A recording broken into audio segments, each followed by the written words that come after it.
It's 8 o'clock on Today. Coming up, meltdown in motion. That dangerous heat wave causing 110 plus temps for weeks now heads to the Midwest. It's going to get hotter and I don't know how we're going to make it. So how long will it last and how bad will it be? Al's got the full forecast. Then early to bed, early to rise. A look at how Americans are changing their schedules and why 5 p.m. dinner is the new 8 p.m. It is 4:45 p.m. and you're waiting in line for dinner. We are. And we're not 75. We'll go inside the alarming new trend. And speaking out, Jamie Foxx talking for the first time about his recent health scare. I know a lot of people were waiting, or wanting to hear updates, but to be honest with you, I just didn't want you to see me like that, man. What he's telling fans and the questions that still remain today, Monday, July 24th, 2023. Kicking off the week from Cape Cod, Florida. Zanesville, Ohio.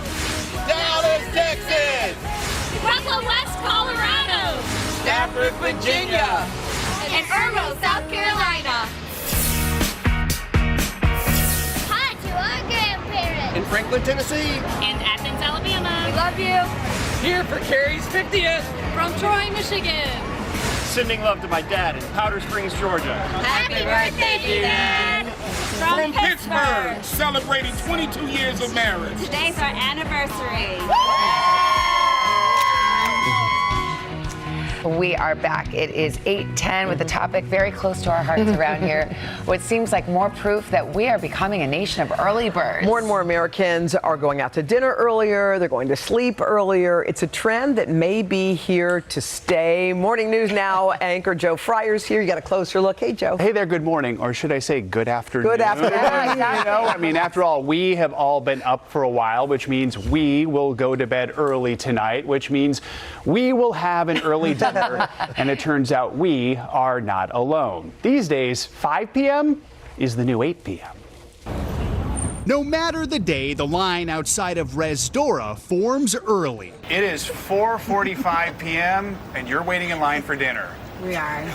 And we're not 75. We're walking. For Adriana and Francis, the early bird gets a seat at this popular New York restaurant.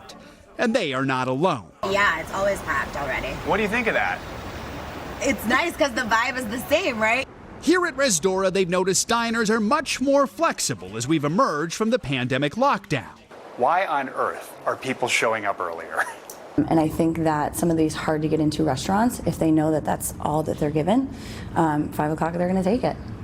A few blocks away at A Lily, the busiest time used to be in the 7:30 to 8:30 p.m. window. Now it's 6:30 to 7:30. We've also seen a huge decrease in guests that are dining later. That 10 p.m. guest is not coming anymore. Why this nationwide trend? Well, with more folks working from home, alone, once 5 o'clock hits, we're not just craving dinner, we're craving people. As the Wall Street Journal recently reported, America is becoming a nation of early birds. The story noted that, according to Yelp, between 2 and 5 p.m., restaurants are now seating 10% of their diners, up from 5% in 2019. And Uber trips to restaurants in the 4 p.m. hour are up 10% since 2019. We have early dinners almost every weekend. The numbers seem to defy that age-old stereotype about early dinner. It's old people with blue hair. Yeah, blue hair. Like specials. They're in bed by 8 o'clock. A stereotype immortalized in Seinfeld. Dinner? Well, what time is it? It's 4:30. 4:30. Who eats dinner at 4:30? By the time we sit down, it'll be 4:45. I don't understand why we have to eat now. We got to catch the early bird. It's only between 4:30 and 6. The benefits of early dinner go beyond savings. At the end of the day, you have a little bit more freedom and flexibility. Medical experts even cite health benefits. I sleep better and actually have lost weight. We learned this year Jamie Lee Curtis loves her early bedtime, telling Today she wants to see daytime concerts. Leave it to that. Why are there no matinees? Matinees, yes. Okay, but seriously, I would love, for instance, I love Coldplay. I would love to go see Coldplay. I would love it. The problem is, I'm not going to go see Coldplay if they start their show at 9 o'clock and there's an opening act. I want to hear Coldplay at 1 p.m. At this rate, maybe that will happen as America becomes a flock of early birds. I feel like you related to every single We're like, preach, Jamie Lee. This is our life. We have morning concerts. Forget 1 p.m. Too late. You said someone says 7:30 dinner, and you say. Oh, I'm like, are you insane? You lost your Are we on Mykonos? Come on. Are we going to a club? You know what? I've always loved the early dinner, though. Me Nobody's too. there. You get the ambiance. You get a table you want. It's great. But, Roker, you were noticing that your wife said it was already looking that way. Oh, that yeah, the trend about was 6 coming. months, 6-7 months ago, we were, at 5:30, we used to have restaurants to ourselves. Yeah. And all of a sudden, it's like, where are these people coming from? You know what? I got to tell you, I love a 4 p.m. I like to sit down, have a little glass of wine, There you some go. appetizers. Happy hour, Whatever. discount, Home by a little 6, bed by 7. See, Boom. that's exactly right. We are becoming a nation of seniors, and the great part is, you look at it like you guys talking with Jamie Lee. You go to a restaurant with seniors. Hey, so what are you doing? You're all yelling at each other because we can't hear that well. Hey, pass me this salt. It's great. But I think that point about how kind of New York restaurants that are tough to get into, if you can get a table at any time, why not? If you can take it at 5, people used to say no. Now they're like, yeah, I'll take it at 5. It's also good for restaurants. I want to point out one more thing. This early dinner trend, it's helping the servers and the restaurants as they emerge from the pandemic. They can turn their restaurants now 3 times instead of 2 times. Yep. That means more sales, more tips. One other thing, the general manager at a Lilly told me, they're seeing really more Tuesday, Wednesday, Thursday crowds, almost on par with the weekend crowds. It's because people are working in the Oh, that's right. in the middle of the week, and then at 5 o'clock they escape. But I think They this wanna go out. early trend is not just New York and Los Angeles. I think it's everywhere. Yeah. Exactly. It's all over. We don't actually want people to find out Why because did you then tell it's harder everybody? to get Right. into I these know. restaurants. It's not a thing. Darn you, Joe Fryer. Don't go. Or just let us go. All right, Joe, thank you. Thank you.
Back now, 8:35 with Today Bestsellers. This morning, our Shop Today team is sharing some of their favorite products of the month. Editorial Director Adriana Brock is here. Do not forget to scan our QR code. Shop for everything right from home. Okay, Adriana, you always pick the best ones. You've got a whole bunch of great ones. This is a top-notch dress that you love. This is the one and done dress. Okay, so tell me. You know how I feel like we're the same in that we like easy breezy fashion pieces that are versatile, that you can wear day to night. This is the dress. It's under $35. Feel how soft it is. Oh my God, cozy. Comes in a bunch of colors, prints, sizes, of course. Yep. My favorite part is that it has pockets, which every dress should. That's a must-have. Yes. Every dress needs pockets.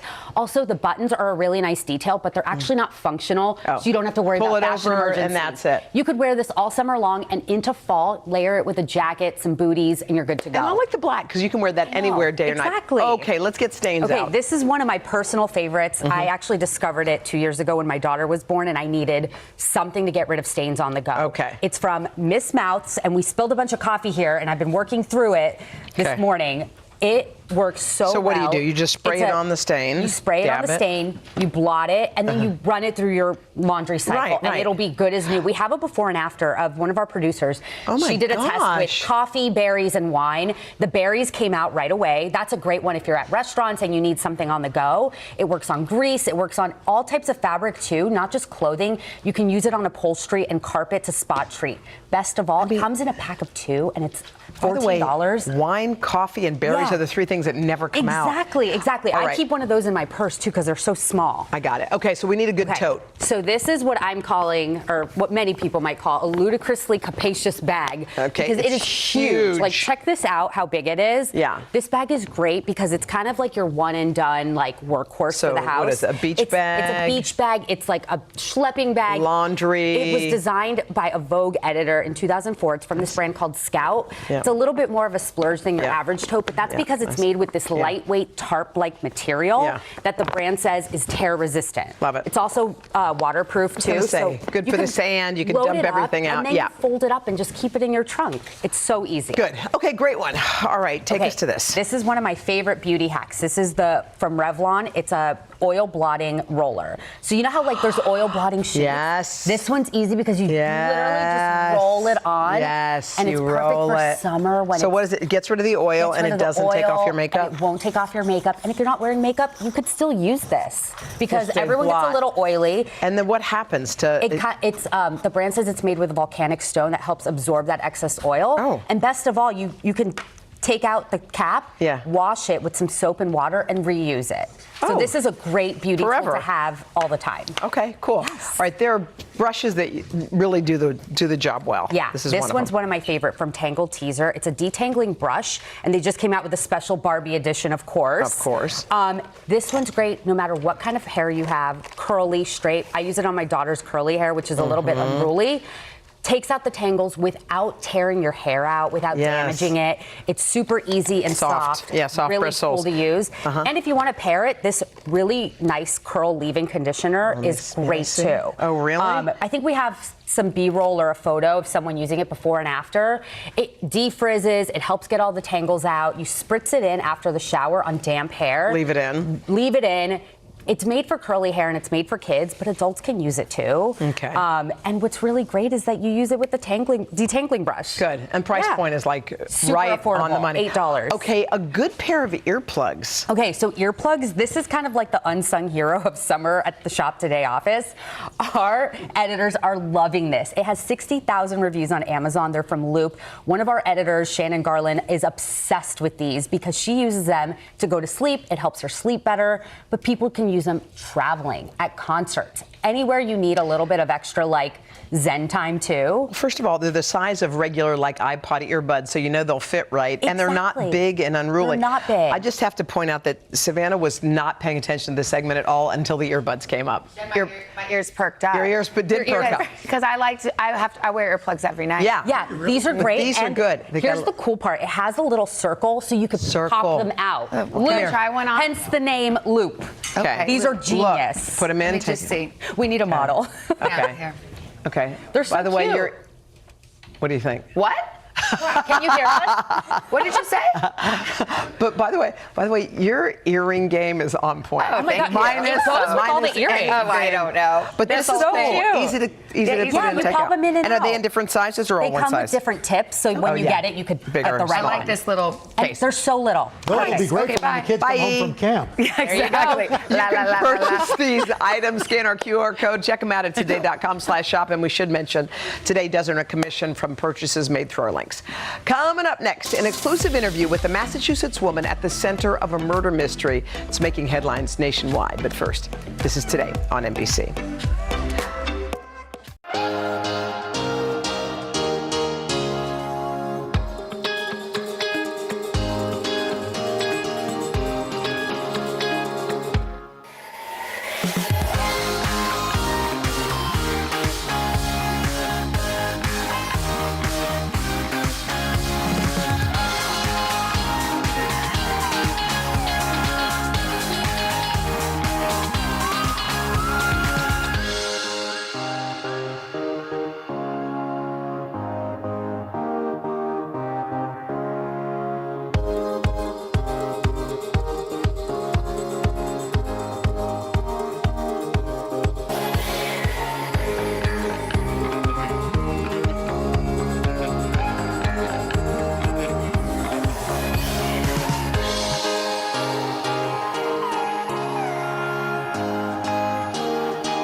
Hi, everybody. Good morning. Welcome to Today. Every day, We are adding to the star power in our studio. the biggest names, only on Today. See, we're coming to this early, right? Everybody, it's today.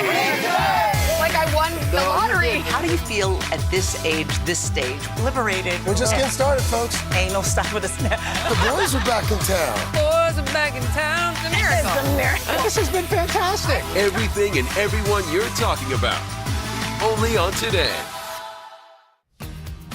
And we're back with a case that is making nationwide headlines. Yeah, a Massachusetts woman charged with murdering her boyfriend, a police officer in Boston. Well, she will be back in court tomorrow. And in an exclusive interview with Dateline, she's alleging a cover-up.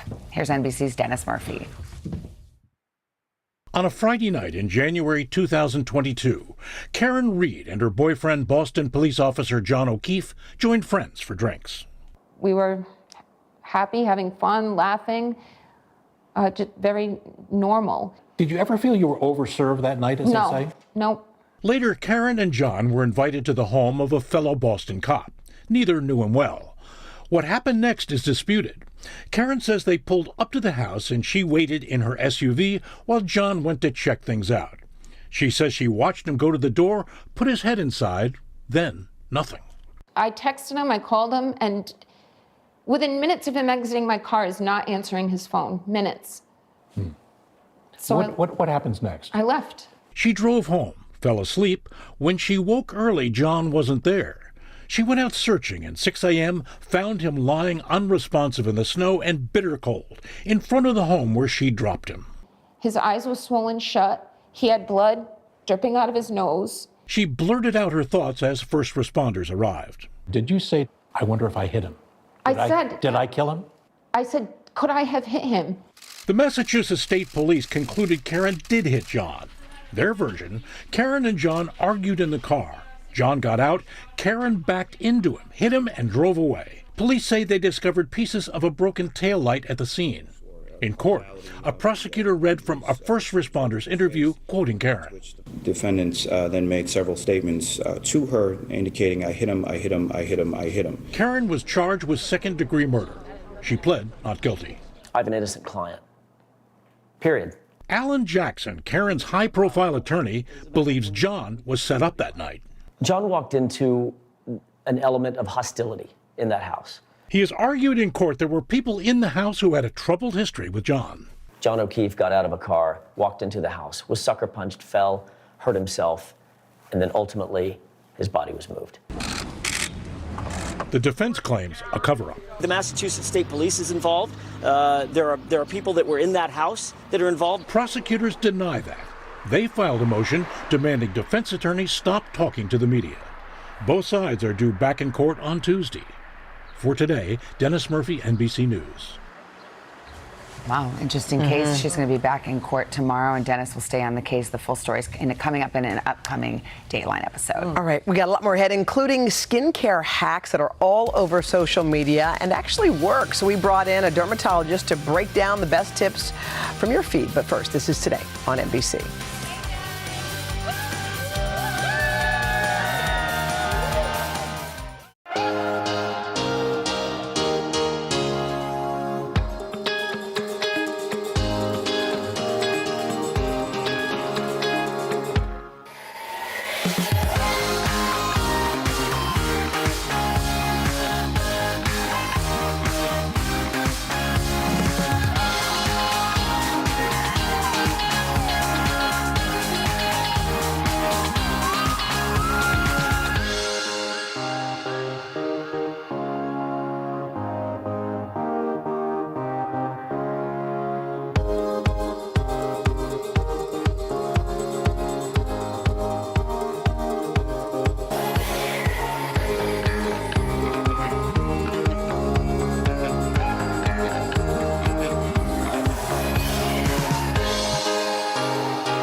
welcome to today. So happy to see you guys. Would you like my boost? Yes. Back, here we go. Sometimes we just do things to help. That's our Hoda. Happy birthday. We got an awesome crowd, y'all. We are back with your health. Social media is filled with endless advice and information, especially when it comes to beauty and skincare, but what's noise and what actually works. Dr. Sheila Farhang is a board-certified dermatologist and cosmetic surgeon. She is here with 5 viral skincare hacks that actually do work and will save you some time and money. Dr. Sheila, good morning. It's good to see you. Thank you for having me. I love that we're focusing on what works, not just the things you see that are kooky online, because there's plenty of that stuff. Oh, yeah. So this one, I got to tell you, this is a new one on me.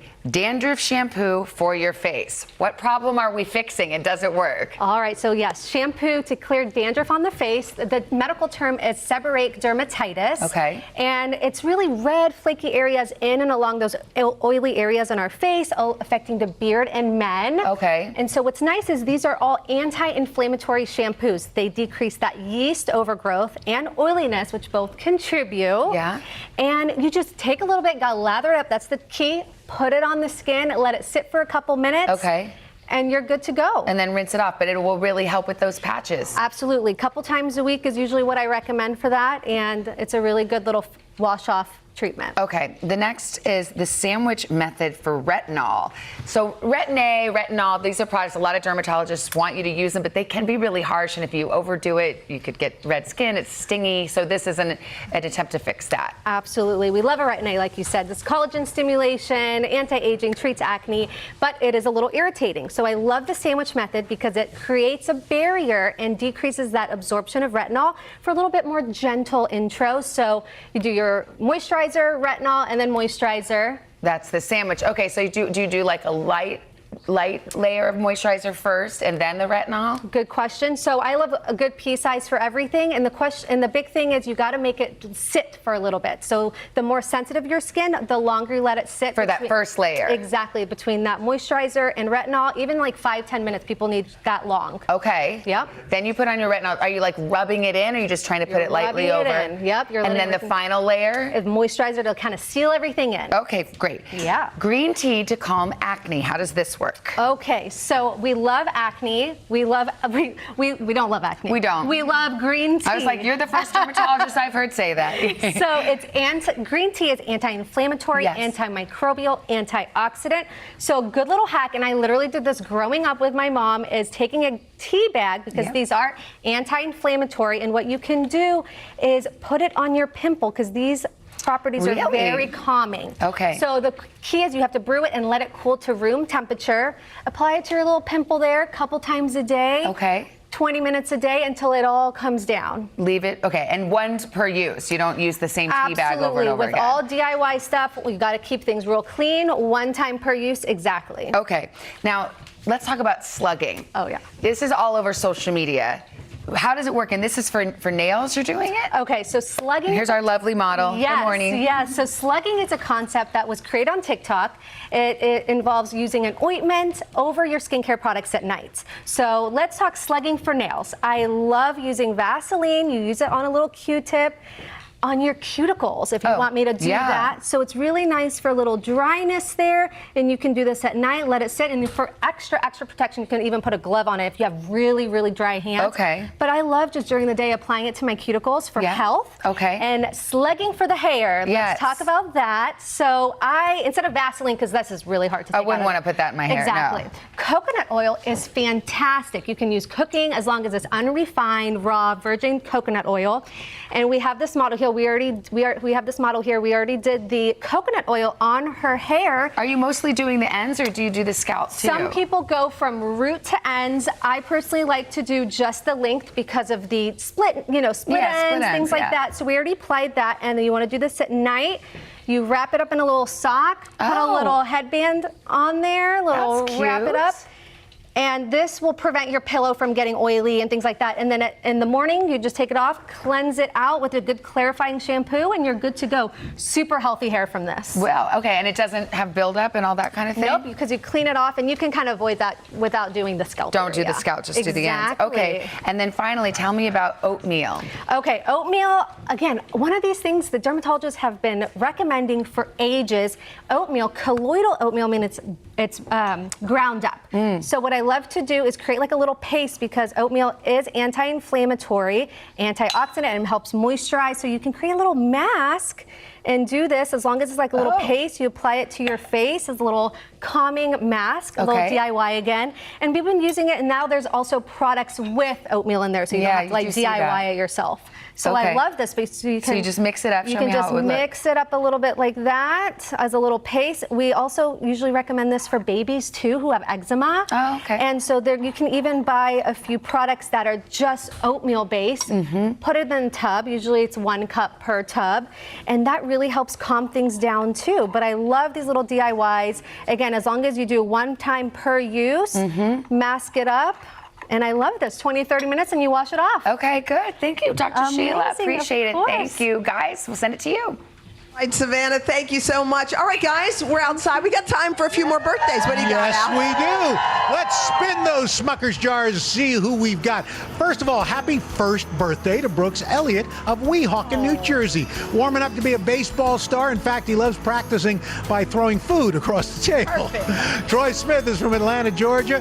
Mr. Social, he's never met a stranger he doesn't like. Happy first birthday to Gianna Osorio, an outdoorsy baby from Morristown, New Jersey. Got a lot of Jersey babies in here. Part of her favorite part of the day, snuggling with mom and dad. Aww. Virginia Walker from Charlotte, North Carolina, loves to play with her big dog brother, Smokey. Liam Howes is from Hoboken, New Jersey. We love Liam. And of course, Liam, also the baby of our production manager, Kylie Howes. Aww. And last but not least, we're seeing double. Happy first birthday to identical twins, Jada and Jordan Lewis from Indian Land, South Carolina. They love dancing along to the open of the Hoda and Jenna show. It's catchy. That song is real catchy. They're downloading. It's on Spotify. Everybody's talking about it. Everybody loves it. By the way, you know it's Mimi's 75th birthday. She's not here, but her family is, and apparently, did you call her up? Oh, we called her, yes. Oh, She's good. seen the sign and cried. Oh, Right. happy birthday, Mimi. What'd you say? Happy birthday, Mimi. Mimi. All right, we all want to wish Mimi a happy birthday. All right, guys. Coming up on the 4th hour, we got Bobby's Beauty Bests for Less. I love that. But first, on the 3rd hour, we are breaking down the top stories on Today.com that has everybody talking. Yep. But first, your local news. And thank you guys for coming.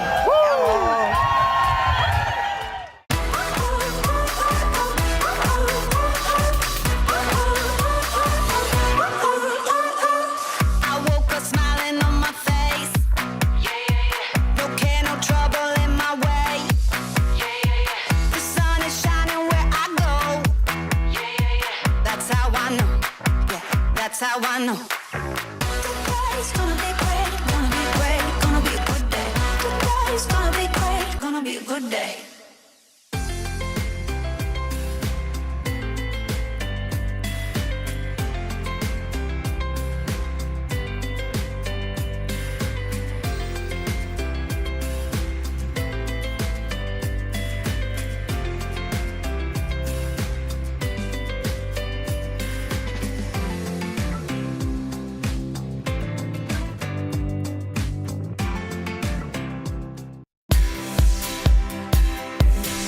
This morning on the 3rd hour of Today, think pink. This is the best day ever. It is the best day ever. Barbie and Oppenheimer give a major boost to the struggling summer movie season. We're breaking down how Barbenheimer turned into one of the biggest movie weekends ever.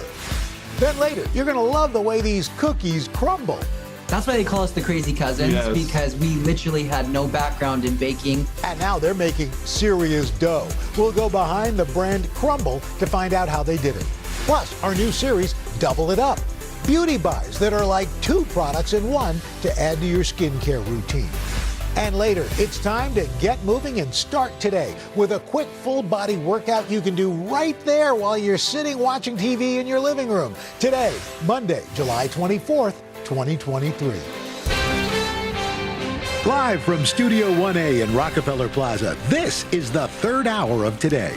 Good morning, everybody. Happy Monday. Welcome to the third hour of Today. I'm Al, along with Chanel. Craig and Dylan are off. We got our pal, Savannah Sellers, NBC News Now Good anchor. morning. Thanks for having me. Love being over here with you. Good times. And Happy Monday. Yes. I know. And Miss Jones, I saw your feed. You looked like you had a fantastic weekend. It was a really beautiful weekend. So my husband has a large family, has a lot of cousins. And so we flew to Toronto for a 3-day wedding. My husband's from Nigeria, so it was like a traditional wedding.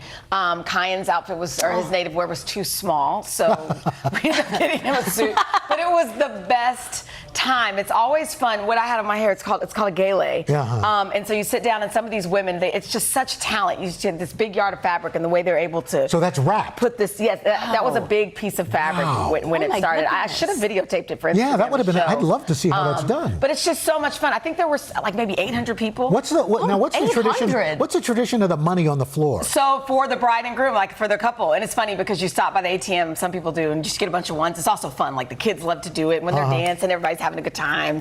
You give them making it rain. You're wishing them well. Wow. Yeah. Before all that, it was this. Yeah. Look how gorgeous. Beautiful, beautiful family look. That's great. How about you guys? I have a pretty relaxed weekend. Hung out with my husband and my dog. I took this funny picture I think we have where they're both smiling, which is so funny. Look at her little bottom teeth. I know. My husband's watching. He's going to be like, oh, lovely.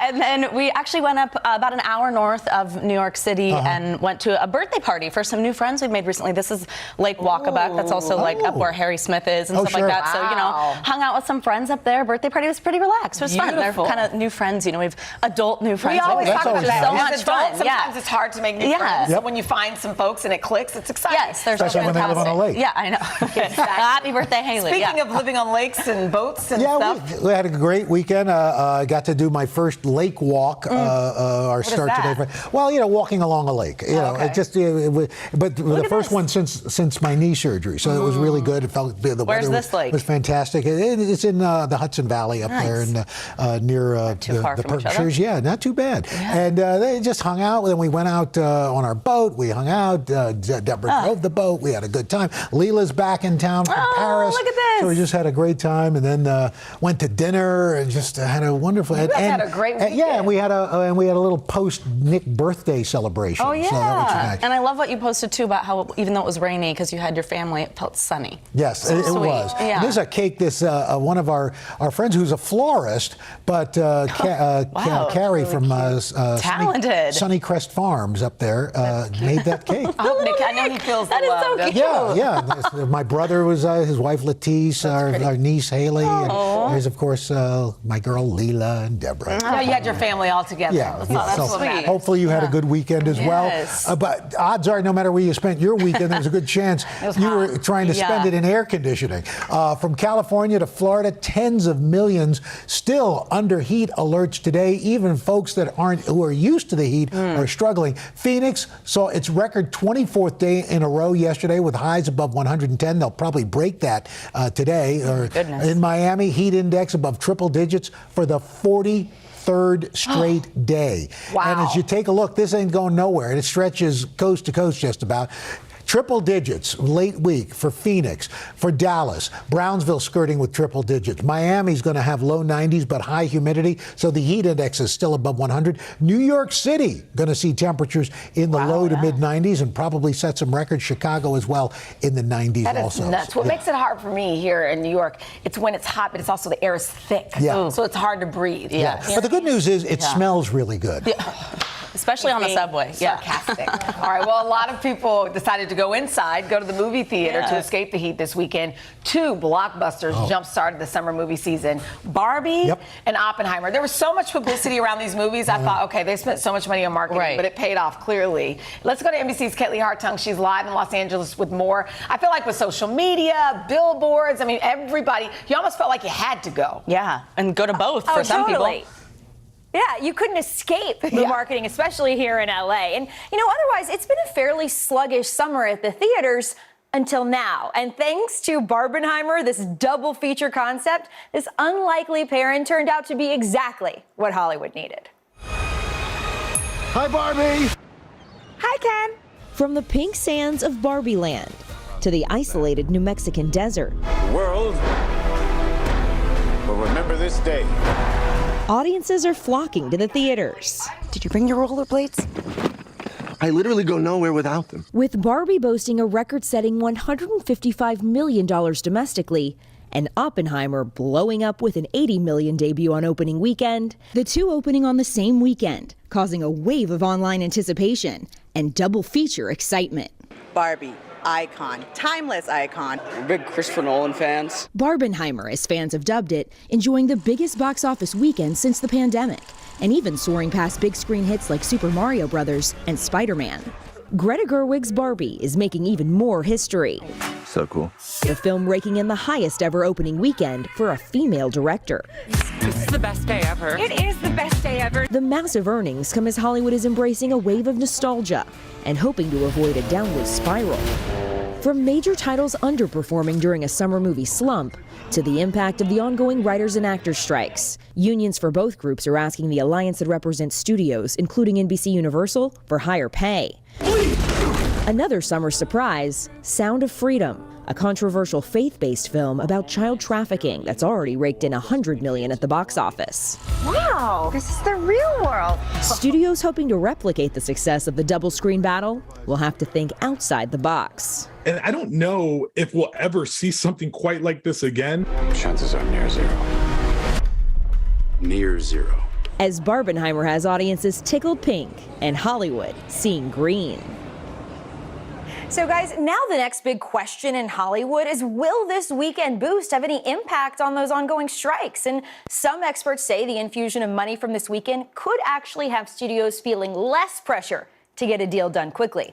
We'll see how long that lasts. Yeah, it's interesting you brought that up, Kaylee. Yeah. I was wondering about that too. You don't think so? I don't think so, because after this weekend, these movies, there's not much out there that people are going to be excited. And a lot of people are talking about, people are just fatigued with all the franchises and the superhero movies, the movies that you had to have seen the last 10 movies and 3 or 4 TV shows to figure it out. Have you seen them? I haven't seen, it's like I'm the last one. I know, right? I've seen it. Yeah, I've seen Oppenheimer. Me too, yeah. No Barbie yet, but and, Oppenheimer it's was funny amazing. because my kids wanted to see Barbie, but it's PG-13, right? Yes. Yeah. And I think there's a lot of depth to it, or more depth than I think people at first thought. Yeah. So I agree. I'm hearing about this America Ferrera monologue. Oh, some really everybody's talking powerful about that. Deborah moments. said it's terrific. Yeah, I can't wait to see it. All right, Kaylee, thank you so much. Well, there's a good chance a lot of folks took in a movie matinee and then an early dinner. Why? Because the early bird trend is a real thing. That's right. The Wall Street Journal recently posted an article called "America is Becoming a Nation of Early Birds." They cited some numbers to back up that claim. So Yelp says restaurant reservations between 2 and 5 p.m., really early, doubled since 2019. And the article also says that Uber rides to restaurants in the 4 p.m. hour increased by about 10%. All right. I think we're all on this, I almost kind of feel like, do we count as part of this conversation? I know, we have to go to bed early. we do, but still, I mean, I've been doing this for years, and especially with the kids. I always found an early dinner this way. I would tell a waiter, okay, you got an hour to get us in and out before all heck breaks loose. Before the people come in. So, but yeah, and now we go to the restaurants at 5:36, and it's packed. And it's more crowded. Yeah. Yes. Yeah. It used to be a hack to get a table at a good restaurant. It's not really doing that anymore. It used to be like, oh, let's go to dinner at 8. But what's the point of staying up so late? Oh, no. Like, you can go have your dinner and then, have a cocktail. And I think this is happening all across the country. For sure. It's not just New York and L.A. And even, I think, too, and we were talking about it this morning, even beyond restaurants, just eating earlier. Like trying to sit down a little bit earlier. It's better for you. Yeah. That. So it's very your health. We were in bed last night about 8:20, and Deborah said, this is pathetic. I said, isn't it? And you loved it? 8:20, like, good night, honey. Wow, that's Actually, she got up and left and went and watched a movie with Leela. Anyway, up next, summer health facts and myths in today's checklist. How do we protect our skin, our hair, and our eyes? Then later, the two cousins behind the brand Crumble. How they broke into the cookie business with no experience and found sweet success. Third hour today, I'll be right back. We were in Phoenix, and my kids are like, there's a Crumble here. I'm like, oh my gosh.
in the heart of the summer now, so it's the perfect time for this today's checklist. So we are going to separate fact from myth when it comes to summer health. So here with answers is board-certified dermatologist, Dr. Michelle Henry. Good morning to you. Hi, Doc. Morning. We have our paddles ready. Yes. Okay, so I'm trying not to read the answers, even though they have them here, so you guys can get them. All right, avoid the first one. Avoid using retinoids in the summer because they can cause sun sensitivity.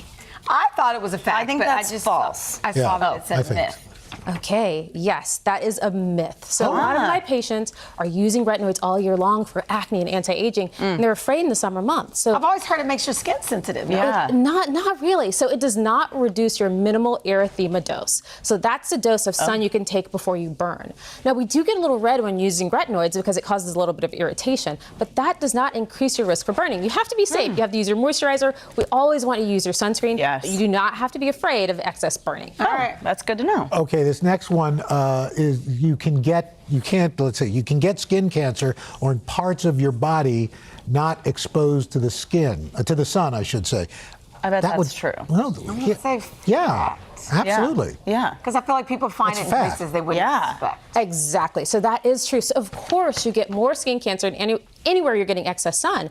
But melanoma, the most dangerous type of skin cancer, like all cancers, is due to an excess accumulation of DNA damage. And things other than UV light will cause that. So we can get melanoma on our palms, on our soles, underneath our nails, in our double covered areas, in our eyes. So it's really important that we're wearing our sunscreen, we're covering up, but you have to see your dermatologist to check all of your skin. You have to see your ophthalmologist to check your eyes because we can get melanoma anywhere. Wow. Oh, even in your eye. Okay. Skin is oilier in the summer, so you don't need moisturizer. Oh, that's a myth. That's false. Yes, absolute myth. So actually, during the summer months, we are oilier. You know, our oil glands, our sweat glands are heat sensitive.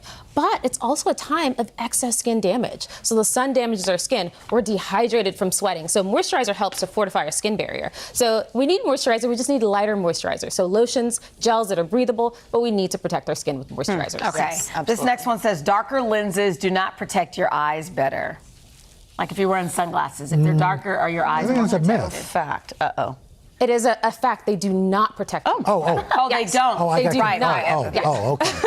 Okay. And so you know I got what? confused. Like what protects you is that protective covering on the lens. So light yellow lenses and dark gray lenses do the same thing if they have that equal protection. What you're looking for is 100% UV protection on the lens. So that is what's critical. And then larger glasses. So I like large glasses. I like wraparound glasses. You want to protect your skin, but you also want to protect your cornea, which can burn. This is why we say don't stare at the sun. Don't stare at a solar eclipse. Right. Because you can get burns on your cornea. So large lenses are perfect. 100% UV protection is critical. Okay, this next one you used to hear all the time. A base tan can prevent getting a sunburn and skin cancer. People used to say it all the That's time. gotta be a myth. Yeah. Absolutely a myth. There is zero safe dose of UV. We know that UV light is a carcinogen. And some people think they're darker, so they're more protected.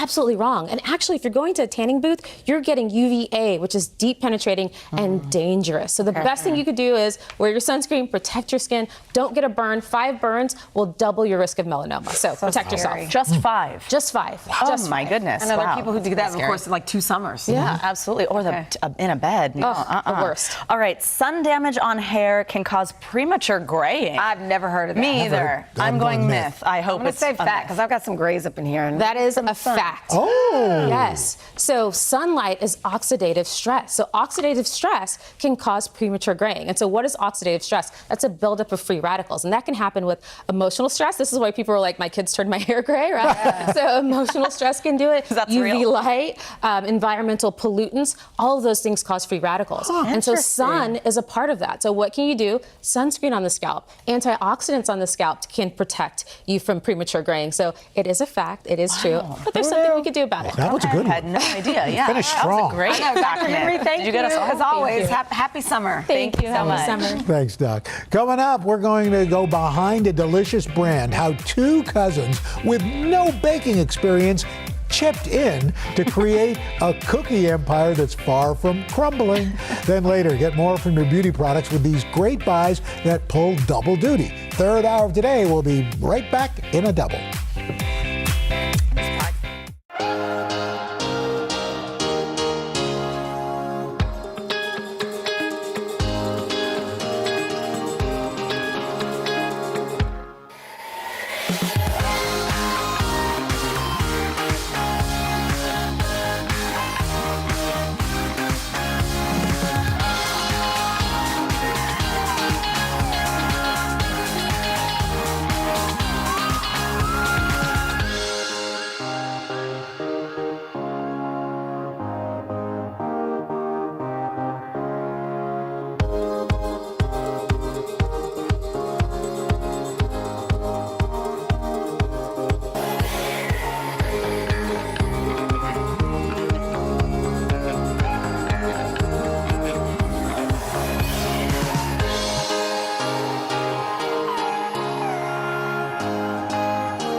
Hi, everybody. Good morning. Welcome to Today. Every day, We are adding to the star power in our studio. the biggest names, only on Today. See, it's worth coming in this early, right? Everybody, it's Today. Like I won the lottery. How do you feel at this age, this stage? Liberated. We're just getting started, folks. Ain't no stop with us now. The boys are back in town. Boys are back in town. It's a miracle. It's a miracle. This has been fantastic. Everything and everyone you're talking about, only on Today. So here's a little fun fact. Today is National Cousins Day. That's so Who cute. knew? Yeah. So for this morning's Behind the Brand, we're sharing the story of two cousins who took a big leap together. These smart cookies are the founders of Crumble, and they're enjoying sweet success together. I would never have guessed that I would be talking about sprinkles and pink frosting over a conference table, and that this would be our career. For Sawyer Hemsley and Jason McGowan, cookies are their business. Why cookies? Every family event, cookies were there. They're, a simple product to make, and everyone loves them. They're nostalgic. The duo, who are cousins through marriage, first teamed up when Sawyer was still a college student and Jason was working full-time in tech. We started a little business beforehand and it didn't work out, but we really liked working with each other. So did you guys do a lot of baking before this? Absolutely not. That's why they call us the Crazy Cousins, Yes. because we literally had no background in baking, aside from just like helping mom and grandma. But what we did is we networked with people that knew more than we did. YouTube, read tons of different recipes and cookbooks. In 2017, after landing on a recipe they were proud of, Sawyer and Jason opened their first Crumble location in Logan, Utah. I remember thinking like, wait, this could work. This could work other places. And both Sawyer and I are like, let's quit our jobs. Let's just go all in. In 6 years, they've zoomed from one store to over 860.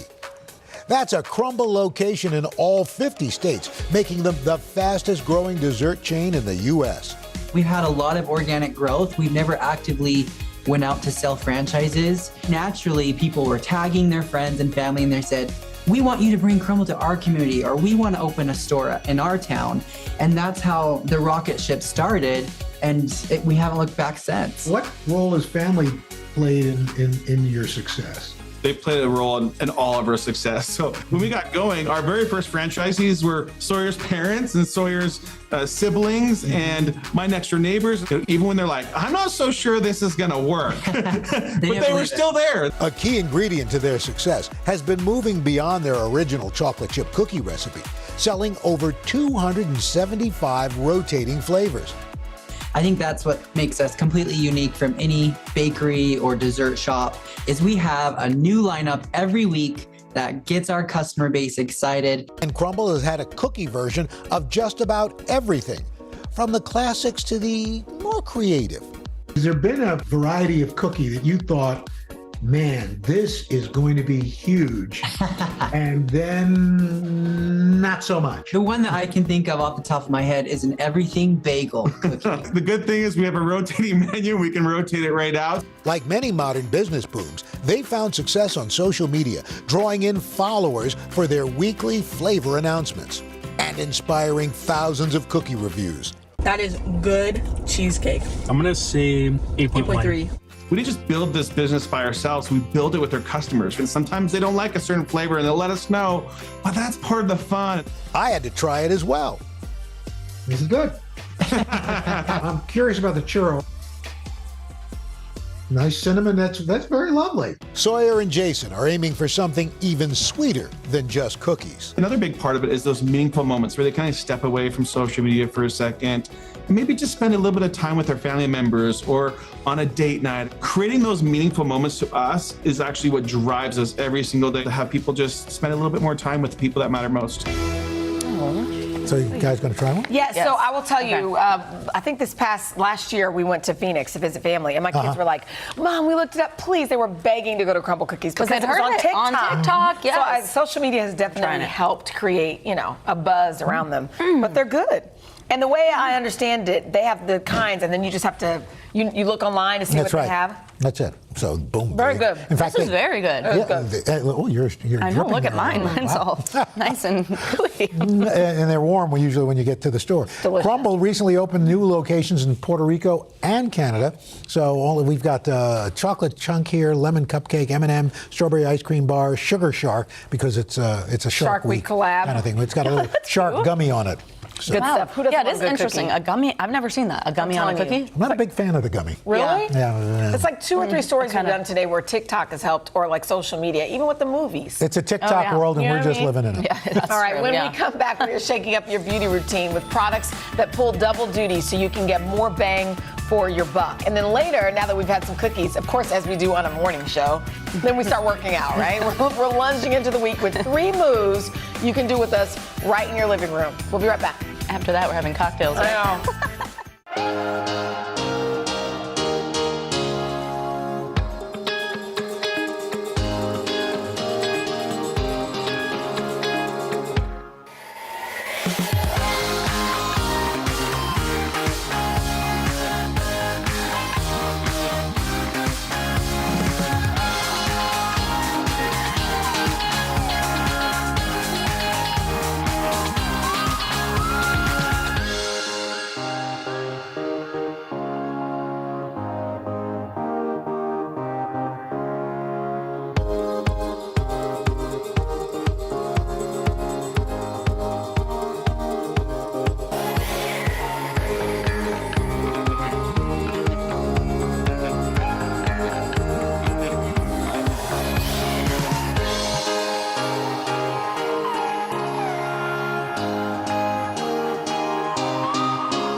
This morning, we are kicking off a new series. We're calling it Double It Up. So all of these products have multiple uses so you can get more bang for your buck. Wow. That's right. Today we're talking all things beauty, as you can see. And here to guide us through is Sarah Eggenberger, Senior Editor-at-Large at New Beauty, friend of the show, of course. Hi, Sarah. Good morning. Great to see you. Good morning, all. Okay, so this is really cool because in the summer we need SPF. Well, we should be doing that all the time, right? We should. And then this combines this kind of with some tint. So we've got a 2-in-1 here. Tell us about this product. Exactly. So it's all about trying to find multifunctional products. And so you don't have this drawer full of just single-use products. So how can we maximize our time and better for our money as well? So starting first with sunscreen. Sunscreen is very important. We all know that. But it's all about compliance. And so this has a tint added to it. And so you're going to get your sheer coverage. It's almost like a lightweight matte coverage. I like just that. like a whisper of, like you can see this on Brittany here, with just a little bit of some luminosity to it. But this you can use every day to get your SPF coverage and you're getting your makeup coverage all at one time. So 2-in-1, which is just like your maximum steps all captured in one product. And I guarantee you there are people who are watching this morning, let's say women, you don't want to wear a lot of makeup, you just want to run somewhere, but you want a little something, something. Yeah. Exactly. Like if you're And going to this put is SPF on anyway. Right. something. And this is approved by the National Eczema Society, so it's great for sensitive skin as well. So good for all skin types. All right, let's talk about this spray. Okay, so French Beauty, they know how to do like the epitome of minimalist skincare. They're just have like perfection on. This Violette product is amazing. This is What's their it called? milk. Violette, FR is the name of this brand. It's a French brand. This is their Boom Boom Milk, kind of a fun name, right? The Boom Boom milk. What do I do? And so with this Boom you just spray on. It's a toner, it's a serum, and it's a lightweight moisturizer, all pulled together in one product. What? So this is great. Use this throughout the day to It's a hydrate serum your and a skin. moisturizer at once? Yes, all together.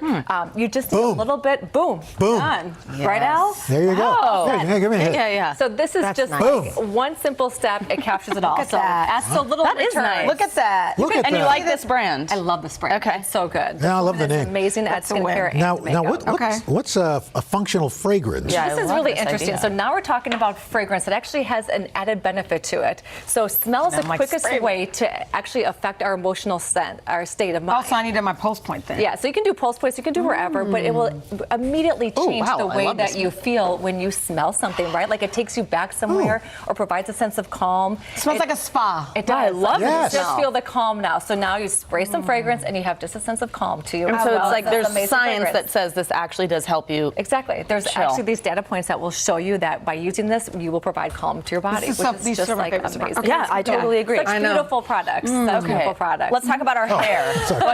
Are you in the spa? Yeah, you totally relax. I went somewhere. The hair care one, Al. Okay. Hair care. Al, you're going to be thrilled about this I product. can't wait. This is Living Proof's 5-in-1, and this is your everything. It is going to be your treatment for your hair. It is going to help with the heat protection to your hair. It's going to style your hair, and it's going to add that like beautiful sheen to You your get hair. all the things. Yeah. All together All- in one product. Wow. It's great for your hair. It says it's 5-in-1. 5-in-1. That's pretty cool. I love Living Proof. I They know, have and such just a great little bit goes such a long way. Well, So it's a healthier. lot will last you so long. It just provides that volume, nice. and it's amazing. right. Yeah. So talk Love to it.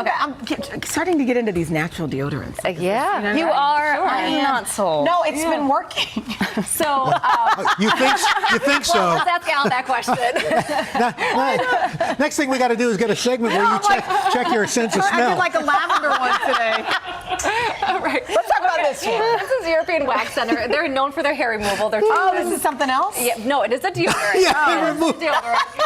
Now, But- listen. Have you been using this? Wow. I think it's called It Nair. gets rid of hair under your arms and other Actually, places. Chanel, it is. It helps to slow the hair growth as well as provide a deodorant. And there's Here, put it on your aloe head. You for don't have to good shave it so skincare. often. So, yeah. Does it really work It puts with it the in hair like a thing? dormancy phase, and so by doing that, it just helps to slow that hair growth, which is what actually smells. Is the hair. It's not necessarily the sweat. It's the hair. and the Did you bacteria. know that? Did not and know so that. this is I going didn't know to that be a either. natural It's a little deodorant that's nasty. going to help to help with any Just the hair. scents, and then also slow the hair growth down. And it has aloe in it as well, so it's broke good for it. your So you're skin. using natural deodorants.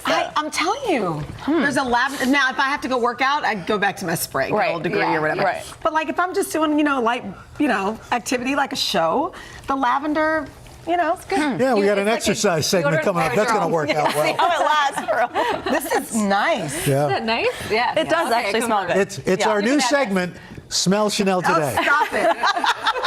There are a lot of people watching who are trying to use natural deodorants now. Absolutely. Right. And slow the hair growth down. All together in one. Yeah. We should All do right. a segment on that. Which ones are actually we could working? actually do a segment on deodorant wardrobes because there is a different deodorant for all your different occasions. Oh depending my on what you're gosh, sweating. who knew?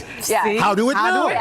All right, Sarah, thank you so much. Thank you. Coming up, time to get moving. We've got a great at-home workout to jumpstart your week and ready for see those how squats, effective Chanel's deodorant is. Third hour of today, we'll be right back. It's natural. That's going to be you doing that.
how I know. Today's gonna be great, gonna be great, gonna be a good day. Today's gonna be great, gonna be a good day. All right, it's time now for a start today. It is Monday, and we are starting the week off with a great workout that you can do right now. Just stand up and do it with us. In your dress, if you want. Kick off your shoes. Here to show us how it's done is Lululemon trainer Jaron Lyle. Jaron, good morning to you. Hi, Jaron. Good morning. Good to see How you are guys. you? I'm very jealous of your cookie segment. Oh, I wanna we get got one some. after We this got some in the one. back. We can bring them Yeah. out. Yeah. All right. So here's the thing. We're going to do 3 different sets of exercises, right? Right. All right. So let's start with the first one. And then talk about how I think you combine it, you get more benefits, Yes. right? So the muscles work in 3 different ways. You can move tempo, which is slow and controlled. You can move metabolically, which means fast and more dynamic. Or you can do isometrically, which means you're holding a static position, aka TMI, right? So TMI, right, in this case is a good thing.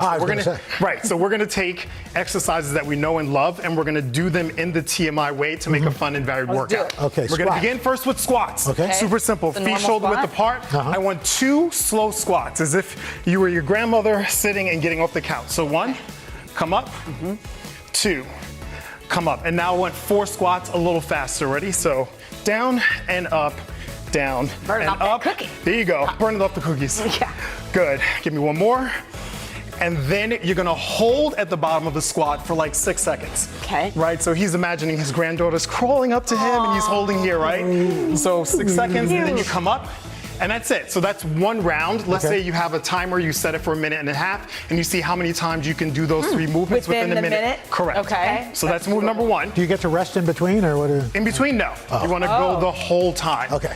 And so the second movement that we're going to do is a reverse lunge, right? So we're going to move only the right leg. You're going to step the right leg back 2 times. So 1, come up, and 2. Come up, good. So now you're gonna keep the leg back and you're gonna pulse down and up 4 times. How are you doing all 1, this with your knee? 2, What? very carefully. Well, I'm not going all the way 4, down. right? And then you hold at the bottom for the 6 seconds. Play the Jeopardy theme song or sing 1 Mississippi, 2 Mississippi, 3 Mississippi, 4 Mississippi. Come back up. And then if you want to really burn out that leg, you do 1 leg for 1.5 minutes and you do the other leg for 1.5 minutes. And what kind of And that's effect that. will I see? If let's say I do that every day for a month, what will I start to notice? You will start to notice that you'll be more conditioned. You'll probably not get as tired when you're doing your day-to-day activities. You know, depending on how much you do, you might get slimmer if that's your goal. But overall, you'll just be healthier and be able to live and move better. You sounded like you were challenging him. So what's going to happen if I I'm do like, this? So what does this really What do? is this really? How long? How long does it take to see a Because I'm in a going on month? You have vacation plans in a 2 month? weeks. Yeah. Is this going to help me? I'm actually leaving tomorrow, so I'm leaving tonight to Morocco. Oh, very nice. I am. All right, That's awesome. That is really good. Do we have one Right. more? Yeah, One more lunges. move. Okay. So we're gonna do a lateral lunge. So starting with your feet together, you're gonna step out, tap one side, and then the other side, right? And then you're gonna do a lateral shuffle. So think about the length of a yoga mat. You'll just shuffle for Look at 1. it. Hey, let's. Our control room's doing it. Oh, nice. Very nice. See if you can do it down there with all that And equipment. 4, and then we'll go back to that 6-second squat hold. Again, singing a song, thinking about the cookies you're gonna eat later. Right. Hold here for 6 seconds, come back up, and then start the sequence Wow. again. I feel good even now. Yeah. Right. How's These the are- deodorant doing? I know, so far so good. I feel like if we were to do that every day, takes what, 10, 20 minutes? Yeah, if you can book at least 10 to 20 minutes a day, like I teach on Lululemon Studio, which is an amazing app right now, it's free to sign up for. So I do that with my members. You can also do like cardio, walking is really good. But Jaron, should you do that the same routine every day, or should you take a break in between? It all depends on change your it up. goals. What you can it depends on what your goals Got are. it, Some okay. people need to do it every day. Others have different goals or need to become more mobile, more flexible. So you have to switch out your workout routine. That's good. Thank you for coming. Thank you. Your first live debut. Yay. Today. Welcome. I love it. Thank Now you. have Great fun job, in Morocco. All right, for great health advice and workouts, if you want to do what we just did, just go to today.com/start today. There are so many workouts there. And scan that QR code to sign up for our Start Today newsletter. All right, well, coming up, we're going to be in a pickle because we're going to taste what apparently has become the hottest summer cocktail. We're going to find out what the big deal is when the third hour of today comes back. A dill cocktail? Great job.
back with another one of our favorite segments called This Is Today, where we highlight some of the most buzzworthy stories on today.com. If you want to read more or weigh in, just scan the QR code right there under Ms. Jones.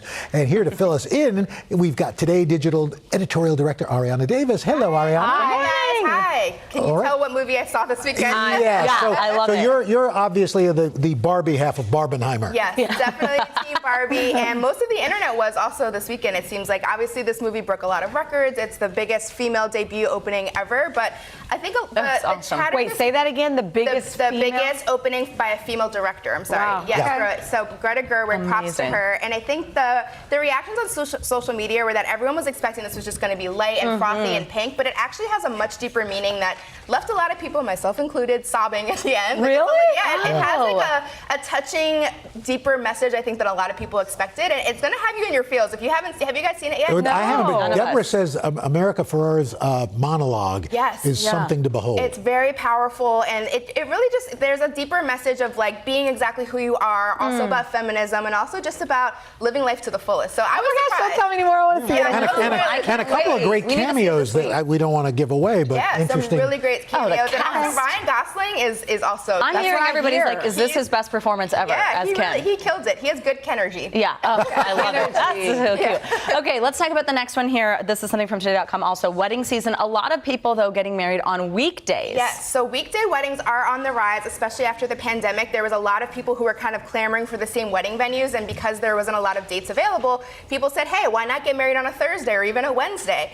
But obviously, on the flip side of that, if you think about your guests, can they make it to a wedding on a Wednesday with work schedules, with childcare? Yeah. So we talked to a few experts that basically said, you know what, at the end of the day, it's up to you. But if you are going to have a weekday wedding to either save money or because that's when your venue is available, you just have to keep in mind that not everyone on your guest list might be able to make it. That's I fair. don't have a problem with the weekday wedding. Yeah. It's the people who hold their wedding on a holiday weekend. That's my husband. It's like, come on. Yeah. My husband. Come on. It's like, why? Yeah, All right. I'm trying to get out of town here. Right? Jeez. Yeah. So this next one is interesting. Canned cocktails. They're a fun way to beat the summer heat. I've had some canned rosé. I don't mind it at all. But there's this new partnership that's become I can't wait to try this. a trend. That is a big Should I deal. not say that I'm skeptical? So this actually started out as an April Fool's Wanna pass joke. those along? Spritz Society, they posted in April 2022 that they were going to release a pickle-flavored hard seltzer, and they were surprised when people were like, actually, we would really be here for that. Yeah. So, But if you have like a dirty martini or something like that, Exactly. you're already Right? used to the brine. A pickle a martini? pickleback shot. All right, Yes. bottoms up. Cheers. Before 10 a.m. I love it. Yeah.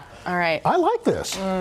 No? I don't know. It's kind of salty, sweet. Oh, I love it. Yeah. Oh, I love Yes. it. But I love pickles. I like pickles, but I didn't know about a seltzer, but this is actually You know, good, put and it's this in a flavor. glass with some ice and a dill pickle spear. This tastes like. I like your style. This is what this is. I'm going to tell you this is what this is.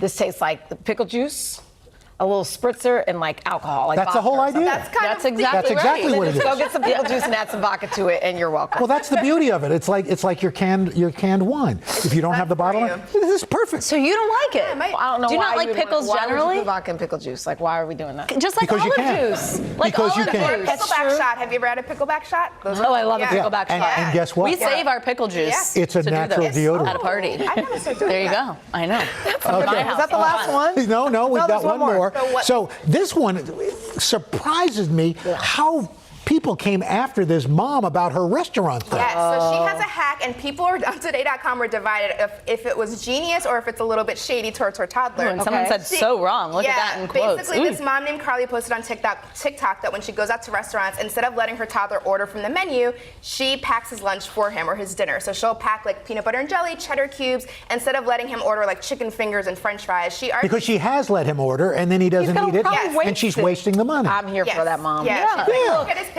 It's not But like people she's are just so saying- upset that she brought food to people a are restaurant. like, if you take your kid to the restaurant, he should be able to take part of the experience too. And then a lot of people were arguing, if you think that, you probably don't have kids. So a lot of people were need to taking pipe her side. down. Yeah, I doubt. I mean, it's not. He's not going to be 19 and bringing peanut butter jelly. Well, then if he is, that's a whole nother But if he's story. a toddler, That would be a dig, otherwise exactly. you're just wasting the $11.99. Yeah, please. All right, Stop. Ariana, thank you so Thank much. you. This was fun. Great stuff on today.com. Head over there or sign up for our This Is Today newsletter by scanning that QR code. You'll get the latest news to your email every morning. All these cool stories. So many opinions. Cheers.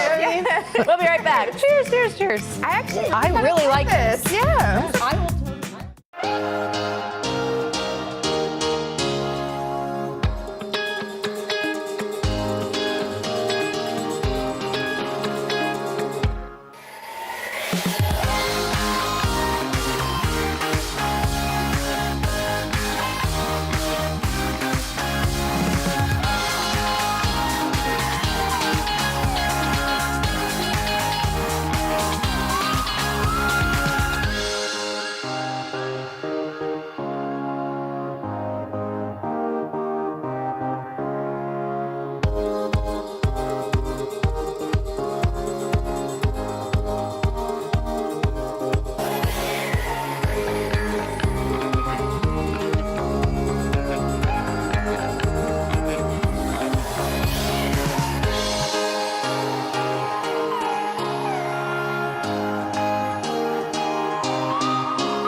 right, before we go, don't miss the new episode of Health and Wellness Today on our streaming channel, Today All Day. We'll spotlight stories about groundbreaking medical discoveries and people who overcame impossible odds. So you can catch it this morning at 10 a.m. on today.com/allday or stream it on Peacock. Savannah, thanks so much for being here. It was great to see you. Thanks for having me. Yeah. And coming up tomorrow on the third hour of Today, we are going to be catching up with our buddy Jim Gaffigan. His new special is so funny. Oh, he is so funny. And also coming up on Hoda and Jenna, Justin Sylvester has the Celebrity Scoop. We will see you tomorrow. Have a fantastic day, everybody. Enjoy your pickles. I can't think. Cheers. Pickle juice.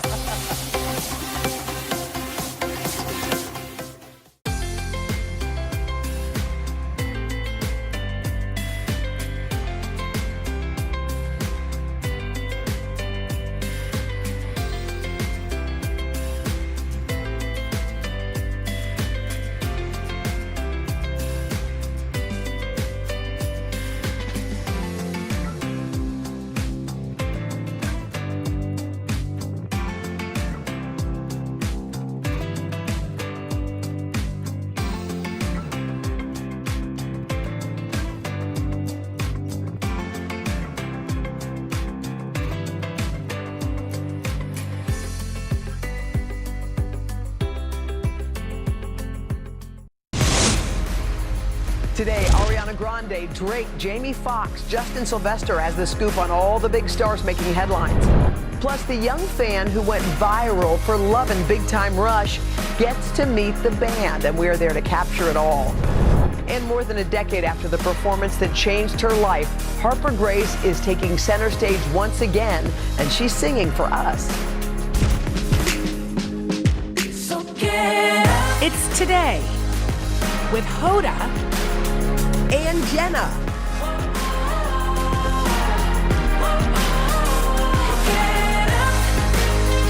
It all starts right now.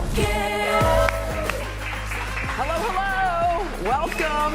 July the 24th. Monday. It was a fun weekend for many. A lot of people spent it in the movies. In the movie theaters. By the way, Barbie made $155 million. It crushed it. And Barbie is the biggest opening for a film directed by a woman. Hats off to Greta Gerwig. I mean, okay, first of all, I cannot wait. I'm going tonight. I'm going tonight.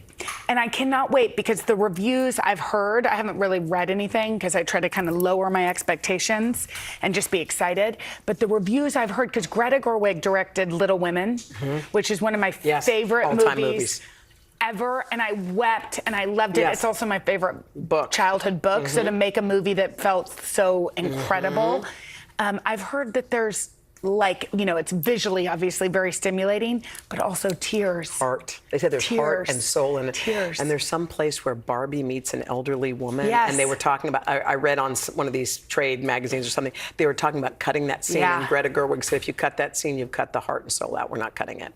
So there's a lot of rah-rah women. Yeah. And, when you think of Barbie, who knows what you think about, but that movie, I'm dying. So what are we wearing? What's happening? I don't know what I'm wearing yet. I tried to go to Target yesterday, but they were all out of their Barbie outfits. You know what? There's no pink to be had anywhere. I was too late. This is the problem. So I'm going to see if Zara still has their Barbie outfits. If not... Do you have anything pink? Do you wear pink usually? I used to not like pink, but I do. I probably have that pink blazer that you borrowed. Oh, yes. Or do you have it? No, it's at home. Okay, so I don't have that. But anyway, it doesn't really matter. But we are going to try to wear pink, maybe do some pink eyeshadow.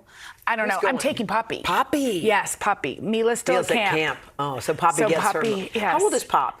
Poppy's 7. 7, yeah. So it's maybe a little early, but she's also the second child with a sister that taught her a lot of things. Yeah. Okay, so this is going to be your night tonight. So this is our night By the way, tonight. I was walking around Broadway near Times Square, and some guy came up to me and goes, "Oh my God, I just saw Barbie." He was like, he could not stop talking. People were literally coming out of the movie on this crazy high. And I was like, tell me. Oh, Was he I dressed can't. in pink? Yeah, he had a pink shirt on. He could not stop. He was like bubbling over with excitement.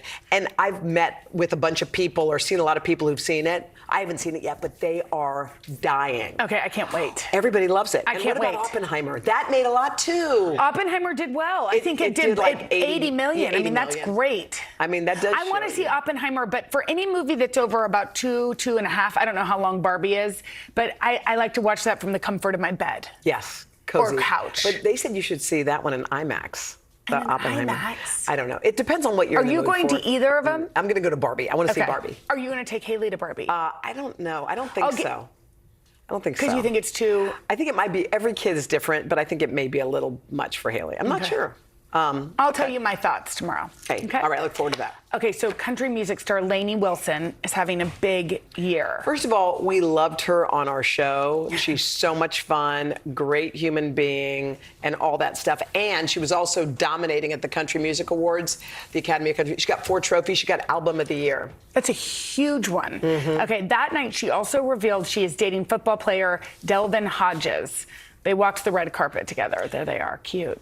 And you know what's funny? This was a surprise to, I think, a bunch of people. They didn't know, because some people have their relationships on display from day one. Yeah. And some people choose to sort of wait and not do anything publicly. It doesn't matter if you're a public person or not. You just want Not introduced to your Yeah. friends, kind of keep things Yeah, quiet for a quiet. bit. Yeah. She's opening up to people about the decision to wait. She waited 2 years. Oh, wow, that's a long time, yeah. Before introducing, but she also, 2 years before she introduced him to the world. Yeah. I'm sure she'd introduced him to friends and Yeah, stuff. yeah. Explaining, I said, we're going to see if you're in it for the right reasons. Turns out he is. In it for the right reasons. That's an interesting It is. point. But yeah, I think, like, I understand that, especially for her, she's in the public eye. Once you date someone, it's like, who is he? What's this about? Do these two belong together? And all of a sudden, strangers are weighing in on whether or not you should be in love with I know. somebody. Hasn't it been weird a little bit for you to date in the public eye like that? I know you never think about stuff like that. Yeah. But I just remember in my years that I'm knowing you, like somebody saying something, oh, what about him? And you're like, oh Yeah, my gosh, yeah. I just want to go on a date.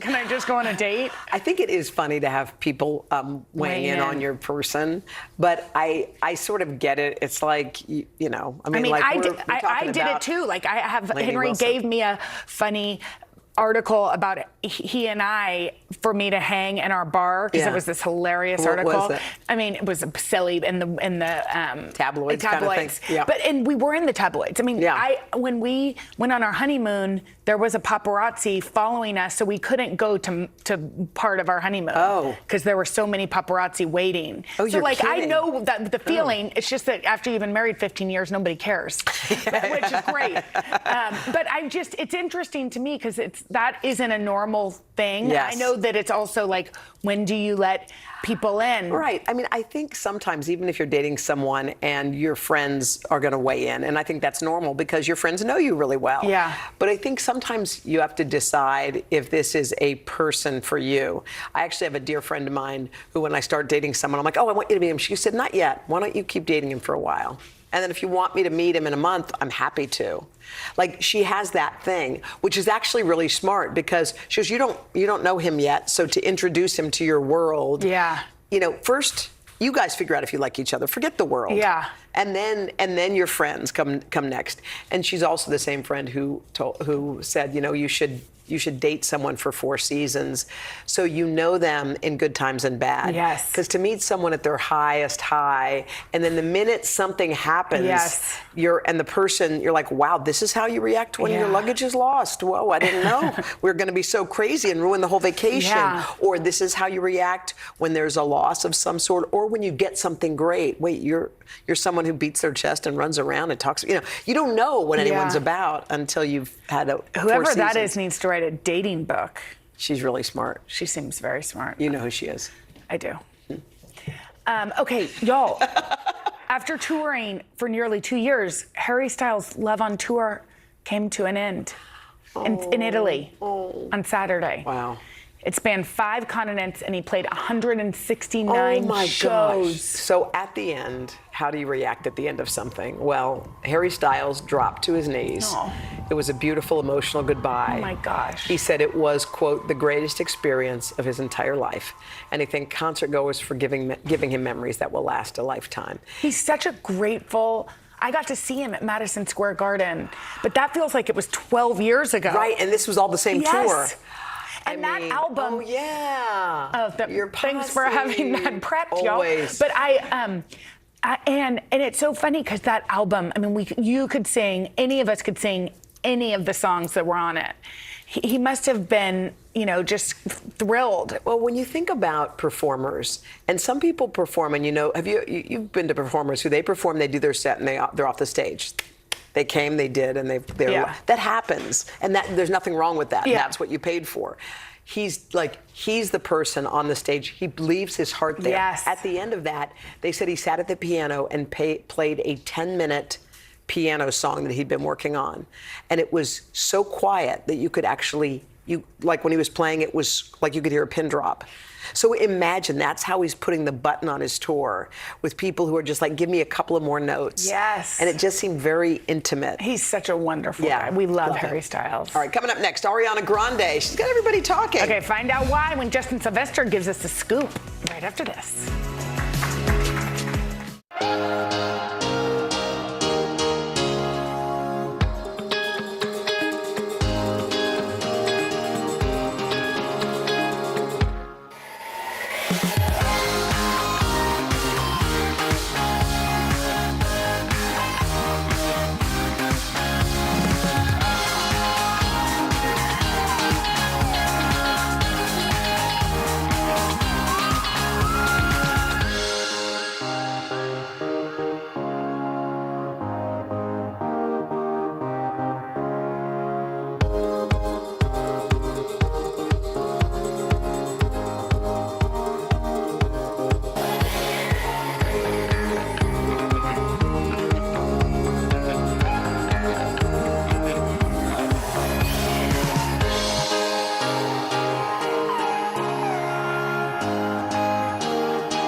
Time to get the big scoop on all the big celebrity stories you may have missed over the weekend. Oh, and when Justin Sylvester is here in person, he's got the goods. Okay. Guys, I brought an EMT with me today just in case one of you flatline, because my scoop is hot. We know it is. So there's a celeb whom we love who recently broke up with her significant other. Yes. And is back on the dating scene? Not quite. Not quite. Okay, Ariana Grande made noise when she showed up at Wimbledon last week with no ring on, and people were like, what is going on?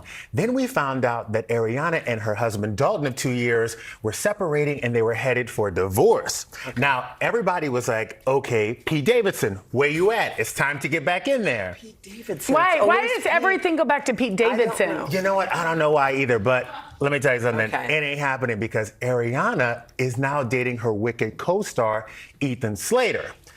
But there's one problem. Ethan Slater has been married for 4 years and has a son. Now, we don't know what's going on with the status of his relationship or what's happening, so I normally skydive to conclusions. I'm just not gonna jump to any today, okay? But I'm gonna keep you guys updated because I'm gonna be watching this like a hurricane. You saw we have a source close to the situation with Natalie. Okay. All right. Okay, tell us about Drake. Yes. All right, I got some good news and some bad news. Okay, tell us. For all you ladies out there who are in love with Drake and spend some money trying to get close to Drake at these concerts, I'm gonna let Drake explain how he really feels about marriage because you might not be marrying that man anytime soon. Go right ahead. Why didn't you get married? I don't know. It seems like not too, I don't know. It seems like a thing of ancient times or something. Maybe. You're never going to get married. You just said that earlier. You said you were going to get married to someone who wasn't famous earlier. Yeah. So I think I will eventually. I don't know. I don't think I can offer somebody what they'd be looking for right now. Just consistency. I think my life, my work is my priority. I wouldn't want to not be able to sleep around. Contribute as a partner. This is the weirdest thing. Okay, before we dive into it, what's happening with that interview? Who is she and why are they in bed? I'm so confused. Also, they're kind of whispering. What is it? It's like an ASMR. They're like sitting in some sheets that look real nice. The thread count looks real nice. But what Drake said in this interview, because no one can understand him, is that he can't get married because he can't offer someone consistency. Now, that's very George Clooney of him, I would say. You know, George Clooney didn't want to make someone not a priority until he was ready. But the thing that he did say that gave me a little hope is that he didn't want to date someone or marry someone famous, that he's looking for a normal person. So girls, keep those tickets. It might happen for you. Plus, he's very revealing in that interview. Yeah. That whispery I'm bed still interview. stuck there. It was the 1,000 thread count sheets. Yeah, Don't totally. you find when somebody Yes. has nice sheets, you But get a can little more you imagine going to an intimate? interview and going like, hey, come here. We're going to slide it. Everyone's under the sheets. He had a little drink. Yeah. They were whispery. Wow. It's very intimate. It's like all it needed was a sound machine. Okay, finally, we're so happy. Jamie Foxx gave an update about his health. Jamie Foxx is doing great. I am so excited for him. Now, you know, back in April, he had that medical emergency on the set of his movie, and everyone was talking about, is he okay? Is he not okay? But Jamie gave a 3-minute video and an update on his health. Take a look at it. I went through something that I thought I would never, ever go through. And I know a lot of people were waiting, you know, or wanting to hear updates, but to be honest with you, I just didn't want you to see me like that, man. You know, I want you to see me laughing, having a good time, partying, cracking a joke, doing a movie, television show. I didn't want you to see me with tubes. I'm here on earth because of God, man. So I love all y'all. I just wanted to jump on here and let you know that I'm on my way back. Oh my gosh. Yeah.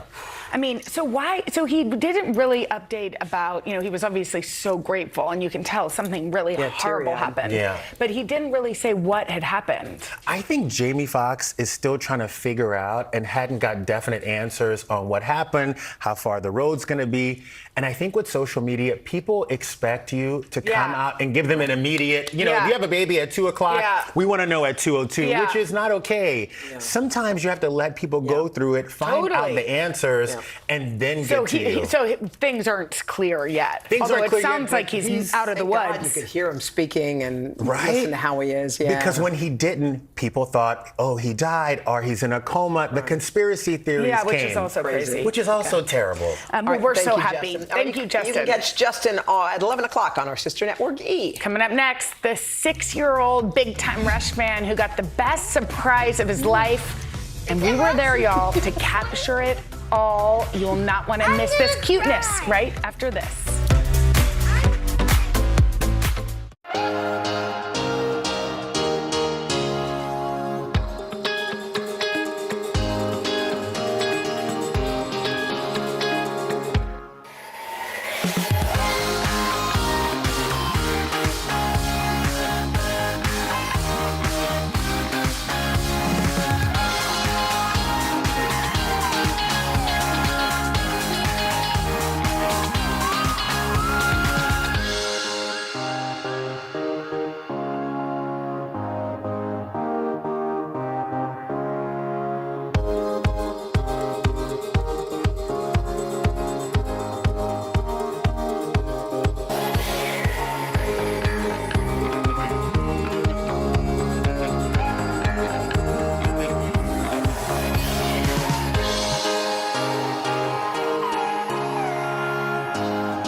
All right, are you ready to feel good today? Because we are bringing you this super sweet story, a 6-year-old, and it's gone viral. Okay, when Harrison Kinsley's parents surprised him with tickets to see his favorite band in concert, the video warmed the hearts of millions around the world.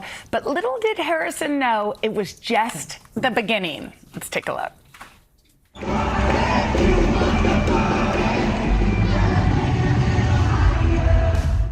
Harrison Kinsey may be little, but he's a big-time fan of the band Big Time Rush. Just last week, the 6-year-old's parents, Kyle and Kayla, gave him the surprise of a lifetime. We're not going to Nemo's. Why? Guess where we're at? Where? A Big Time Rush concert. Wait, what? Since Kayla posted the video on TikTok, it's had more than 3.7 million views in 5 days. Big Time Rush? What? I'm unbuckling.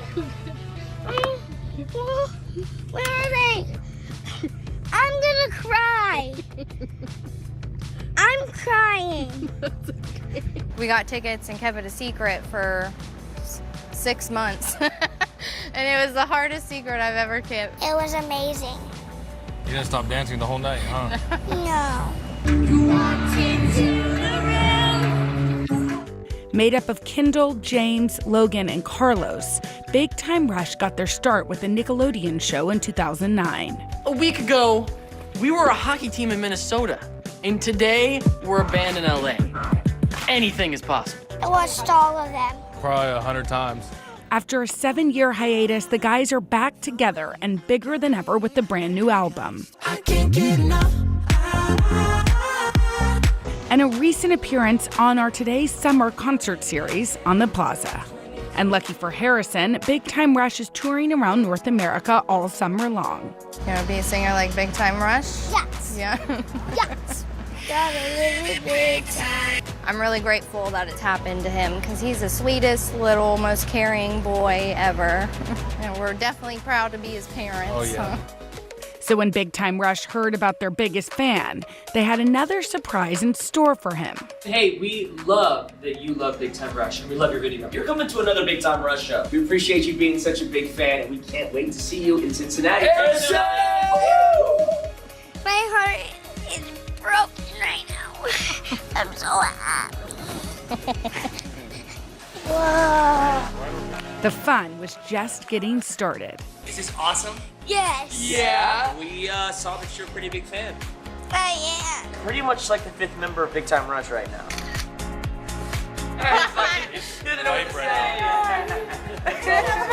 You're so happy.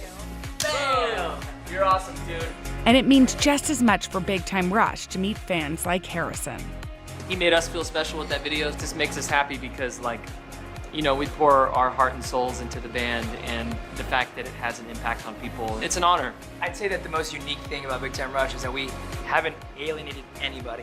We have 6-year-old fans, and we have 60-year-old. Listen, my grandma's 84, and she's a huge fan. Then it was showtime.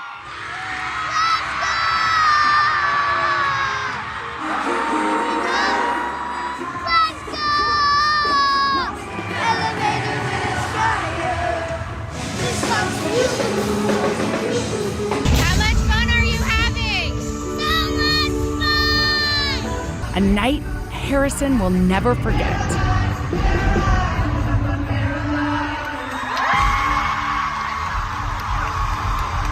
On stage. Harrison on stage with Big Time Rush. And y'all, can we just say happy birthday to little Harrison, who turned 7 on Wednesday? Oh my God. What an incredible gift. Okay, that kid is amazing. All right, up next, our girl Bobby Thomas brings us exclusive discounts on some of her favorite beauty and fashion finds. It's our bests for less coming up after this.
less when today's style editor Bobby Thomas brings us some of her favorite beauty finds and brands. Oh, and you know what? Bobby has got exclusive discounts just for our viewers. So scan that QR code and shop along. All right, what are we starting with, Bobby? Okay, this is the best. I get to hang out with two of Yes. my We love ya. favorite humans and best friends, and share deals. So brands stepped up, and Rita Hazan, as you know, she's your girl. She is my girl. Does she always do your color? Nobody else can touch my hair. Rita is my girl. But my secret weapon, when people ask me how have I had long hair forever, her gloss, the ultimate gloss, is a game changer. We actually have a before and after. So you use it in the shower. So this is just somebody showing you how it's In the applied. sink. You can use this in the shower yourself at home. And Hoda, Yes. Wow, sounds look like at it's that. for me. honestly, sun and stress, and But it for helps. all it's for all textures. Yes, they have 3 different types: clear, breaking brass, and sun kissed, depending on what you need. So what would we be? If it gets too brassy, you would do breaking brass, or if it gets too ashy, you do the other one to get sun kissed. Okay. You would like the breaking brass. I use the Breaking clear. brass.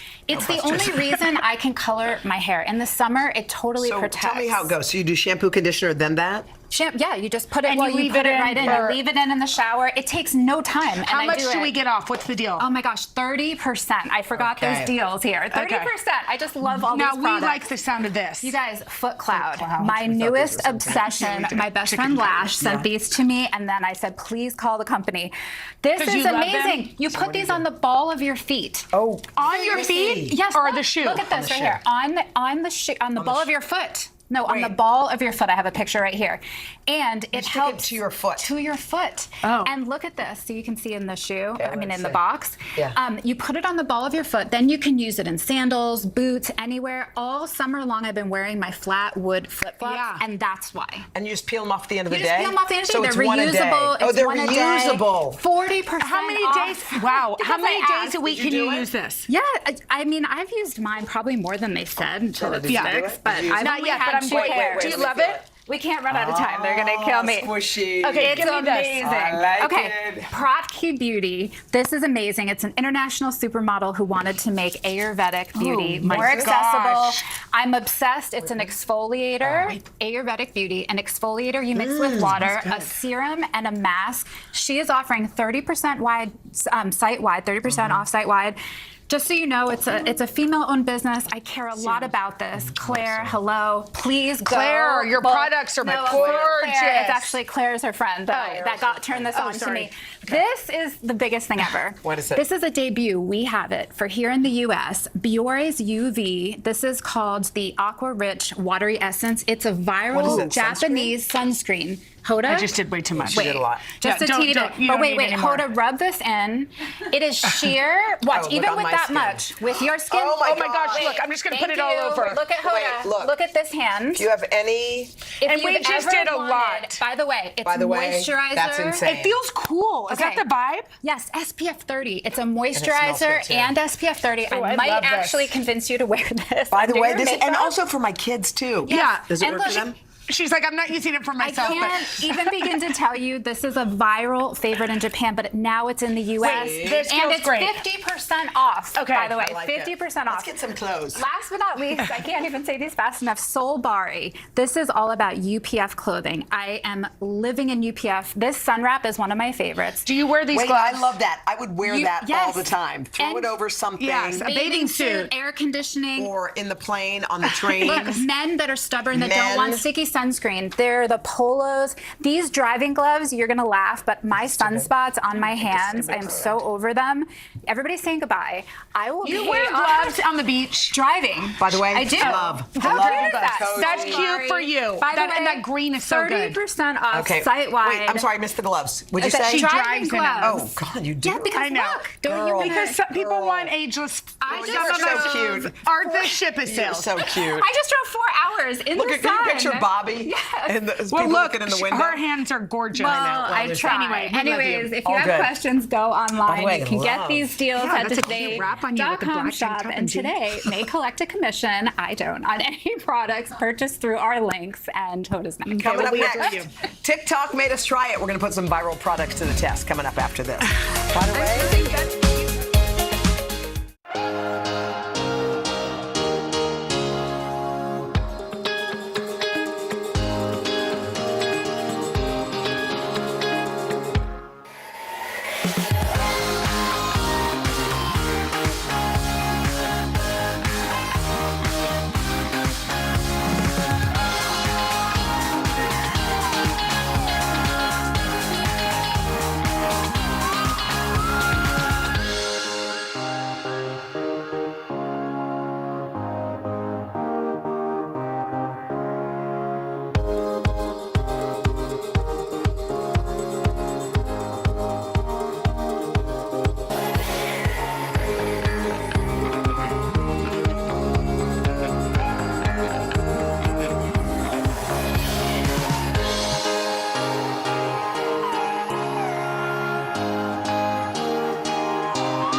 Okay, scroll through any TikTok on any given day, and you'll come across a dozen products and trends that all go viral. So we wanted to know if they really work. So it's a segment we're calling TikTok Made Us Try It. Our staffers are here to help out. Kelsey's beginning us. Whoa! Kelsey's got some lips the on. color today. Okay, so what did TikTok make you try? So I always put my lips on last, and they're always the first thing to come off. Okay. So we noticed that this TikTok trend was happening. Where Wait, this- ow! Oh, wait, you're putting that on and you're peeling it? It's a Vanicare lip mask, so it stains your lips. You put it on, apply it, leave it for about 5 minutes. Okay. And then when you take it off, the stain should stay for the remainder. Okay, so you've done it? So I have it on right now. Okay, let's see. So let's see And we her pull it off. before. Wait, Let's she's see her peeling. I before. wanna see her Hold on, peel it. before first. We want to see the peel. I know. Now. Okay, someone get a tight. I want to see. Okay, go ahead, Kels. Okay, Give it okay. a go. Ow, ow, ow, ow, ow, ow. Oh! We got a little color. Okay. Now do the other one. Ow, ow. Does it ow. hurt? You might have You want me to get it? Get it, Jenna. Get it. Oh, she got it. She got it. Oh, that's satisfying. It is satisfying. Now, Okay, wait. A Does little it? extra. How does it feel? Okay, rub it in. How's it feel? It feels good, and I feel like Yeah. even when the rest of the mask comes off, Yeah. now I don't even feel like I have a product on my lips, so It's I can just put a kind of chapstick stained. on and By just the way, something that But feels okay, also, so we like I'm it. happy with this color as opposed to the mask color. Yes. You know, this is That just a was- hint of yes, something. Kelsey, Kelsey. good All job. right, I'm glad you didn't try any of those weird TikTok trends. We've got Sydney, our researcher and just extraordinary human being. Awesome. Okay, what do so we I try? had so Make you much, try. I had so much jewelry throughout my life, and when it gets tarnished, I never want to wear it again. Yeah. So TikTok made me try this ultrasonic wave jewelry cleaner. Wait, ultrasonic wave? Yes. So it just takes What? the ultrasonic waves Oh, I and see. pretty much just wipes the dirt off of it. So you take it, So you drop it into this pool. Yes. So Can you do we- it with any type of jewelry? Any type of jewelry. Are you Okay, sure it's after not gonna yours. you hope sure? not. Okay. Wait, hang So on. after you this go. chain, I think we have a before photo. Okay. Let's see the before of the chain. Oh yeah, it looks all brown and yuck. Yeah, so we took it out. Oh, That yeah, looks better. Silver. I know. So it definitely took a little longer than expected, but How long did it take? I think we put it in for about 10 minutes. Okay, Jenna just put her Okay, wedding let's ring try in. my wedding Okay. ring.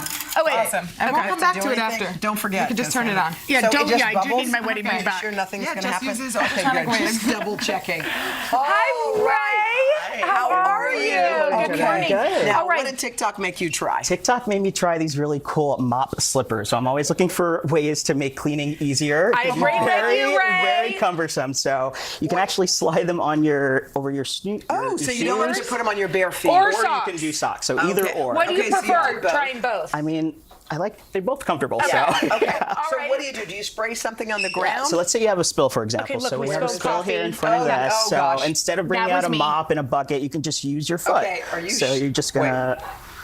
Dude, that works. And look at that. So.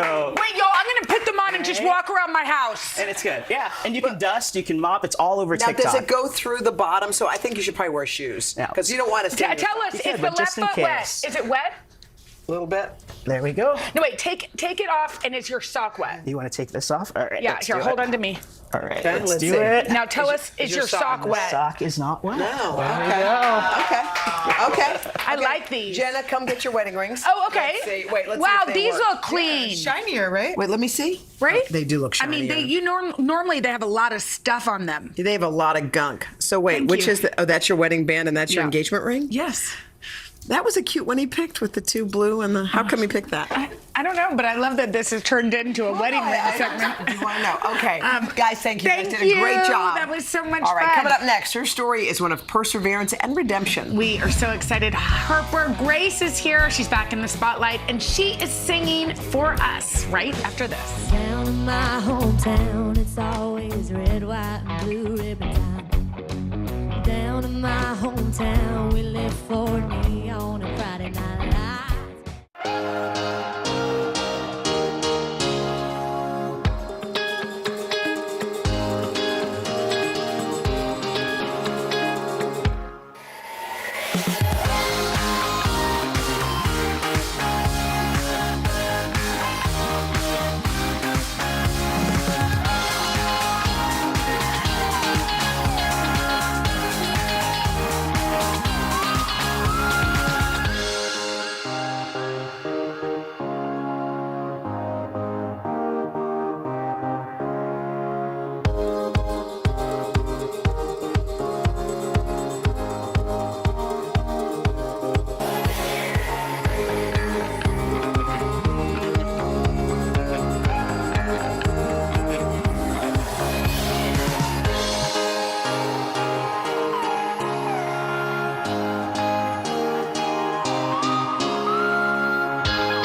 The City Music Series on Today is proudly presented to you by City.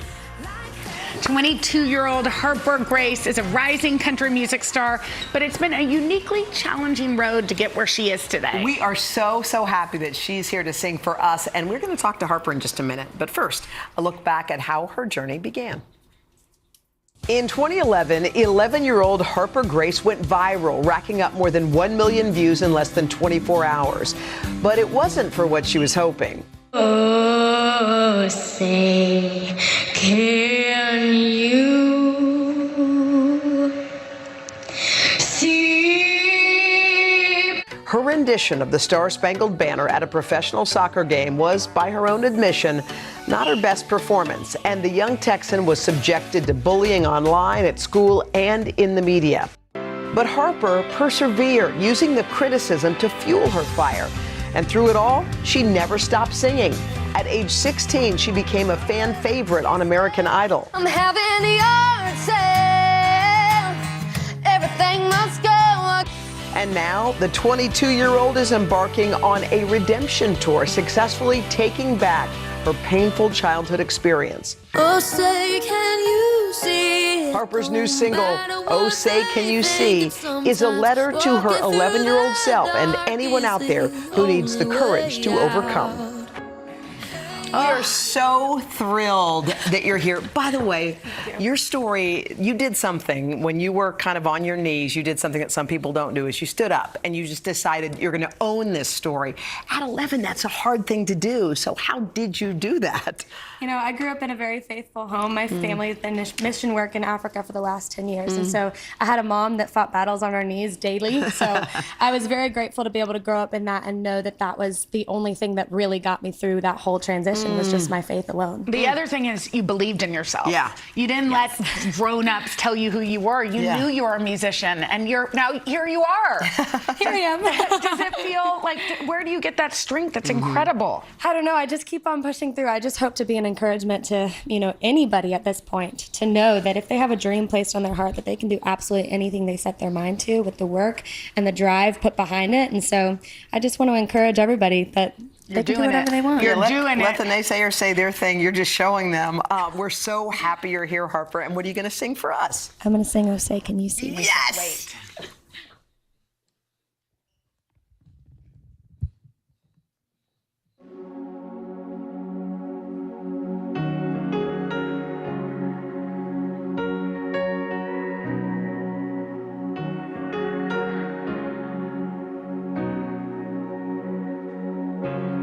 You're just 11 and it ain't fair.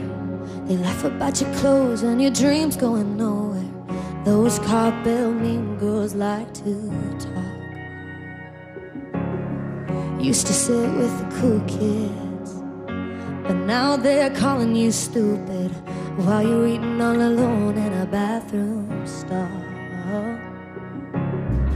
Oh darling, right now it's hard to understand that this moment right here is gonna write your anthem.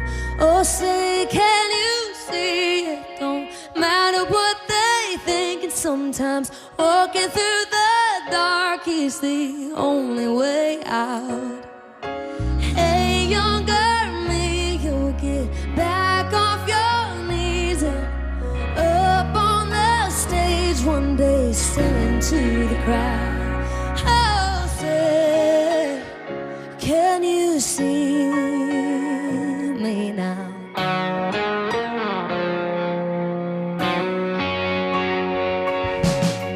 Hold on to your microphone hairbrush, even when the weight of the doubt feels too much. It's hard for you to believe what I believe. Oh, but I promise I'ma show you. I'll go from pretending they don't even know you to singing every word of your song. Oh, say, can you see it? Don't matter what they think. And sometimes walking through the dark is the only way out. Hey, younger me, you'll get back off your knees and up on a stage one day, singing to the crowd.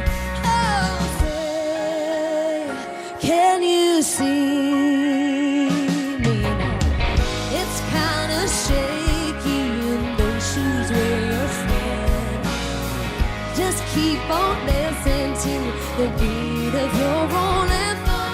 Oh, say, can you see it? Don't matter what they think. And sometimes walking through the dark is the only way out.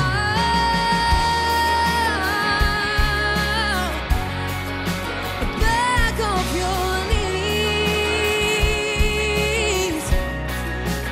Sing it to the crowd.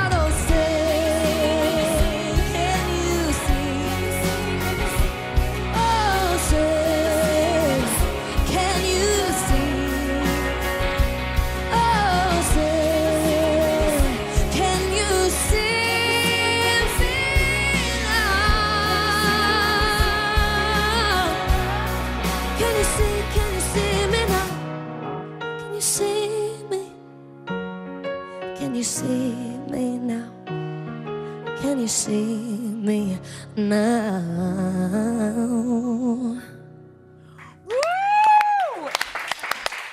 Oh my gosh. We just want to say that we're over there weeping. Okay? Oh, you really are. We are see real. you. Like, oh my You're God. gonna make me cry. Oh goodness. So beautiful. Everybody needs to play this song for their younger selves, but also their children. What are you doing? My gosh, that was incredible. By the way, we should point out that Harper's also managed by the same outfit that the Joe Bros. The Joe Bros. So, yes. Huge star. Oh my gosh. Anyway. Harper, we love you. Oh my God. Beautiful. Oh goodness. Okay, Harper's single. Y'all get it. See. Play it, y'all. It's beautiful. It's available now. We'll be back. Bye. Oh my God. Hey, younger me.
Tomorrow, actor and author Andrew Rannells will be here. Plus, the executive coach who can help you reach your greatest potential. Right, let's get that song, Harper Grace. We can't stop can thinking. You see, we y'all? can't Get stop. it right now. We're still thinking about We're going to play it for children. Bye. Bye. Bye.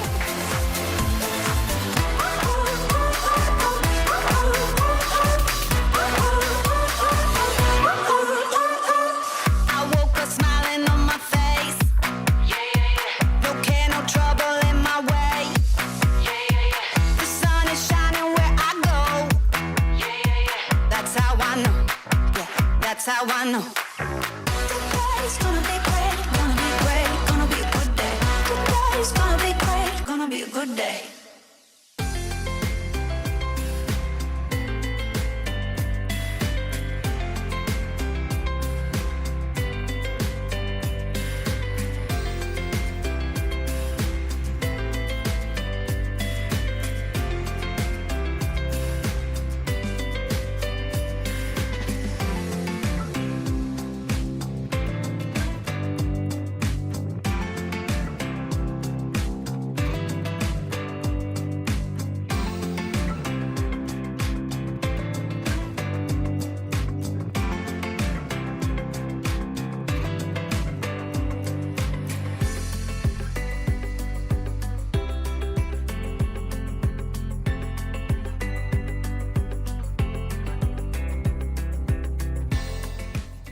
Say today all day, I don't know about you, but I love pecan pie. But why is it we only get to eat them on Thanksgiving? Well, Samadada. and her baking buddy, Chef Samantha, have reimagined the classic holiday pie for any time of the year. Sama is serving up vegan mini pecan pies that make a perfect sweet snack. And then Samantha makes a stunning maple nut tart that is truly a work of art. It's all coming up next on #Cooking. So we're just stirring. Oh gosh, cooking. Sama, it smells so good already. Doesn't it? Mm-hmm. Don't you want this in a candle? I do. Sama's gonna start making I'm candles. gonna start making pecan pie candles, baby.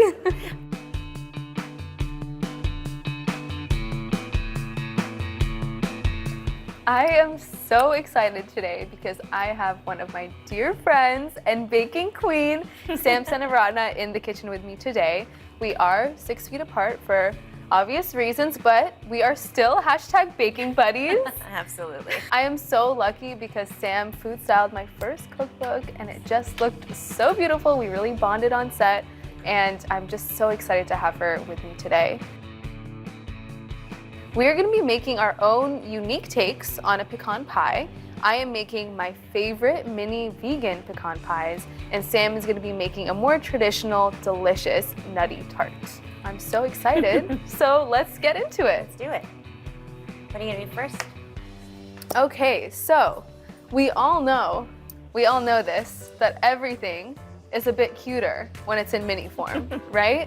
So today I'm making my mini vegan pecan pies. I find that they're the perfect thing to eat and make when I'm craving a pecan pie, but I want something a little bit more bite-sized and shareable. So the first thing that we're gonna do is make my filling.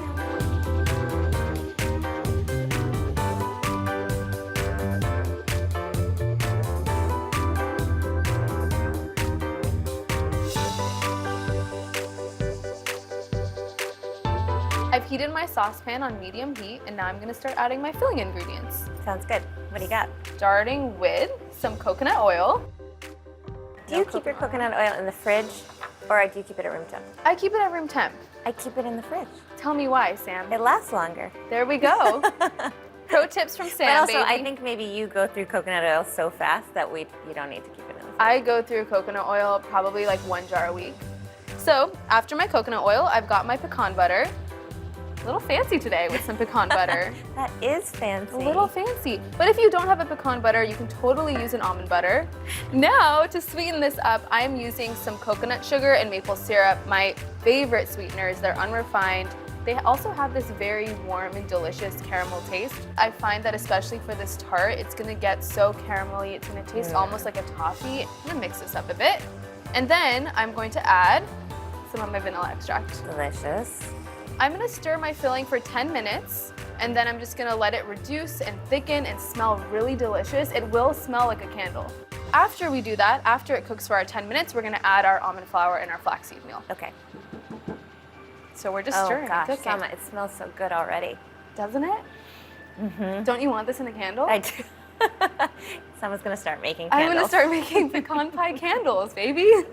Before you add the almond flour and the flaxseed meal, you wanna make sure your mixture is reducing a little bit. So you'll notice that it's bubbling up. It's kind of pulling away from the sides of the pan, and then that's a really good time for you to add your flaxseed meal and your almond flour. And it looks like we're there. I'm using an almond flour here just to thicken up the mixture a little bit, and I'm also going to use some ground flaxseed, otherwise known as flaxseed meal. Do you use this when you I make do or cook? sometimes. I have a dear friend that's vegan, so I try to use flaxseed for her egg replacements. Flaxseed meal adds some fiber, and we love a fiber moment here. We're stirring this up so the mixture gets nice and thick. The almond flour and the flaxseed meal are really what's going to help us get it there. Does it smell good? It smells so good. You all wish you were here. You wish you were here to smell this. But you're gonna make it at home, so it's gonna be great. Yeah, you are gonna make it at home. Please. You'll love it. Finally, for my filling, I'm gonna add my crushed pecans. You can just crush them with your hands, super easy. But I like adding this because it adds texture to the filling, and my crust is actually gonna be more on the cookie side of the spectrum rather than a traditional buttery crust. So it's nice to have some weight to the filling. Yum. Crush it up. It's okay if you've got some big or small pieces. You love texture here. Your tart. It's all about texture. It's all about texture. I'm so excited to get there. See how it's kind of thickening up? I'm gonna take this off the heat. Incorporate those pecans, get it off the heat, and then get to work on my crust. If we don't eat it first. if we don't eat it all first.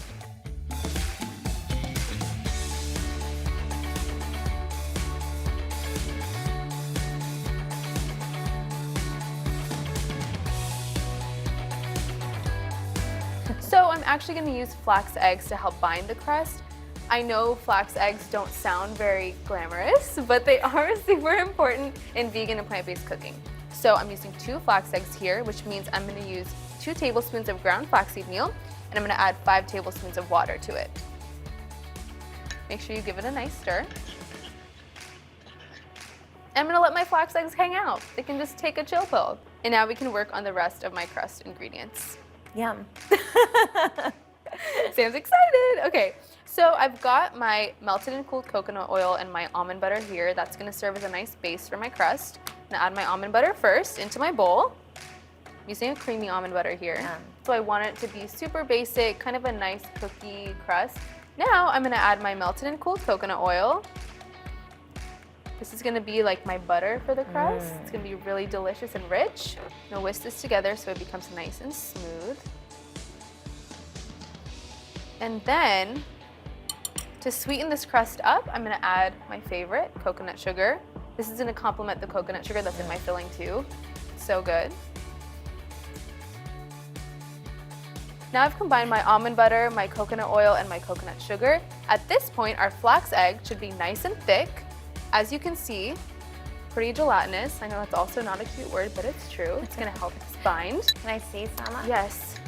So you can see how it's kind of thick, look at that. So fast. Sort of like a gel. Yeah. So it's gonna be nice because this is what's gonna help bind our crust instead of an egg. For my dry ingredients, you know how I said it's gonna be sort of like a cookie, cakey crust? The almond flour is really what's gonna help it get there.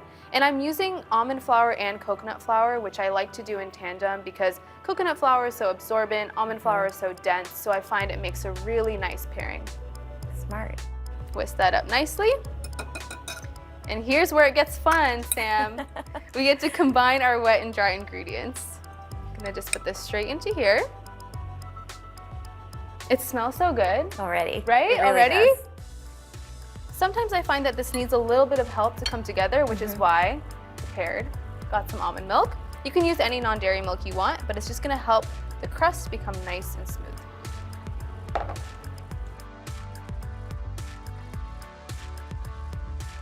So in my crust, I would use butter, lots of butter, and flour, and granulated sugar. Yeah. As you can see, this dough can be really sticky, so make sure you're armed with a spatula to help your whisk out. You know, though, at home you'd use your fingers. At home, yeah. Yeah. I do use my fingers when I'm at home. You know what? Are we over it? I'm just gonna get in there. Just gonna get in there. They're the best tool you have. You always say when you bake to trust your body, which is what I love about you. Can you explain this to me a bit more? Is that your baking philosophy, to trust your body? That's my baking philosophy. That's why you use your hands, right? So you feel it and you smell it and you use all your senses to sort of figure out what to do next. We really are I #baking know. buddies. Okay, so it looks like my crust is nice and sticky, well incorporated, which is gonna be perfect because now all we're gonna do is transfer it to my little mini muffin tin. You know why I like your dough, Sama? Tell me, Sam, why you like my can dough. Snack on them because there's no raw eggs. You know what? It's I'm always a cookie dough lover, so. It's always a bit of a question on whether or not the dough will make it to the oven for me. So now I've added my crust into my little mini muffin tin. All I'm gonna do is use my finger or my knuckle to create a little bed for my filling to sit snugly on top of, like so. And it's really easy and fun too. You just mold it to the sides of the little mini muffin tin. We're using a little mini cookie scoop to control how much dough we add into the pan so that it's nice and even. I wish I could help you. I know, I miss you so much. Oh, I forgot to mention, I did grease this pan with coconut oil, and you want to make sure you do that. Super important because you don't want the pies to stick to the pan. That would be really sad. That would be so sad. Now that all of my little cute mini crusts are done, I'm gonna add the filling. Just gonna move this bowl aside. As you can see, this filling has just gotten so thick and it's delicious and it's like a toffee. I'm gonna add it straight into my crust. And it's gonna fit nice and snug in there. Like, they're like little mini tarts, I know. They're so cute. You don't wanna overfill the filling because it will bubble up in the oven when it bakes. So make sure you just level it out. But this guy definitely needs a little more. And see how nice it is that this filling is so textured. It's gonna be so delicious when it caramelizes and cooks in the oven. Finally, just for aesthetics, I'm gonna add a pecan on top of each of these, just to finish it off. Great. I can't wait for you to try this, Sam. My little cute vegan mini pecan pies are done, so now they're ready for a little journey in the oven, going in at 350 degrees for about 20 minutes.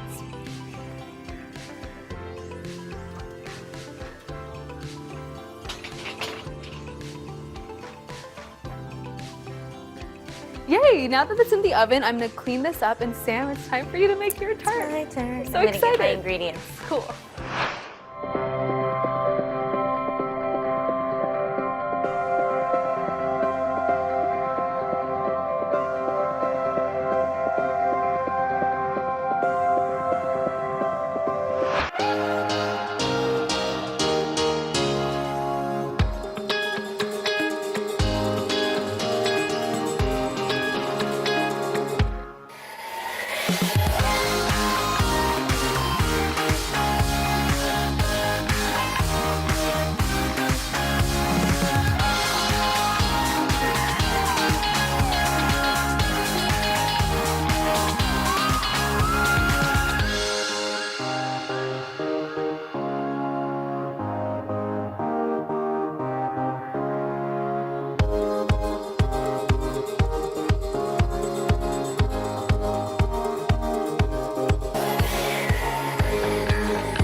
A classic butter crust is the base for many delicious desserts. It takes a bit of practice to master, but it's worth it. I'm going to show you how to make it. To start, combine flour, sugar, and salt in a food processor and pulse to combine. Now, add the cold butter and pulse until the mixture resembles a coarse meal.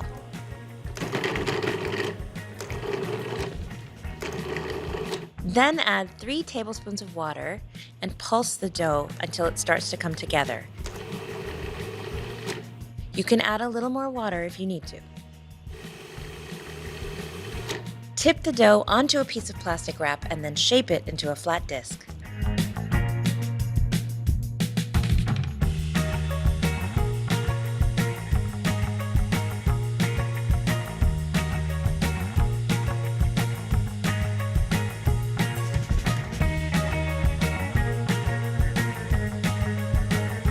Pop this disc into the fridge and let it chill for at least 1 hour or up to 2 days.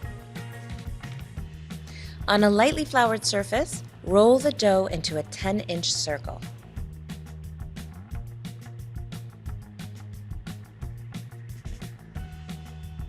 Transfer the dough to a 9-inch fluted tart pan and gently press the dough into the edges.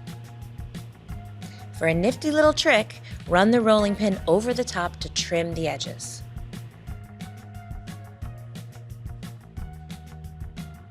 Pop the tart shell into the freezer for 15 minutes. Before baking the tart, line the frozen dough with parchment paper and fill the inside with pie weights. This step will help our crust keep its gorgeous shape. Bake the shell at 375 for 15 minutes. Remove the weights from the tart shell and bake again until lightly golden, another 10 to 15 minutes. Now your beautiful crust is ready to be filled.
Okay, Sam, you're making this delicious nut tart. I need all of the details. How did you come up with it? Well, it's based on a classic pecan pie, but I developed this recipe for my dad because he is a lover of nuts. He loves nuts more than anyone in the world, and every time I go to visit him, he wants me to bring something nut related. So that's how this came about. Cute.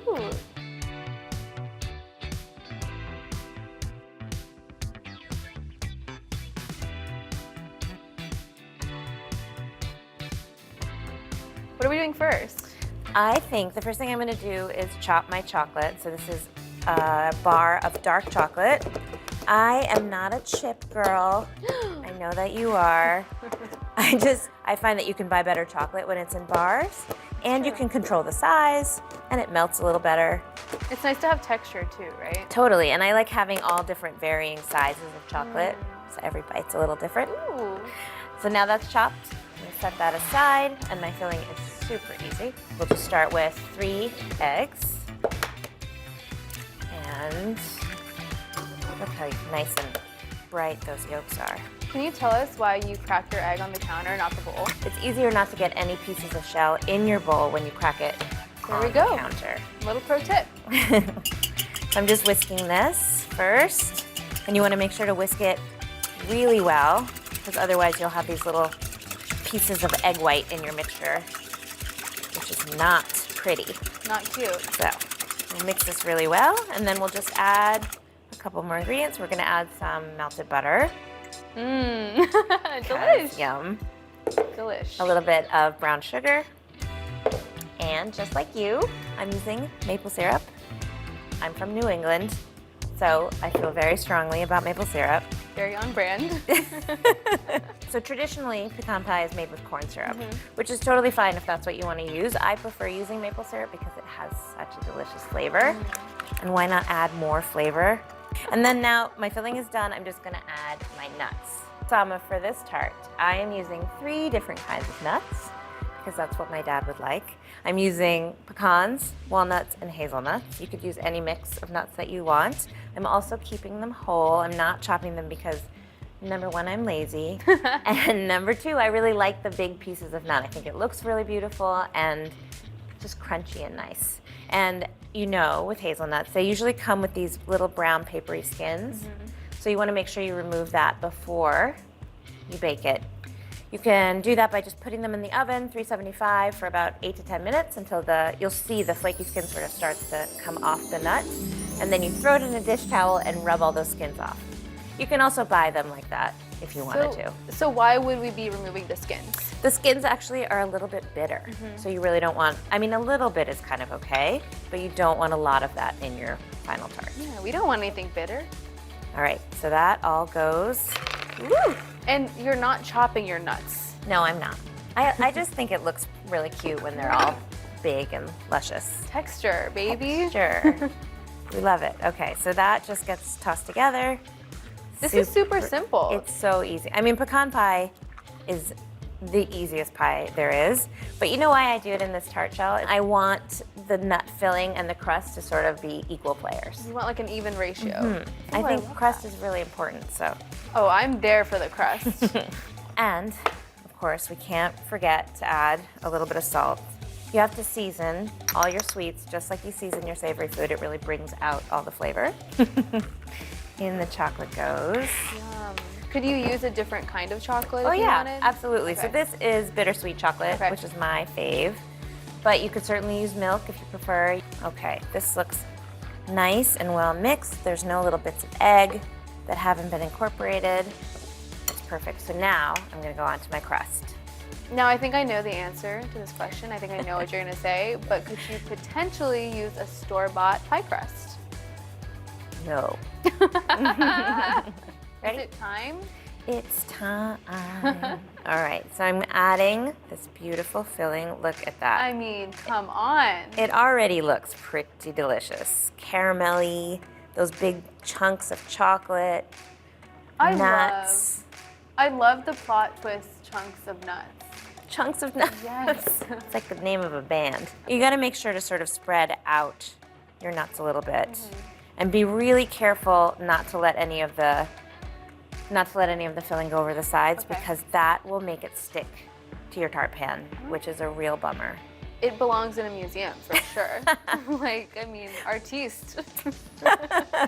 Well, thanks. Well, as you know, I'm also a food stylist. So you want to make sure to spread everything out so that you don't have chunks of nuts on one side. You know, you want it all to bake really evenly. And you want every person to get every kind of nut in every slice. Okay, I think she's ready for the oven.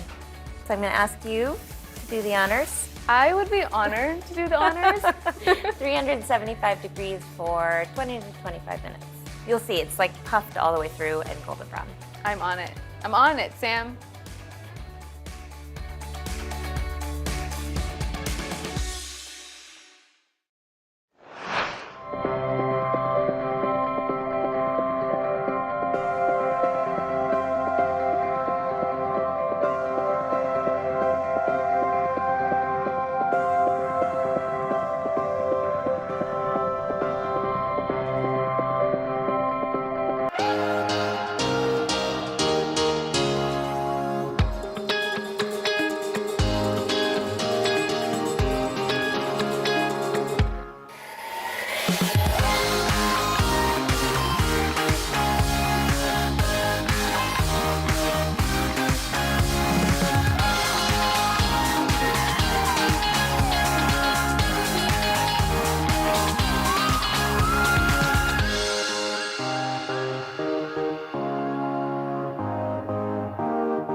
This kitchen smells amazing. incredible. So good. We made it. We took the journey. I'm so excited to try this. Tell me, how would I serve this? Right, you gotta get it out of that pan first. So I have a little trick to show you. Yay. You need a big can. Okay. And then you're gonna pick it up and put it on top of the can. And if everything works according to plan, the sides will just fall off. I'm stressed. Okay. Okay. We can do it. All right. So I'm gonna put it on top of the can. With the can in the center.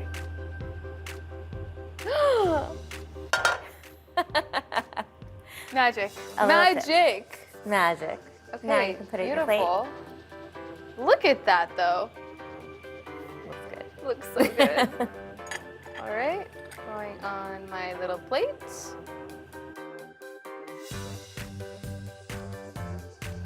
Okay. You like Moment of truth, Sam.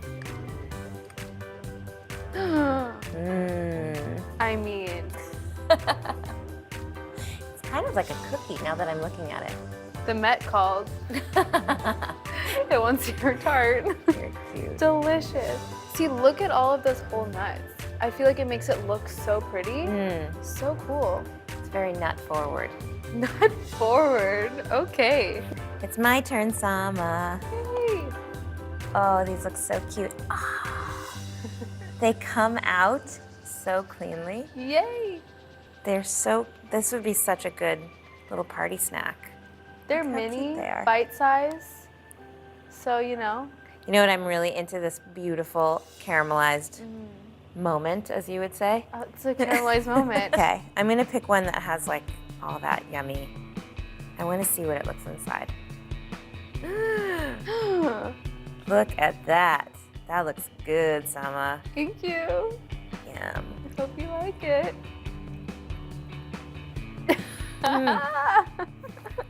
Good? I'm so happy. The coconut sugar is so yum. Right? That's delicious, Sama. Thank you, Sam. It's like rich and chewy and crunchy and coconutty. And How do you feel about the cookie crust? I'm into it. Okay, I'm good. really, I love how thick it is. Because it's like, It's luscious. luscious. That's what it is. Luckily, there's a huge piece of that delicious chocolate right here. This is what I'm going for. I mean, Tim, you shouldn't have, but you did. For you.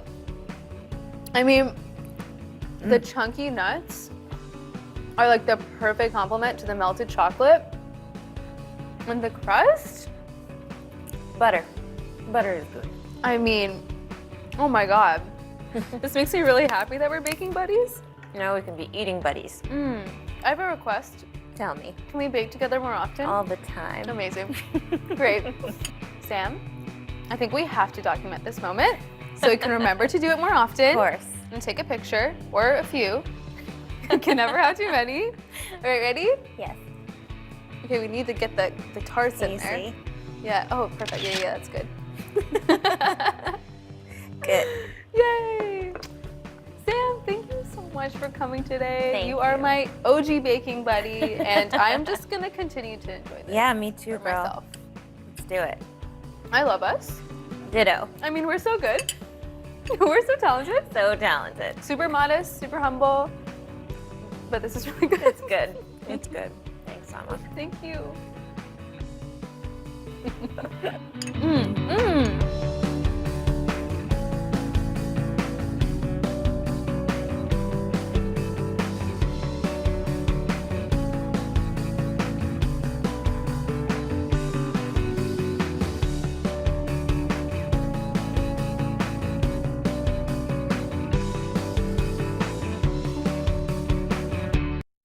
Hey, Today All Day. Up next on Hashtag Cooking, Sama Dada is sharing her favorite ways to use up any oats that you have lying around. First up, she's baking an oatmeal chocolate chip cookie that's healthy enough to eat for breakfast. Then it's homemade granola with a savory twist.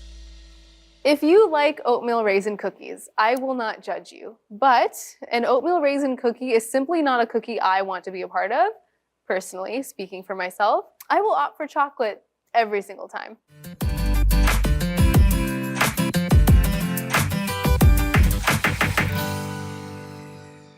I know you have a little canister of oats sitting at the back of your pantry that maybe you're neglecting a little bit.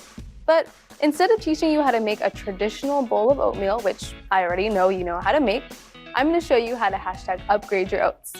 Today we're going to be making my favorite oatmeal chocolate chip cookies with some added fun, coconut, and then a really easy savory granola. How's that for a plot twist?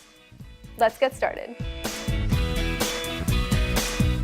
Oats, they are having a moment. They're everywhere these days, and for good reason. Oats are super versatile, they're really nutritious, and there's so much you can do with an oat to make it a star. But there are a lot of different varieties, so I thought I'd walk you through a few of my favorites. Welcome to my kitchen classroom. On today's agenda, Oats 101.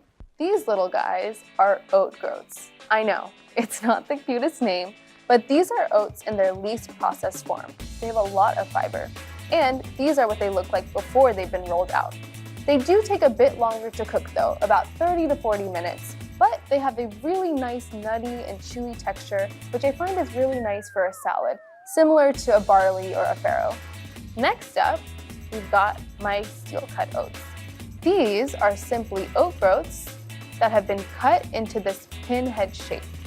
Now, steel cut oats take about 20 to 30 minutes to cook. They've got a nice chewy texture, making it perfect for a slow weekend morning when you want to enjoy a bowl of oatmeal. Next up, we have got my Oat MVP rolled oats or old-fashioned oats. These oats have been steamed and then rolled out into that iconic oat shape.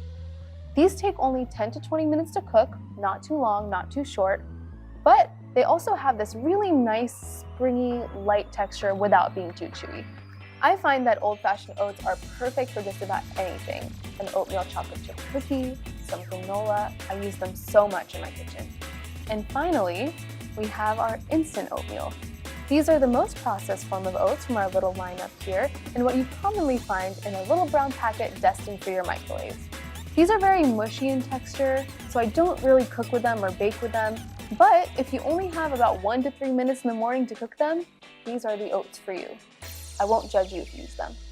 When you're always stocked with oats, guess what you'll never run out of? Oat milk. Because that's right, you can make it yourself. And I'm going to show you how to do it. All you need to make your own oat milk at home is some old-fashioned oats, some cold water, and a good quality nut milk bag. When you're making your own oat milk, make sure to use old-fashioned oats. Steel cut is going to be a little bit too coarse, and instant is going to be too mushy, so we don't want to do that. Now, I'm just going to grab a measuring cup for my old-fashioned oats and measure some out. Old-fashioned oats secured. My blender is my BFF, and this oat milk comes together just in your blender. I'm going to add my old-fashioned oats to my blender. We've got some cold water. Make sure it's cold. We don't want any warm water here because the oats will get slimy. Nobody likes a slimy oat milk. Adding this in my blender.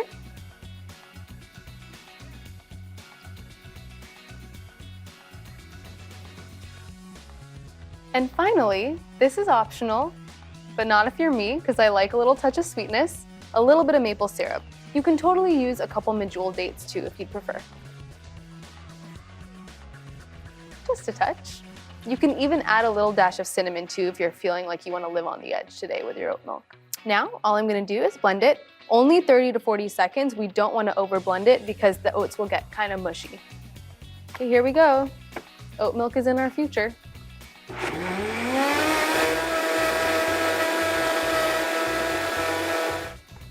We're looking nice and creamy.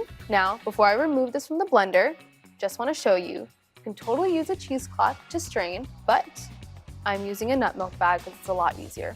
I'm gonna prepare this in my pitcher.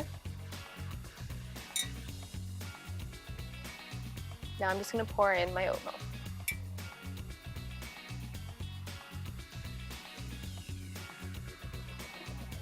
We're making oat milk.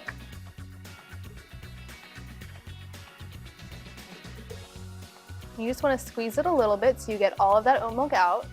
This is precious. We worked hard for this. Okay, we didn't really work that hard for this, but we still want to get everything out. Look at how creamy that looks too. Like that's some thick oat milk. I love it. And look at how this nut milk bag is catching all of those little pieces of oats. We don't want that in our oat milk. We want that to stay secure in the bag. That's why it's nice to get a good quality nut milk bag, because then it makes it super easy to make your oat milk at home. All right, we're gonna set this aside. See you later. And now we have homemade, creamy, delicious oat milk. This stores well in the fridge for about 5 days. Make sure you stir it before you drink it because separation is totally normal. I like to use this oat milk in any recipe where I call for a non-dairy milk, whether that be in my chocolate chip cookie pie or even my date crumble bars. It's so delicious, it's so creamy, it's even amazing in your coffee. And you know what pairs really well with oat milk? Cookies. Luckily, I've got myself covered because we're gonna make my chocolate chip oatmeal cookies with a little bit of coconut. I'm gonna let this chill while I go grab the ingredients.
I have been there and done that with traditional stovetop oatmeal and overnight oats.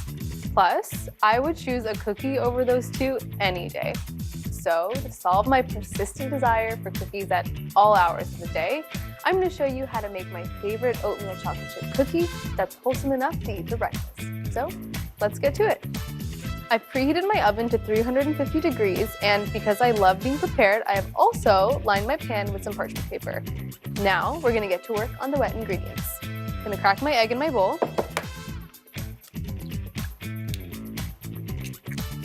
Whisk that really nicely. We want no separation between the yolks and the whites. Okay. This looks great. Now I'm gonna add a little bit of almond butter.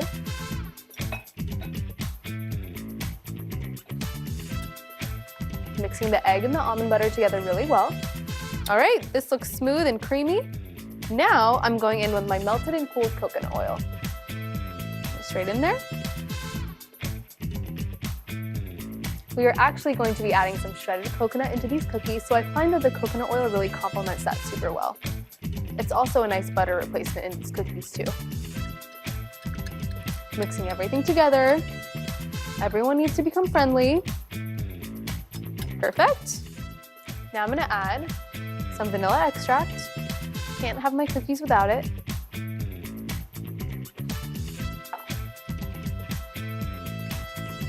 And finally, for my sweeteners, maple going in. Maple adds that really warm and almost breakfasty taste to these cookies.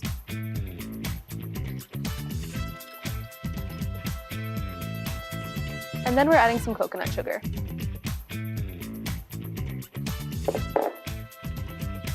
Coconut sugar and maple syrup are my favorite sweeteners to use together. I find that they complement each other really well. They create this really golden taste in these cookies. Because coconut sugar is really fragrant, it's gonna go really nicely with that coconut oil and that shredded coconut that we're gonna be adding into the cookies later. My wet mixture looks perfect, honestly. I have to give credit to myself. Now, I'm gonna move on to my dry ingredients. For these cookies, I'm using a combination of almond flour and oat flour. If you don't know what oat flour is, get ready to have your mind blown. All it is just oats ground up into a blender until you get that fine powder, like a flour. Then we get oat flour. How fun and convenient is that? Easy to make at home. You can also buy it from the store. Oat flour going in. We're having an oat moment with these cookies. We love oats. Gonna also add some almond flour. Almond flour is really dense, oat flour is really light, so I find that they create a really nice combination and a really nice texture in these cookies. Okay, we're gonna whisk that up. Whisking our almond flour and our oat flour together really nicely. And now, because I'm fun, I'm gonna add some shredded coconut. Make sure you buy unsweetened shredded coconut because we've got the sugar already, we don't need to add more into our coconut.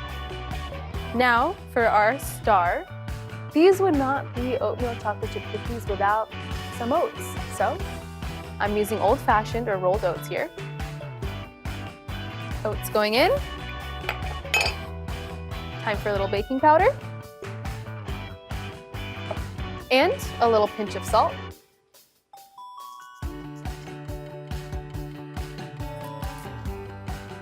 The salt is gonna balance out the sweetness, really bring it out. It's gonna heighten all of those flavors. Whisking everything together nicely. We want a fully incorporated dry ingredient mixture here. Dry mixture taking a journey.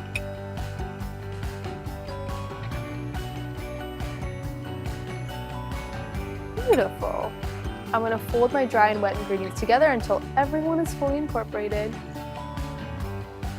So we want to make sure we're not seeing any remnants of that flour mixture, right? We want it to be fully incorporated. You'll see how that color changes. Everyone looks really nicely incorporated, really well mixed. Thorough. We want to do a thorough job here. I mean, listen, this is like a bowl of oatmeal, right? This counts. A cookie, an oatmeal cookie, same thing. I think it's the same thing. Okay, this is controversial. I'm gonna put my spatula down for this. If you like oatmeal raisin cookies, I will not judge you, but an oatmeal raisin cookie is simply not a cookie I want to be a part of, personally, speaking for myself. I will opt for chocolate every single time. So, I'm gonna fold in some chocolate chips.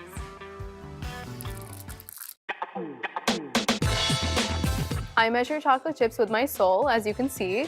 I will be saving these to top the cookies with before they go into the oven. I want a few more. I changed my mind. Just a few. Breakfast, anyone? Okay, we're gonna fold the chocolate in really nicely. And this is a beautiful cookie dough situation I've got here. Okay. Time to make our cookies. Perfect. I'm using a cookie scoop here just to get some nice even cookies. Want them all to be about the same size, and then they're gonna cook evenly too. That is a huge chunk of chocolate chips I just got. I'm not mad about it at all. Okay. And I'm just gonna use my fingers just to flatten them down slightly. Not too much, just a little. This one has so many chocolate chips, that's the one I'm going for. I already know this. I've already made up my mind. I like making these cookies at the start of the week because I'm eating them for breakfast. It's kind of nice to have on hand. And even if you have a different breakfast, okay? Even if you're having your eggs or whatever else you eat for breakfast, you can totally have one of these after with a little cup of coffee. How does that sound? Pretty good? I know, because I do it all the time. You know what these remind me of also? Just like a really glam granola bar.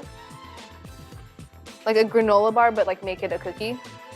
I've got some extra dough here. I will be baking these off later, but I do want to add a couple extra chocolate chips on top for fun. I went pretty heavy on the chocolate chips and the dough already, and I honestly love that for me. I'm gonna bake these in the oven 10 to 15 minutes until it's nice and golden brown around those edges. I'm so excited to have some oatmeal breakfast cookies after this.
Cookies for breakfast, anyone?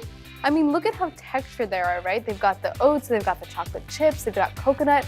There's a lot going on here. Perfect for breakfast, but also for any time of the day. I'm not gonna, say that I can't have this after dinner, because I can. I'm so excited to eat them. And you know what I'm gonna eat them with? Some homemade oat milk, because I'm having an oat moment today. And I'm just gonna have all of the oats. I mean, look at that. So fluffy. You know what this needs? You know what this needs? It needs to be dunked in some oat milk. It just has to happen. Okay. I gotta get my camera out first because this is a perfect photo op.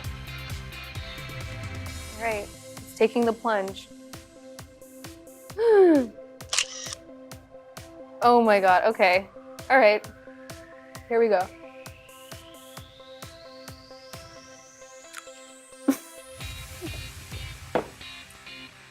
I'm so good, I'm just losing cookies everywhere. Okay, I need a sip of oat milk.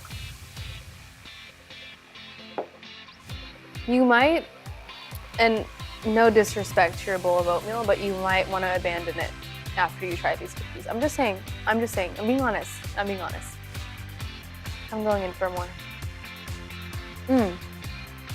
Someone hold me back. No, really, someone hold me back. Oh, you thought I was done helping you upgrade your oats? Well, you are mistaken, because up next, I have my plot twist savory granola. I'm super excited to make it. I'm gonna go grab the ingredients.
When you think of granola, you're probably thinking of those sweet clusters of nuts and oats to top your yogurt.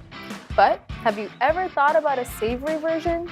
I know it's a plot twist, but savory granola is one of my favorite snacks. I was inspired to make it by traditional Indian snack mixes, and I cannot wait for you to try it. We want the savory granola to have lots of flavor, so to start, we're gonna make a little olive oil spice mixture. In my bowl, I'm gonna add some extra virgin olive oil. Olive oil is gonna help us get that nice, crisp, golden color and texture that we really want. Now, for some more flavor, I'm gonna add some coconut aminos. Coconut aminos going straight in there. Coconut aminos are made from the sap of coconut palms, and it's actually very similar in taste to a soy sauce, but it's gluten-free. So if that's important to you, there you go. We always have to have spice. I always have to have spice. I can't live my life without it. So we're gonna add a couple of my favorites. Cayenne. Cayenne is gonna add some heat, some spice. It's gonna really kick this flavor up a notch. Now I'm gonna add some garam masala. Garam masala is a very common Indian spice blend. It contains pepper, cumin, cloves. It's super warming, super fragrant. I love using it in my savory granola. Gonna add a little pinch of salt. Nothing is complete without a little pinch of salt. And now, because we have a lot of spice, a lot of flavor, a lot of savory elements going on here, I want to add a little bit of honey just to balance out that saltiness. I love honey. Just a touch, not too much. That honey is going to give that really nice sweet and salty balance that I love so much. Now let's whisk everything together. Make sure it's really well incorporated. We want all of the spice, all of the flavor to be evenly whisked together.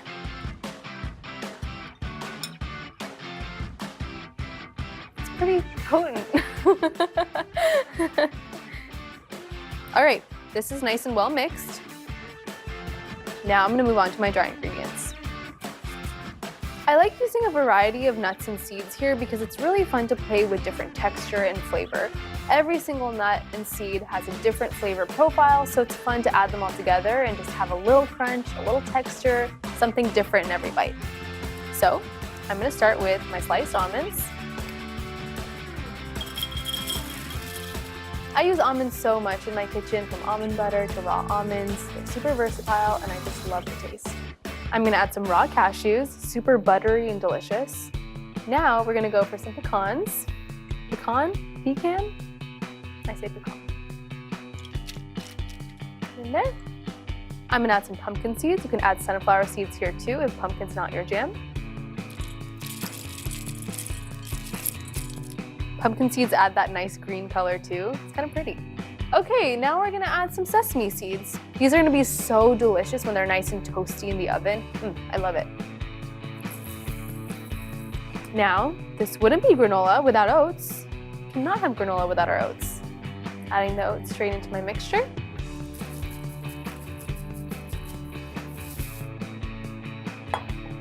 Now we mix them all together. Make sure that you're using raw, unsalted nuts here. We are gonna be roasting them in the oven with some olive oil and spices, so you don't need to buy roasted and salted nuts. Look at how fun and textured this is, so many different colors. And it's about to get a lot of flavor. Time to add my olive oil mixture straight on top of my nuts, seeds, and oats. Leave no spice left behind. Come on, you can do it. Okay. Now we're gonna mix everything together. We want a very well-spiced, savory granola. So every piece has to be coated by some olive oil and spice. It already starts to smell so good, so flavorful. This is such a fun and easy portable snack too. We are looking nice and well mixed. Now it's time for the pan.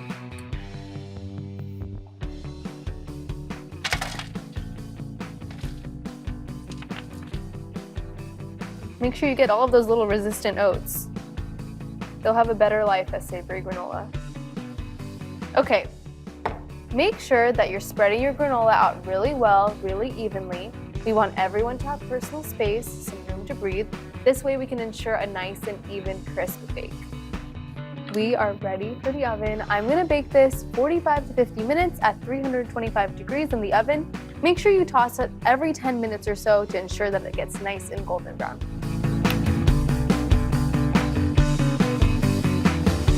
Look at my gorgeous golden savory granola. I've let this cool completely. Make sure you let it cool for at least 15 minutes. First of all, it's a little bit too hot to handle as it comes out of the oven. And when you cool granola, it crisps up as it cools. I'm gonna store this in my cute little container, which I promise I can get the lid off because I'm strong. There we go. I love to store these in little mason jars or little jars like this, just so it's nice to have a snack on hand. So the next time you are craving a potato chip or a cracker, this is just a more unique and fun savory snack to snack on. You've got a lot of different flavors. You can customize it with your favorite nuts and seeds as well. So whatever you have in the pantry, you've got some sunflower seeds, you've got some walnuts, feel free to sub that in. Look at that nice golden color. So good. I've got most of my savory granola into my little jar. And you know what I also like to do with this? I like to put it on a salad. Think of this as the fun cousin to your croutons. Yeah, they're your crouton cousins. Crunchy, savory, really pretty. You've got those nuts and seeds, and you've also got a lot of flavor there. Look how nice that looks. This is a super simple salad. I just did a little bit of olive oil, lemon juice, salt, and pepper. This granola, though, it adds a secret touch. It's so good. It's so salty, but it's got heat and flavor. Wait, I need more. Like, you've got so many things going on, right? Different nuts and seeds. Gives it a lot more texture, makes it more interesting to eat. You've got something new in every bite. I mean, have you ever seen a salad topped with granola before? I think I have to document it. I mean, look at that, it looks so pretty. Croutons? I don't know you. I mean, come on. I'm obsessed, I'm obsessed. Sweet granola, I'm coming for you.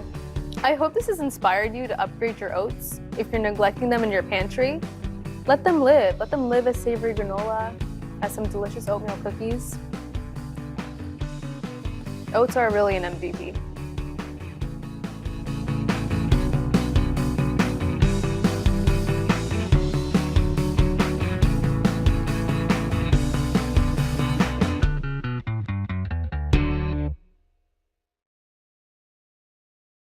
Hello today, all day. Up next on Hashtag Cooking, Samadata making 2 protein-packed recipes with a pantry staple, canned chickpeas. First, she's going to use the chickpeas to make a hearty dinner with a chana masala and roasted sweet potatoes. For dessert, she's going to turn the legume into ooey gooey chocolatey brownies. We promise you won't even taste the chickpeas. Just get out your aggression on these sweet potatoes, okay? If you have any stress in your life, don't take it out on your friends. Make this recipe. Take it out on these potatoes.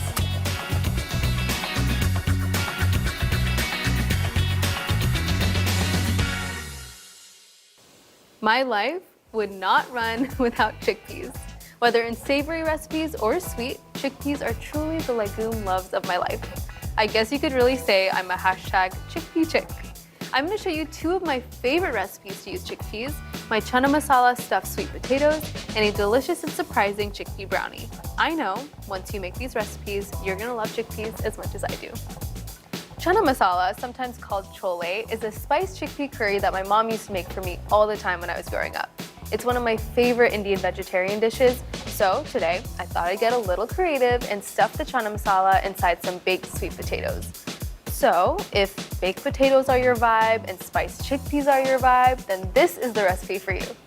I've got all of my cute sweet potatoes here. They're clean, so I'm just gonna poke them with a fork so they can release steam when they bake.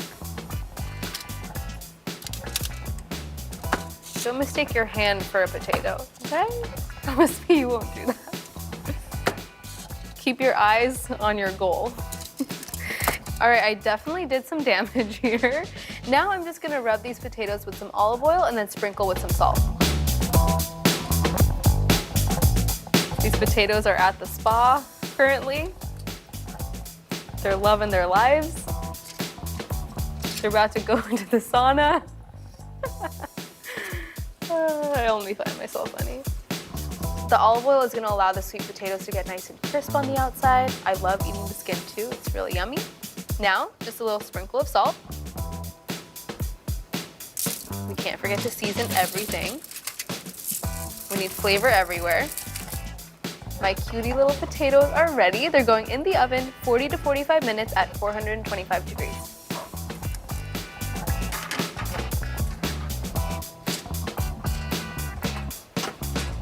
Now that my sweet potatoes are safely in the oven, they're secure in there, I am gonna start on my chana masala. First thing I'm gonna do is dice my onions. Just clearing my workspace, nothing to see here. I love using onions in basically everything, but onions, garlic, and ginger are just key aromatics in Indian cooking. You really can't have Indian cooking without them.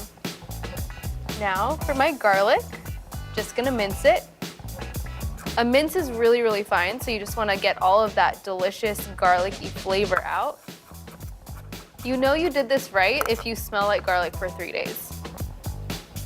We're just getting at all of that flavor.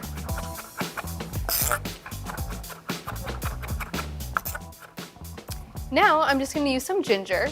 A really easy way to peel ginger is to use a spoon. You can just use it to scrape back that little peel, like so.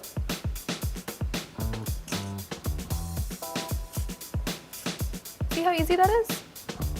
Super easy. And I'm using only 1 inch here. Now I'm just gonna mince my ginger up super fine. I wanna extract all that flavor, just so it matches the garlic too. Okay, my onions, my garlic, my ginger, we're all ready for the hot oil. So now I'm just gonna heat some oil in my medium pot until it shimmers, and then I'll add all of my aromatics.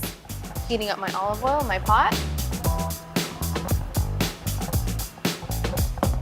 Once the oil shimmers, then I know it's ready for the onions.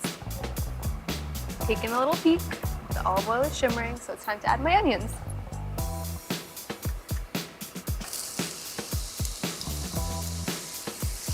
I want to cook these onions in the olive oil until they're tender, translucent, and starting to brown around the edges. I want to get some color on them before I add the ginger and the garlic. And the reason that we're not adding the garlic and the ginger in with the onions is because those take a lot less time to cook. So we want to get the onions going, and then we'll add the ginger and garlic so those two don't burn. I think these onions are ready to meet their garlic and ginger companions. Garlic.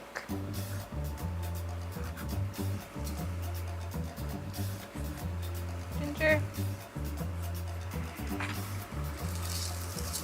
That smell. We want to cook the garlic and ginger in with the onions for about 1 to 2 minutes so it smells aromatic and fragrant. Get rid of that raw smell. This is my masala box, my masala dabba, my prized possession. I have literally never lived a single day in my kitchen without it. It's how I store all of my favorite spices. It's also how my mom taught me to store all of my spices. Let me show you a little reveal.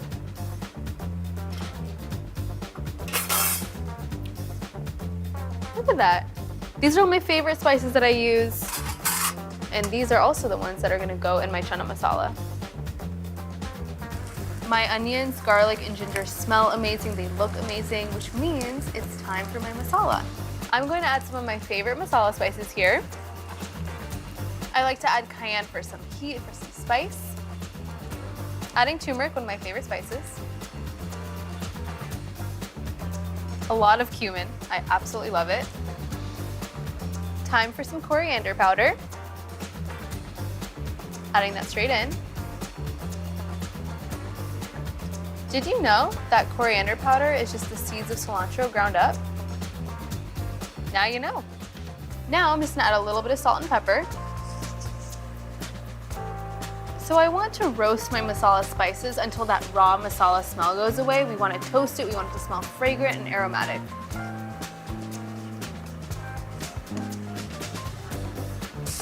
And finally, my little secret ingredient, amchur powder, or dry mango powder.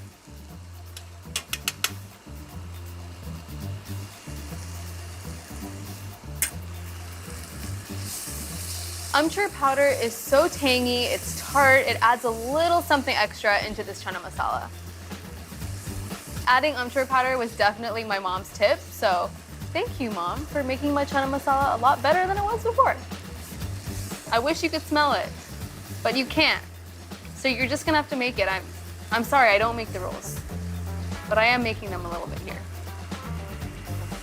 Okay, my masala smells amazing, smells super aromatic. Now I'm gonna add my tomato paste. Here.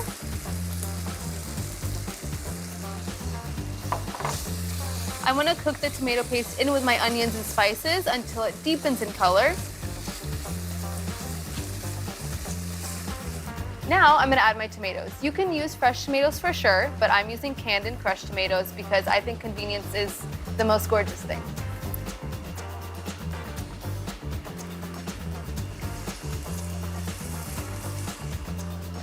My tomatoes are looking delicious. Delish. Now I'm gonna add my vegetable broth.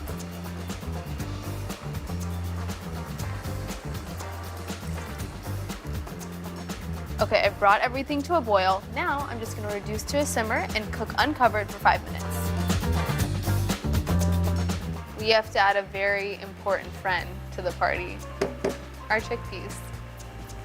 I could never forget about them. How could you think that? Adding them straight in here.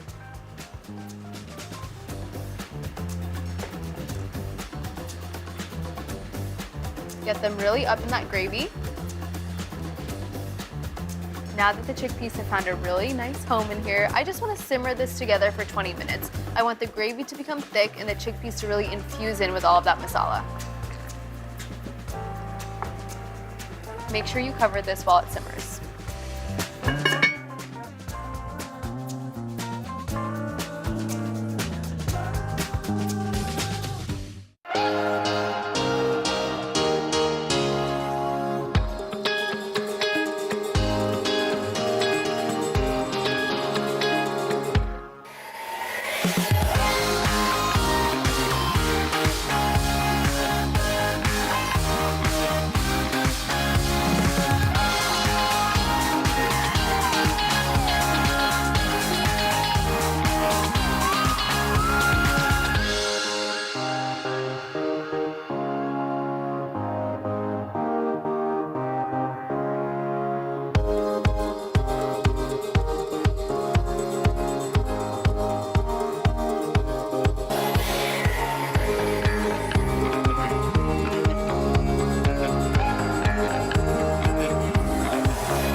Okay, 20 minutes has passed. I think it's time we take a peek at my chana masala.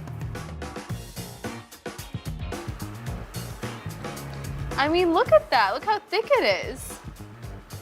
It looks delicious. It smells even better. There is one more thing that I do like to add in my chana masala. Just a little sneaky spinach. Nothing to see here, just some sneaky spinach. You won't even see it or taste it. I just like to sneak in some cute greens in there from time to time, you know? Just adding a handful. I'm just gonna tear it, roughly. No science to that here. And I'm gonna stir it into my chana masala until it wilts.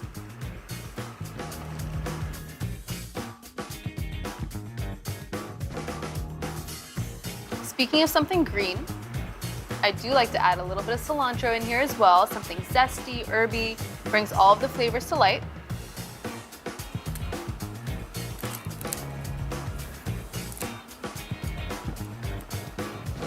I keep those tender stems, but I'll remove the thick stems like this.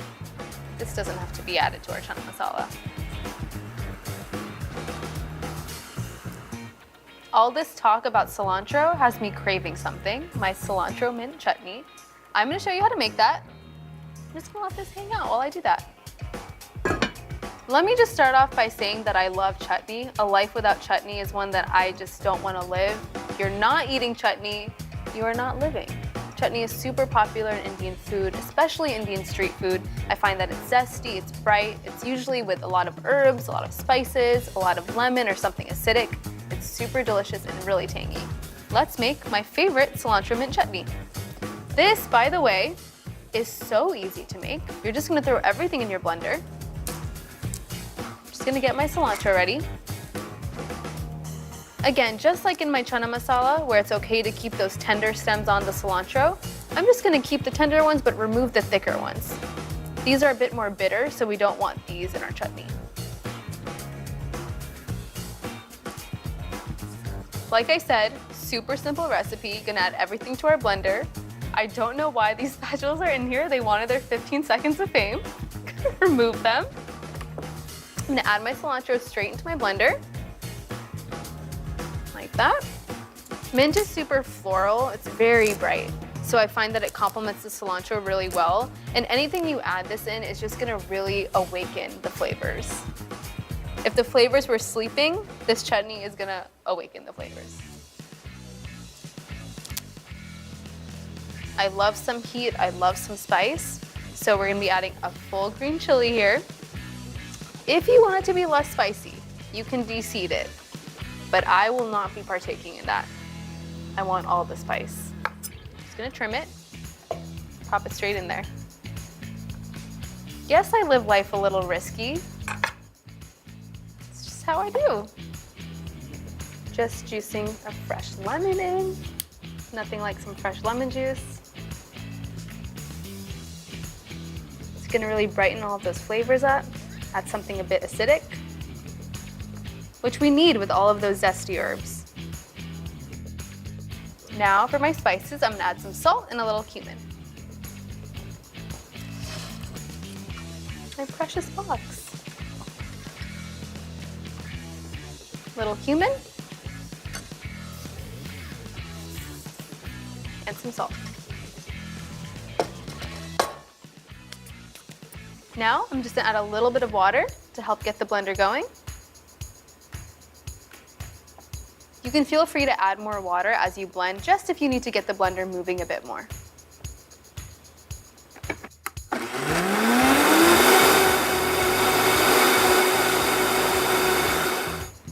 Texture looks great.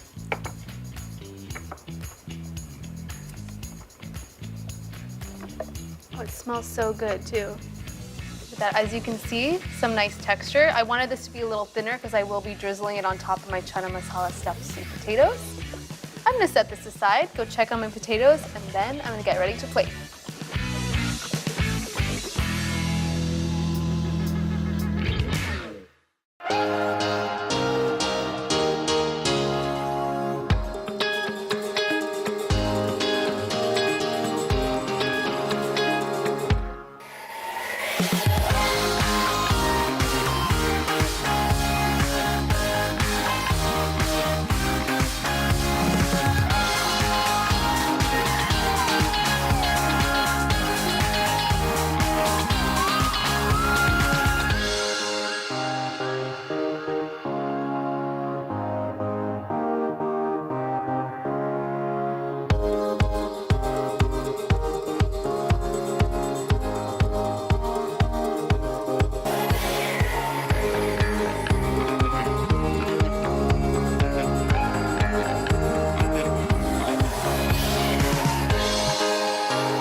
I mean, it is literally oozing sweetness. Look at that caramelization.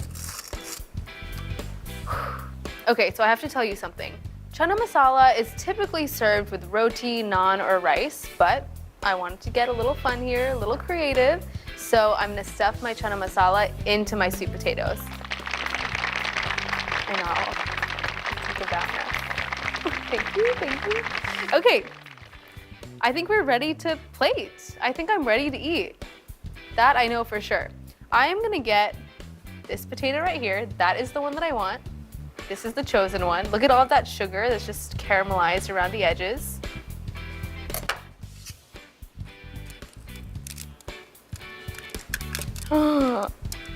Okay, you need to look at this. Do you see this? Do you see it? Okay, onto my plate we go. Love a sweet potato. Love, literally love. Time to bring my chana masala into the picture. I'm gonna move these guys aside. I will see you later. Time for you. Does everyone talk to their food like I do? Maybe not. Okay. I'm gonna cut my sweet potato. Just create a little slit right here. Just a little home for that chana masala to sit in. Look at that steam. Perfect. Now it's time for my chana masala. Oh, that smells so good. Gonna get a little bit of everything, that thick gravy, the chickpeas, my sneaky spinach. Straight inside. It fits perfectly. Little home for my chana masala. Great. Okay. Now, did not forget about my cilantro chutney. This is gonna add some brightness, some freshness, and a little bit of spice. Now, just for a little bit of glam, we're gonna add some chopped, or I should say torn cilantro. A little on the plate, just to, you know, aesthetics. I can assure you that my mom has never done this before, so I have to show her a picture. I wanna see what she's gonna think. She will be proud of this chana masala though, because that looks pretty good. Mom, I hope you're proud. That looks so pretty. Aesthetically speaking, this looks amazing. Can I eat this now? I think yes, I can eat this now. I mean, this literally can do no wrong. It's hearty, it's satisfying, it's filling. It's very balanced. I think I really leveled up baked potatoes today. Perfect weeknight, dinner, even lunch. That caramelization on that sweet potato is just getting me. I just can't even handle it. Looks so good.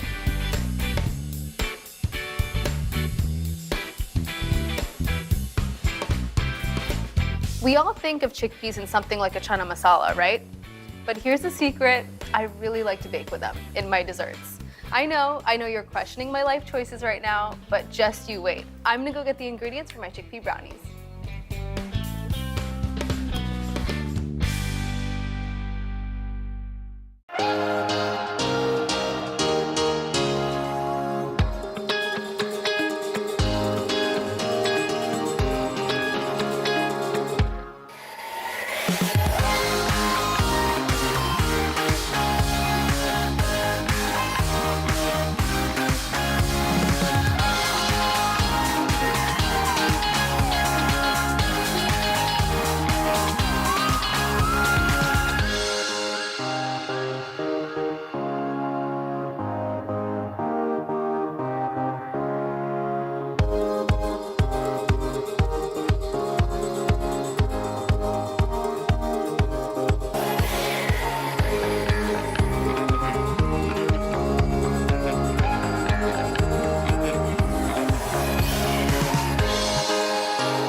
These chickpea brownies are one of the most popular recipes on my blog.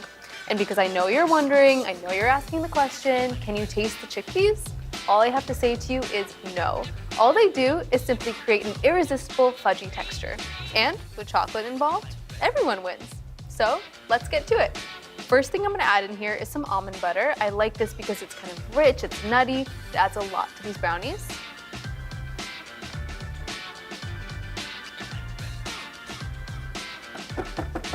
Now we're gonna add my chickpeas, my most valuable pantry player, my MVP, my chickpeas.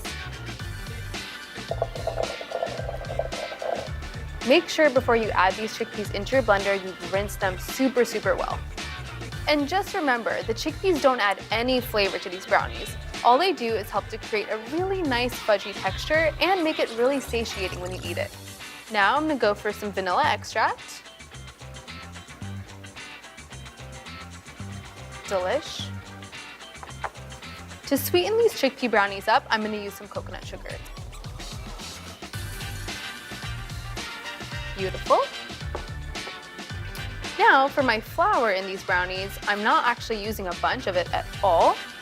I'm gonna use some almond flour. It's kind of dense, it's delicious. It's also gonna help create a nice and fudgy brownie. What I like about almond flour is that it's just almonds, right? So that creates some really good texture and also a really nice nutty finish. Okay, we've gotta have a little bit of cocoa powder. I'm using unsweetened cocoa powder here. This is really important. We don't want anything added to our cocoa powder. We want it to be pure. And we're already adding sugar to our brownie, so no need to buy a sweetened cocoa powder. To help everything blend, I'm gonna add some almond milk now and a little bit later too.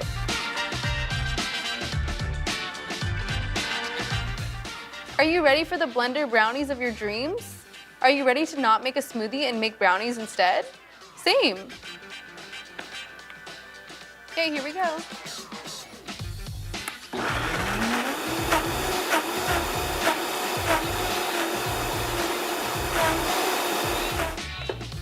Perfection, perfection. I'm gonna scrape the sides down, give it another little blend. You want it to be super, super smooth. You literally never know there are chickpeas in here. It's actually kind of scary.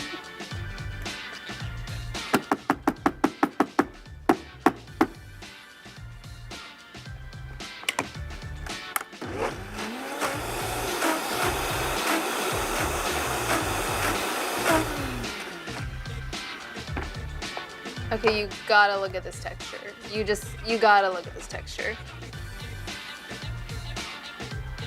Come on now, that's just not fair. Super velvety, really smooth. Just needs one thing, chocolate chips, because it's me. And why would I make a brownie without chocolate chips? It just doesn't seem right. Make sure you remove this from the blender before you add your chocolate chips so you don't blend up some chocolate chips into the air. No, that is not speaking from personal experience.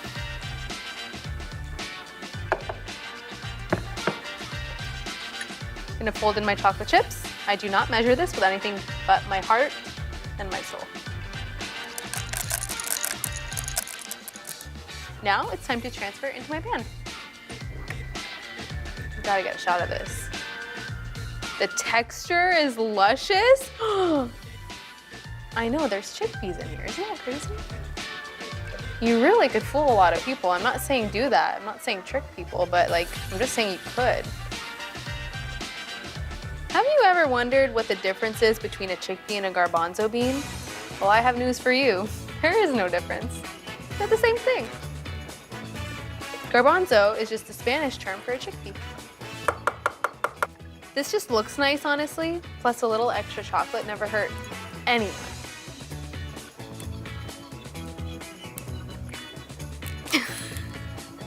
I gave up. Okay, we are ready for the oven. Going in 350 degrees for 35 to 40 minutes, and I'm so excited for their journey.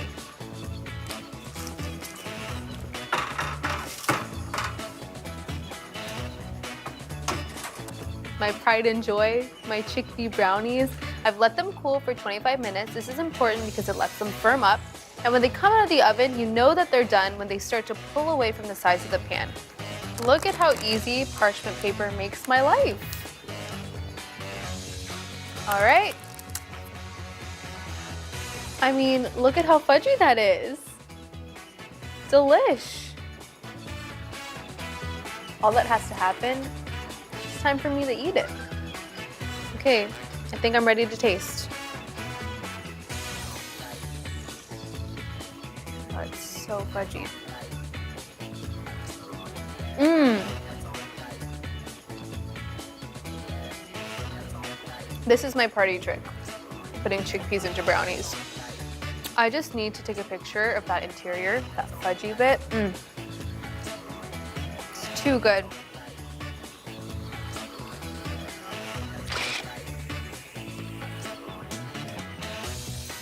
It is crazy how you can't taste the chickpeas. They just add to that really nice fudgy texture. We've got some rich chocolate, so they taste super decadent, but they're also super satiating.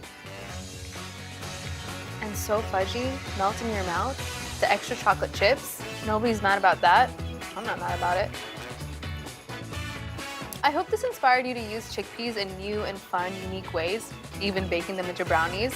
Now you know why they're so versatile, and also why they're the legume love of my life.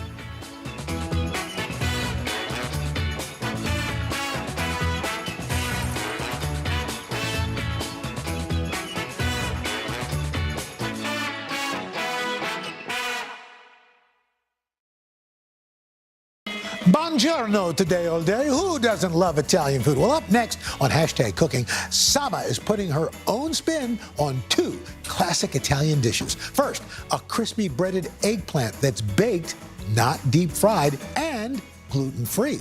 Then she whips up a vegan version of a classic pasta dish. Oh yeah, mangia.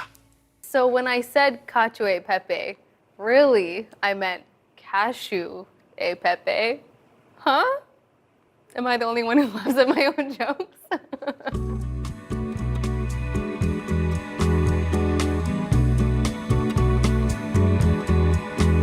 All hail Italian food. I love it.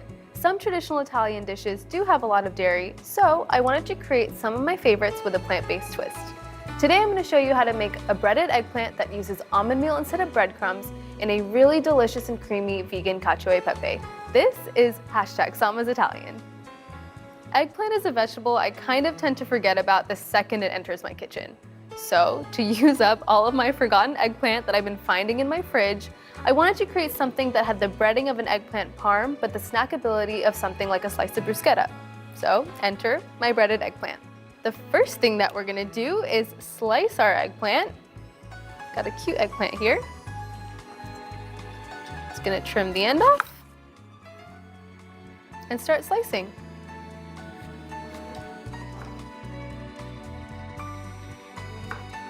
Here's a little tip. You don't actually need to salt your eggplant. Traditionally, you'd salt your eggplant to get rid of that bitterness, but nowadays, the bitterness has been bred out of eggplant.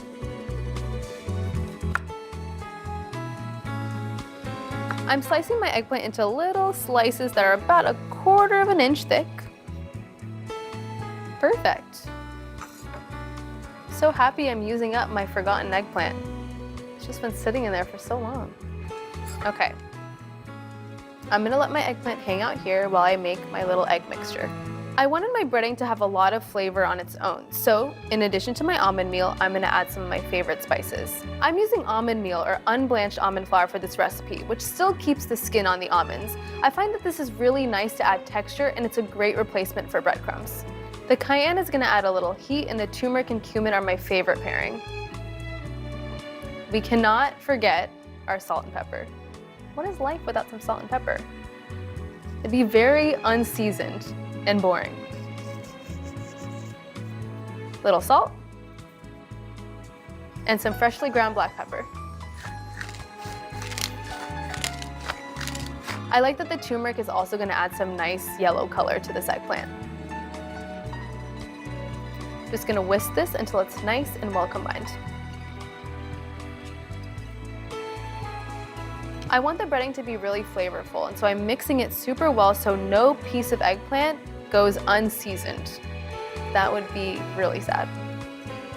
Also super bold of me to wear a white shirt when I'm using turmeric. This is how I live on the edge, okay? Beautiful. The breading is happy. Now time to beat an egg. We want to whisk the egg until it's completely uniform. We don't want any separation between the yolk and the white. This looks nice and uniform. A perfect little bath for my eggplant. Now it's time to assemble. This eggplant has really been on a journey, from being forgotten in the fridge to going down the line to flavor. I mean, lucky eggplant though.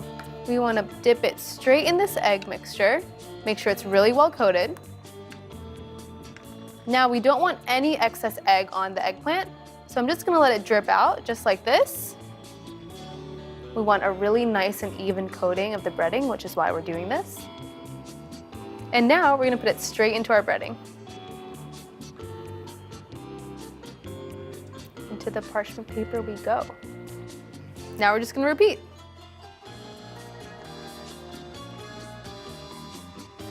This is a way better fate for your eggplant than the trash, I'm just saying. Last one, getting a little emotional. Don't worry about those guys though, I promise I will bread them later.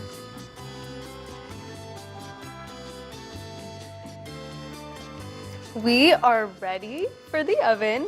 Look at those colors, look so pretty. I'm popping these in at 375 degrees for 30 minutes. Make sure to flip them halfway through.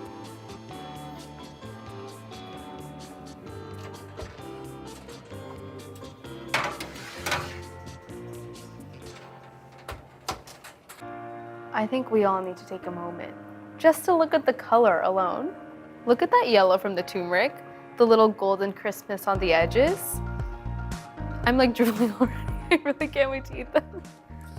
These are perfect on their own, honestly, because they have so much flavor in the breading, but I love to use them as a vehicle for my toppings of choice. This could be a bruschetta, this could be a pesto, even just a little tahini drizzle with some salt is so good. Today, I'm gonna use a bruschetta and a pesto. By the way, you can make your own for sure, but if you wanna buy store-bought too, totally fine with me. Again, what a bold choice of me to cook with turmeric and wear white. Like, I love taking risks. Okay, I'm gonna add some pesto.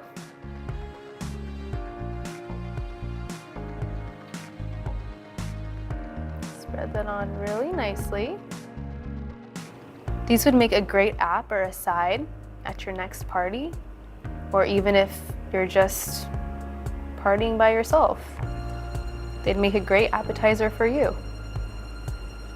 That's fine. We love that. We love a party of one. These are even good dipped in some marinara sauce, just keeping it super simple. There's so much you can do with them. They taste good with basically everything. For my bruschetta.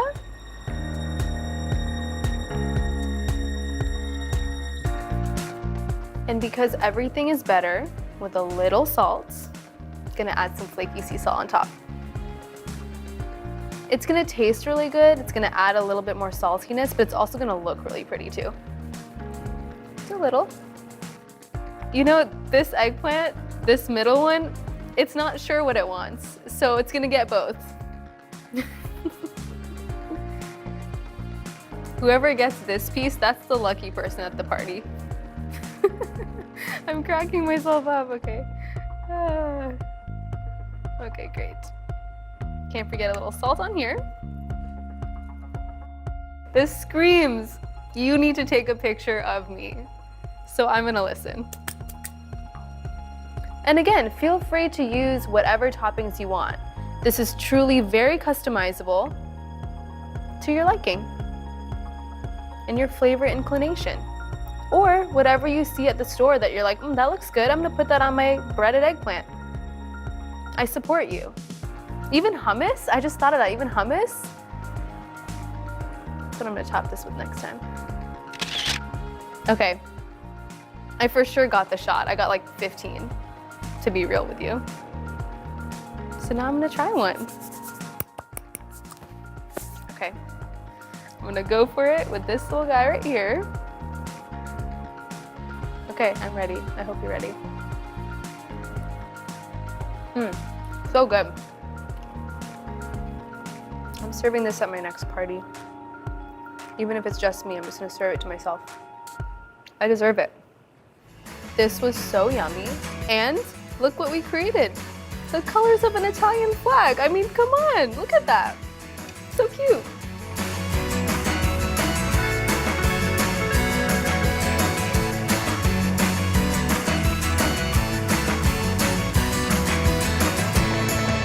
I have a question. Are you dairy-free and miss the glory days of really creamy, cheesy pastas? Well, you're in luck because my next recipe, my vegan cacio e pepe, has you completely covered. I'm gonna go get the ingredients.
Cacio e pepe is one of those dishes that everyone is obsessed with. But if you can't tolerate dairy, it's probably not high on your list. Don't worry though, I'm going to change that because this vegan cacio e pepe is truly going to blow your mind. First up, we're going to make our cashew parmesan. And yes, I did say cashew parmesan. To make this parm, we're using a base of cashews, raw cashews, and nutritional yeast for that savory, nutty, cheesy flavor. I'm going to start by adding my raw cashews into my blender. Make sure your cashews are raw and unsalted. Now for our nutritional yeast. Nutritional yeast is commonly used as a vegan cheese substitute because it's got this savory, nutty, cheesy flavor, a little bit of umami in there too. Make sure you buy the fortified version because that's the one that has a lot of vitamins and minerals. Now we need some spices. We've got to have a little seasoning. So, got some salt. Salt going in. And some garlic powder. Now, all we're gonna do, because my blender is truly my best friend, is blend it all up. Be careful though not to overblend. We just wanna blitz it a little bit so we get a nice fine powder, sort of like a Parmesan.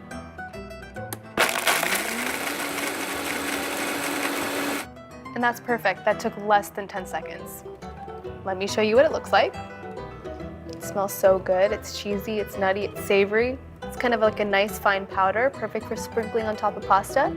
This makes a little bit more than I'll need for this recipe, so you can totally store this in the fridge for up to a week, top your popcorn with it, some salads. It's very versatile. And you know what? I'm gonna make my sauce in this blender too, so I'm just gonna transfer this out, keep it over here, don't have to wash any more dishes. I'm being lazy today, and that's okay. I still love myself. This is some #precious Parmesan. Can't waste any of it. So the reason I'm starting with the Parmesan is because the parm is dry, the sauce is gonna be more creamy and liquidy, so that's why we're doing it in this order. Saving us some time, saving us some washing dishes. Now I'm done with my cashew parm. Time to make the sauce. I'm using soaked cashews to create this sauce. It's gonna make it really creamy, really luscious. When you soak cashews in water, it actually becomes a little bit more pliable and easy to just blend to very delicious sauces and fillings. Just soak them for an hour in hot water. Now I'm just gonna add them to my blender. Come on, you can do it. Because cashews are super buttery, they're really rich, I want something a little acidic and tangy to sort of balance that out. Fresh lemon juice, always. Now I'm gonna add my garlic. I'm using raw garlic here because I want that really punchy flavor. For that really nutty, savory, cheesy flavor, I'm gonna add some nutritional yeast into my sauce. Adding some salt. And listen, this is a cacio e pepe, after all, so we have to add some pepper. Freshly ground pepper, always. We want that bite. We want it to be really peppery and delicious and be sharp as well. Whenever I make this recipe, I skip my workout. This is it right here. A lot of pepper is necessary. Gonna finish it off with some extra virgin olive oil.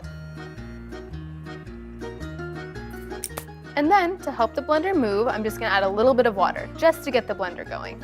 You may need to add more water later, but just check the texture of the sauce and then add more as you see fit. It's time to blend.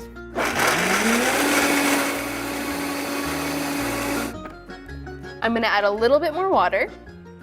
Oh my god, it smells so cheesy already. I'm in love. Just a little.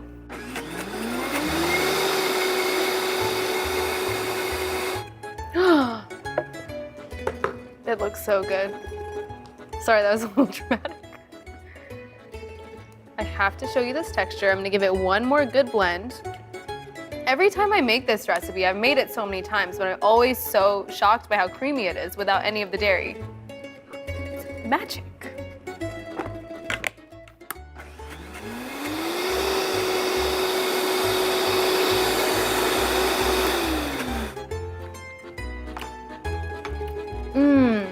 It's so good. I don't think it needs anything. Oh my god. Good for me. Okay, let me show you this texture. Oh, it's so peppery. It's like spicy almost, but still super savory and nutty. I love this so much. All right. Can't leave any sauce behind. I love a blender pasta sauce. It's so easy. Throw together. Minimal prep, minimal ingredients. Look at how creamy and luscious that is. Sauce is done. Now I'm gonna go cook my pasta.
time to cook our pasta. I've already got my water boiling, and don't forget, we must salt our pasta water.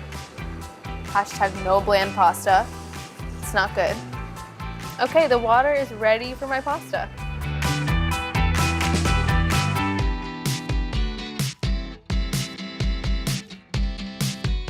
Just so you know, most dry store-bought pastas are vegan, so if you're looking for that, great. But make sure you do check the label to make sure the variety you're choosing is. I'm using a vegan and gluten-free chickpea pasta. There's a lot of really great bean alternative pastas out these days, and I like testing all of them out. Let's talk about pasta shape. I am using a spaghetti here as an ode to the original. We've changed a lot of things already, but you know what? We're keeping it OG when it comes to the spaghetti, but you can use your favorite shape. I'm a helicopter pasta parent. You really do have to keep watching your pasta, especially if you're using an alternative pasta like a bean pasta, because if you overcook those for too long, it'll become a little gummy. Pasta is such a comfort food. In my household growing up, my parents would just alternate between making Indian food and pasta. That was like, that was all we had. It was Indian food or pasta. All right, I'm feeling good about this one. We're done. We're done. Woo! Here's what I want to do. I want to save some of that starchy water for later to add to the sauce and pasta to help thicken it and bind it. So I'm going to save some of that. Just a little for later. I love being prepared.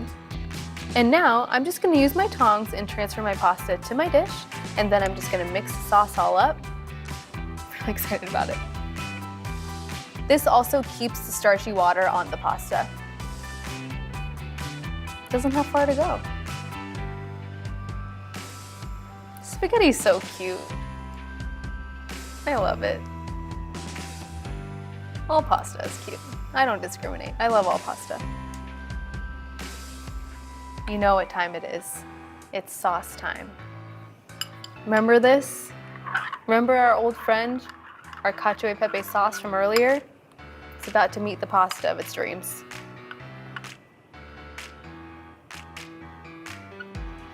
And now I'm just gonna add a touch of that pasta water just to help everything mix and combine, get really nice and creamy. Helps the sauce adhere to the pasta. Toss it together.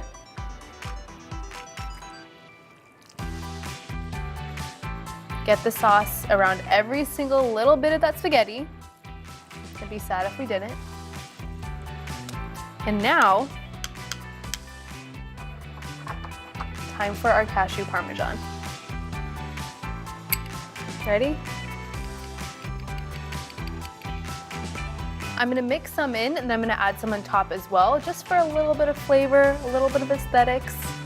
Just like a traditional cacio e pepe, we wanna eat this immediately. We want it to stay hot, stay fresh. So I'm gonna serve this to myself right now. Is this generous? I don't care. Am I just like, are my eyes too big for my stomach? No, you'll want to eat this much, I promise. Okay. I'm gonna cut myself off there. And now, let me just make this look a little pretty with my fork. Twirl this around. And add a little bit of my cashew parm. And by a little bit of my cashew parm, I meant a lot bit of my cashew parm. And the dish wouldn't be complete without it, some freshly ground black pepper.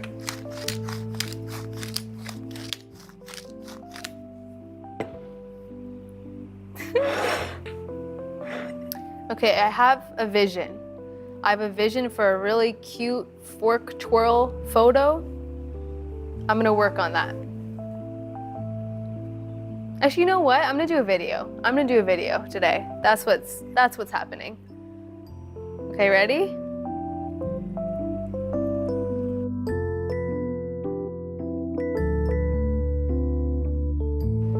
Okay, we got the shot. We got it. We got it. And you know what I also got? The perfect little spiral for me to eat. I'm going for it.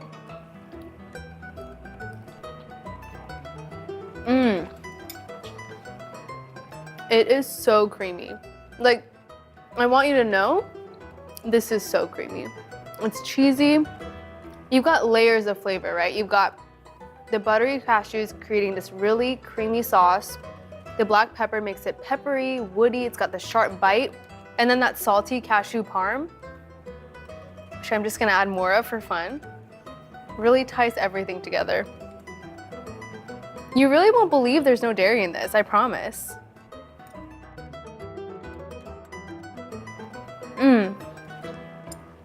Oh, and that garlic, though, that fresh garlic, it's so punchy. Makes it smell really good, makes it taste really good. Someone needs to hold me back, because I'll keep talking about this for the whole day. This is so delicious. I love creating these really fun plant-based twists on traditional Italian food. It's unique, it's fun, it's inventive, and it's super delicious.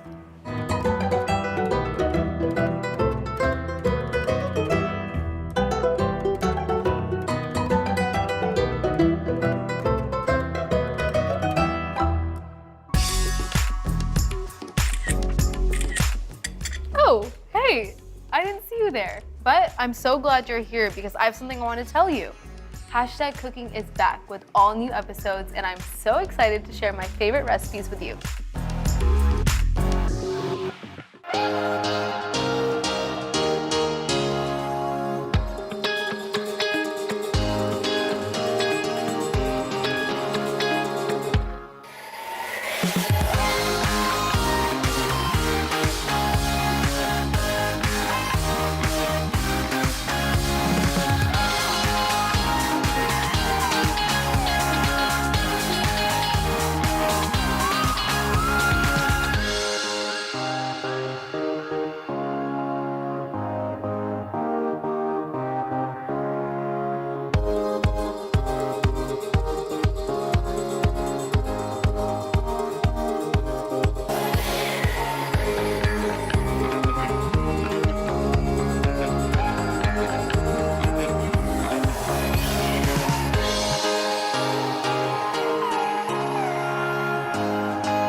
This avocado cream pasta is literally one of my most popular recipes on my blog, and I honestly think it's because you just need a blender to make this super luxurious sauce. So, the base of it is our avocados. I'm using an avocado and a half for this recipe, so I'm gonna go ahead and start with that. All right, we're gonna scoop some of this avocado out. Look at how ripe and pretty that is. Go straight in there. This avocado is what's gonna add that super creamy element to this pasta. Now I'm gonna move on to my lemon, adding the juice of 1 full lemon in here. Make sure I catch all the seeds. This lemon is gonna really make it tart and acidic and bring out that zing, make it very bright and fresh. I'm gonna add some fresh basil and raw garlic. Yes, I'm using raw. It's gonna be really punchy and really bright. And I love garlic. There we go. A little bit of olive oil, just a bit. And now I'm gonna season it to taste with some salt, pepper, and red pepper flakes. Salt in there. Add as much chili flakes as you'd like. I love spice, so I'm going in with a lot, but you make your own choices, okay? Now, just to help everything get moving in the blender, we're gonna add a little bit of cold water. Make sure it's cold because we don't wanna brown the avocado. Just a bit, and I can add more and adjust to get it to the right consistency that I like. Now it's time to blend.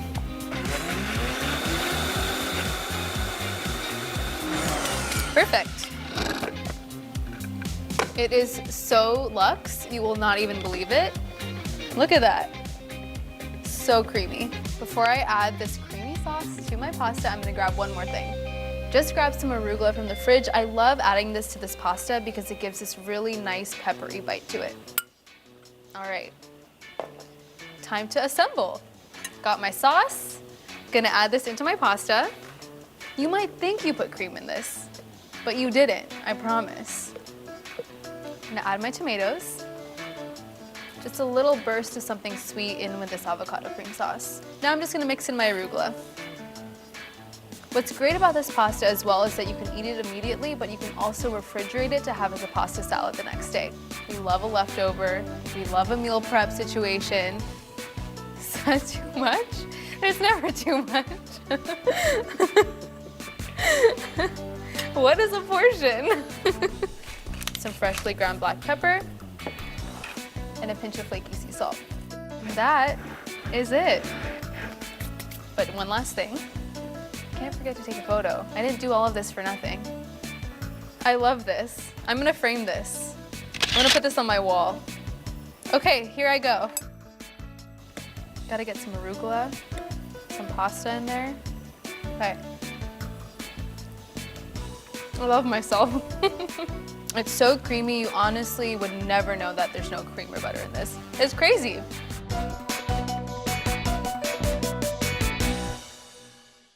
Say today all day, I don't know about you, but I love pecan pie. But why is it we only get to eat them on Thanksgiving? Well, Sama Dada and her baking buddy, Chef Samantha, have reimagined the classic holiday pie for any time of the year. Sama is serving up vegan mini pecan pies that make a perfect sweet snack. And then Samantha makes a stunning maple nut tart that is truly a work of art. It's all coming up next on #Cooking.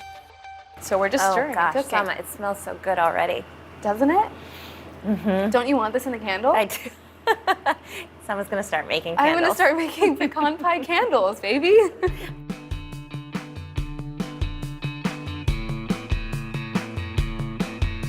I am so excited today because I have one of my dear friends and baking queen, Sam Senaratna, in the kitchen with me today.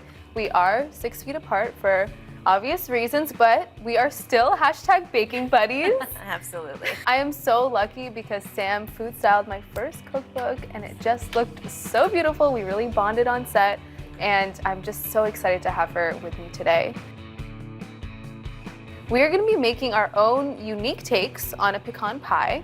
I am making my favorite mini vegan pecan pies, and Sam is going to be making a more traditional, delicious, nutty tart. I'm so excited. So let's get into it. Let's do it. What are you going to do first? Okay, so we all know this, that everything is a bit cuter when it's in mini form, right? So today I'm making my mini vegan pecan pies. I find that they're the perfect thing to eat and make when I'm craving a pecan pie, but I want something a little bit more bite-sized and shareable. So the first thing that we're gonna do is make my filling.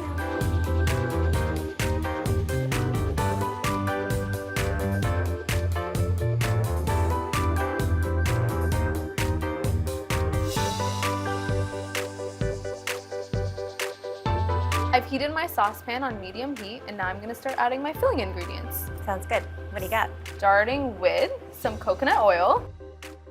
Do you keep your coconut oil in the fridge, or do you keep it at room temp? I keep it at room temp. I keep it in the fridge. Tell me why, Sam. It lasts longer. There we go.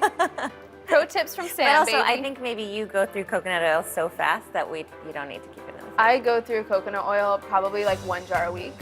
So after my coconut oil, I've got my pecan butter. A little fancy today with some pecan butter. That is fancy. A little fancy. But if you don't have a pecan butter, you can totally use an almond butter. Now, to sweeten this up, I am using some coconut sugar and maple syrup, my favorite sweeteners. They're unrefined. They also have this very warm and delicious caramel taste. I find that especially for this tart, it's gonna get so caramelly, it's gonna taste almost like a toffee. I'm gonna mix this up a bit. And then I'm going to add some of my vanilla extract. Delicious. I'm gonna stir my filling for 10 minutes, and then I'm just gonna let it reduce and thicken and smell really delicious. It will smell like a candle. After we do that, after it cooks for our 10 minutes, we're gonna add our almond flour and our flaxseed meal. Okay. So we're just stirring Oh gosh, and cooking. Sama, it smells so good already. Doesn't it? Mm-hmm. Don't you want this in a candle? I do. Someone's gonna start making I'm candles. gonna start making pecan pie candles, baby. Before you add the almond flour and the flaxseed meal, you wanna make sure your mixture is reducing a little bit. So you'll notice that it's bubbling up, it's kind of pulling away from the sides of the pan, and then that's a really good time for you to add your flaxseed meal and your almond flour. And it looks like we're there. I'm using an almond flour here just to thicken up the mixture a little bit. And I'm also gonna use some ground flaxseed, otherwise known as flaxseed meal. Do you use this when you I make do your cook? sometimes. I have a dear friend that's vegan, so I try to use flaxseed for her egg replacements. Flaxseed meal adds some fiber, and we love a fiber moment here. We're stirring this up so the mixture gets nice and thick. The almond flour and the flaxseed meal are really what's gonna help us get it there. Doesn't it smell good? It smells so good. You all wish you were here. You wish you were here to smell this. But you're gonna make it at home, so it's gonna be great. Yeah, you are gonna make it at home. Please? You'll love it. Finally, for my filling, I'm gonna add my crushed pecans. You can just crush them with your hands, super easy. But I like adding this because it adds texture to the filling, and my crust is actually gonna be more on the cookie side of the spectrum rather than a traditional buttery crust. So it's nice to have some weight to the filling. Yum. Crush it up. It's okay if you've got some big or small pieces. You love texture here. Your tart. It's all about texture. It's all about texture. I'm so excited to get there. See how it's kind of thickening up? I'm gonna take this off the heat. Incorporate those pecans, get it off the heat, and then get to work on my crust. If we don't eat it first. If we don't eat it all first.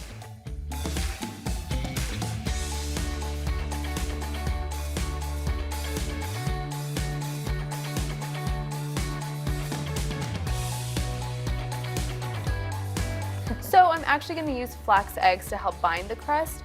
I know flax eggs don't sound very glamorous, but they are super important in vegan and plant-based cooking. So I'm using 2 flax eggs here, which means I'm going to use 2 tablespoons of ground flaxseed meal, and I'm going to add 5 tablespoons of water to it. Make sure you give it a nice stir. And I'm going to let my flax eggs hang out. They can just take a chill pill. And now we can work on the rest of my crust ingredients. Yum. Sam's excited. Okay, so I've got my melted and cooled coconut oil and my almond butter here. That's gonna serve as a nice base for my crust. I'm gonna add my almond butter first into my bowl. I'm using a creamy almond butter here. So I want it to be super basic, kind of a nice cookie crust. Now I'm gonna add my melted and cooled coconut oil. This is gonna be like my butter for the crust. It's gonna be really delicious and rich. I'm gonna whisk this together so it becomes nice and smooth.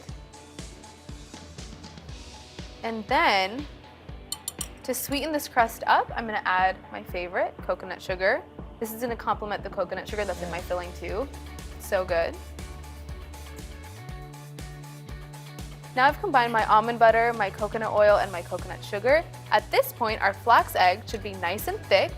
As you can see, pretty gelatinous. I know that's also not a cute word, but it's true. It's gonna help us bind. Can I see, Sama? Yes. So you can see how it's kind of thick. Look at that. So fast. Sort of like a gel. Yeah. So it's gonna be nice because this is what's gonna help bind our crust instead of an egg. For my dry ingredients, you know how I said it's gonna be sort of like a cookie, cakey crust? The almond flour is really what's gonna help it get there. And I'm using almond flour and coconut flour, which I like to do in tandem because coconut flour is so absorbent, almond flour is so dense, so I find it makes a really nice pairing. Smart. Whisk that up nicely. And here's where it gets fun, Sam. We get to combine our wet and dry ingredients. I'm gonna just put this straight into here. It smells so good. Already. Right? It really Already? does. Sometimes I find that this needs a little bit of help to come together, which is why I prepared. Got some almond milk. You can use any non-dairy milk you want, but it's just gonna help the crust become nice and smooth.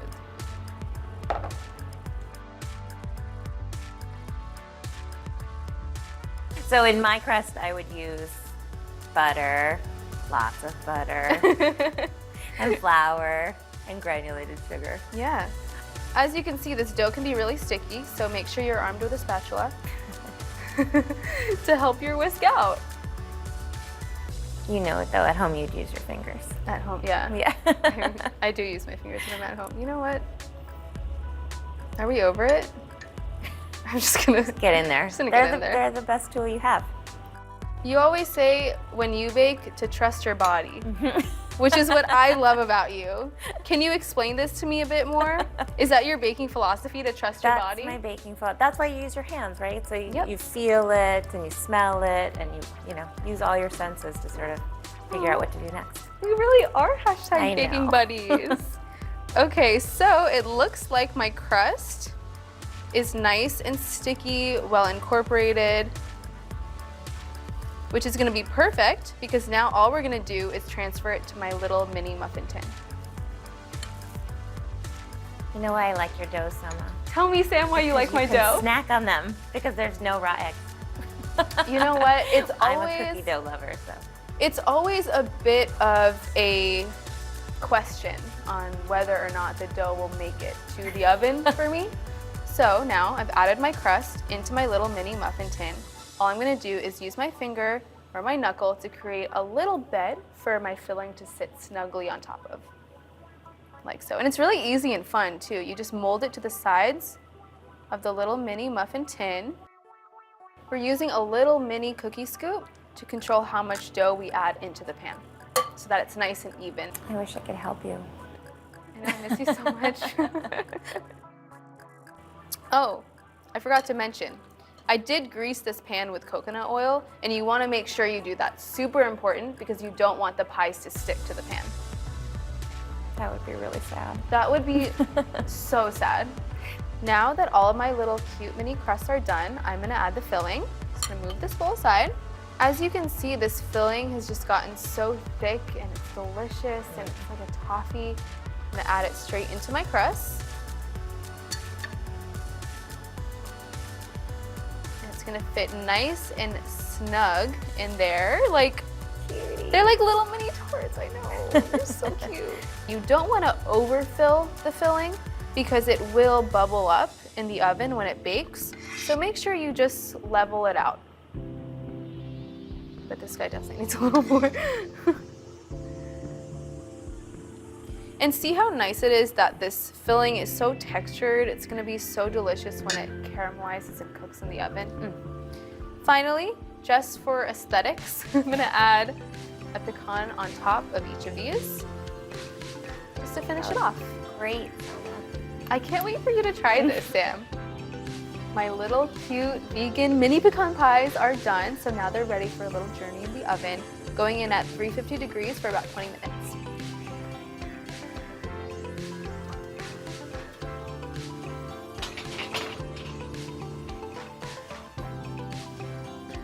Yay, now that it's in the oven, I'm gonna clean this up, and Sam, it's time for you to make your tart. It's my turn. So I'm excited. gonna get my ingredients. Cool.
A classic butter crust is the base for many delicious desserts. Takes a bit of practice to master, but it's worth it. I'm gonna show you how to make it. To start, combine flour, sugar, and salt in a food processor and pulse to combine.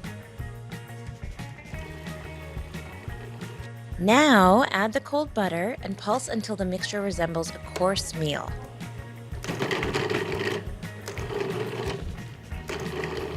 Then add 3 tablespoons of water and pulse the dough until it starts to come together. You can add a little more water if you need to.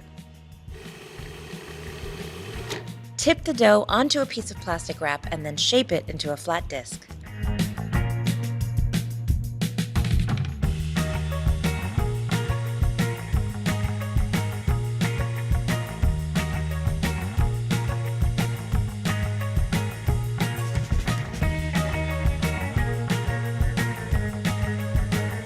Pop this disc into the fridge and let it chill for at least 1 hour or up to 2 days. On a lightly floured surface, roll the dough into a 10-inch circle.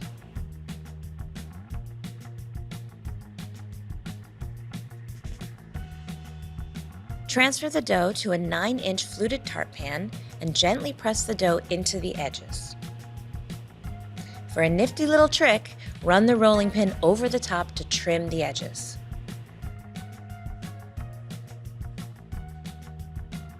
Pop the tart shell into the freezer for 15 minutes.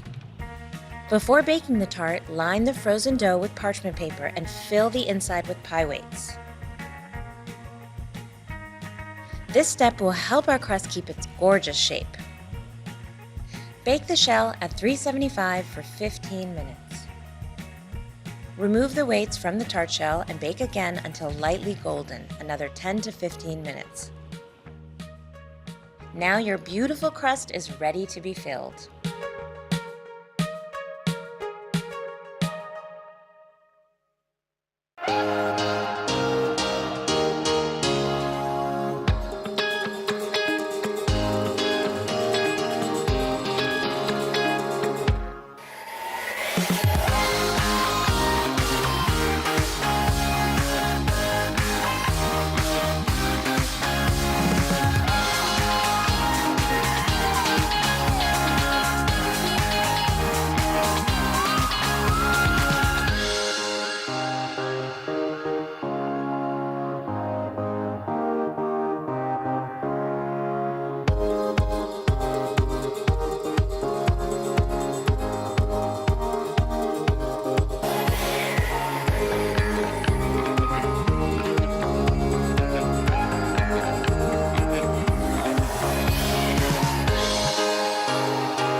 Okay, Sam, you're making this delicious nut tart. I need all of the details. How did you come up with it? Well, it's based on a classic pecan pie, but I developed this recipe for my dad because he is a lover of nuts. He loves nuts more than anyone in the world, and every time I go to visit him, he wants me to bring something nut related. So that's how this came about. Cute.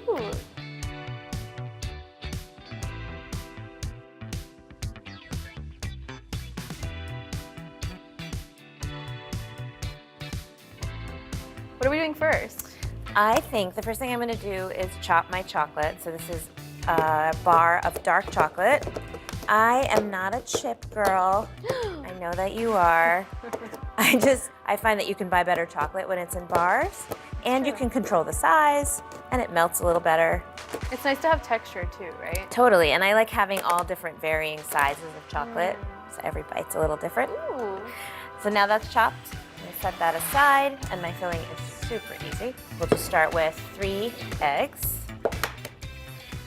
And look how nice and bright those yolks are. Can you tell us why you crack your egg on the counter, not the bowl? It's easier not to get any pieces of shell in your bowl when you crack it on the counter. Little pro tip. So I'm just whisking this first, and you want to make sure to whisk it really well, because otherwise you'll have these little pieces of egg white in your mixture, which is not pretty. Not cute. So we'll mix this really well, and then we'll just add a couple more ingredients. We're gonna add some melted butter. Mmm, delish. Yum. Delish. A little bit of brown sugar. And just like you, I'm using maple syrup. I'm from New England, so I feel very strongly about maple syrup. Very on brand. So traditionally, pecan pie is made with corn syrup, which is totally fine if that's what you want to use. I prefer using maple syrup because it has such a delicious flavor. And why not add more flavor? And then now my filling is done, I'm just gonna add my nuts. Sama, for this tart, I am using 3 different kinds of nuts because that's what my dad would like. I'm using pecans, walnuts, and hazelnuts. You could use any mix of nuts that you want. I'm also keeping them whole. I'm not chopping them because number 1, I'm lazy. And number 2, I really like the big pieces of nut. I think it looks really beautiful and just crunchy and nice. And you know, with hazelnuts, they usually come with these little brown papery skins. So you want to make sure you remove that before you bake it. You can do that by just putting them in the oven, 375, for about 8 to 10 minutes until you'll see the flaky skin sort of starts to come off the nut. And then you throw it in a dish towel and rub all those skins off. You can also buy them like that if you wanted to. So why would we be removing the skins? The skins actually are a little bit bitter. So you really don't want, I mean, a little bit is kind of okay, but you don't want a lot of that in your final tart. Yeah, we don't want anything bitter. All right, so that all goes. Woo! And you're not chopping your nuts. No, I'm not. I just think it looks really cute when they're all big and luscious. Texture, baby. Texture. We love it. Okay, so that just gets tossed together. This is super simple. It's so easy. I mean, pecan pie is the easiest pie there is. But you know why I do it in this tart shell? I want the nut filling and the crust to sort of be equal players. You want like an even ratio. I think crust is really important, so. Oh, I'm there for the crust. And, of course, we can't forget to add a little bit of salt. You have to season all your sweets just like you season your savory food. It really brings out all the flavor. In the chocolate goes. Yum. Could you use a different kind of chocolate Oh if you yeah, wanted? absolutely. Okay. So this is bittersweet chocolate, which is my fave. But you could certainly use milk if you prefer. Okay, this looks nice and well mixed. There's no little bits of egg that haven't been incorporated. It's perfect. So now I'm gonna go on to my crust. Now I think I know the answer to this question. I think I know what you're gonna say, but could you potentially use a store-bought pie crust? No. Is it time? It's time. All right, so I'm adding this beautiful filling. Look at that. I mean, come on. It already looks pretty delicious. Caramelly, those big chunks of chocolate, nuts. I love the plot twist chunks of nuts. Chunks of nuts? Yes. It's like the name of a band. You gotta make sure to sort of spread out your nuts a little bit. And be really careful not to let any of the filling go over the sides because that will make it stick to your tart pan, which is a real bummer. It belongs in a museum for sure. Like, I mean, artiste. Well, thanks. Well, as you know, I'm also a food stylist. So you want to make sure to spread everything out so that you don't have chunks of nuts on one side. You know, you want it all to bake really evenly. And you want every person to get every kind of nut in every slice. Okay, I think she's ready for the oven. So I'm gonna ask you to do the honors. I would be honored to do the honors. 350 375 degrees for 20 to 25 minutes. You'll see it's like puffed all the way through and golden brown. I'm on it. I'm on it, Sam.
Sam, this kitchen smells amazing. Incredible. So good. We made it. We took the journey.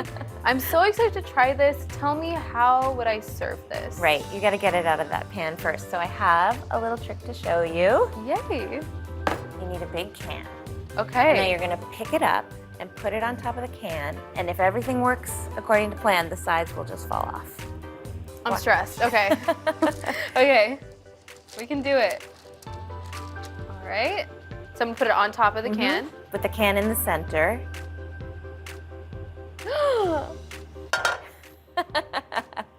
Magic. A little bit. Magic. Magic. Okay. Now you can put it in your beautiful. plate. Look at that, though. Looks good. Looks so good. All right. Going on my little plate.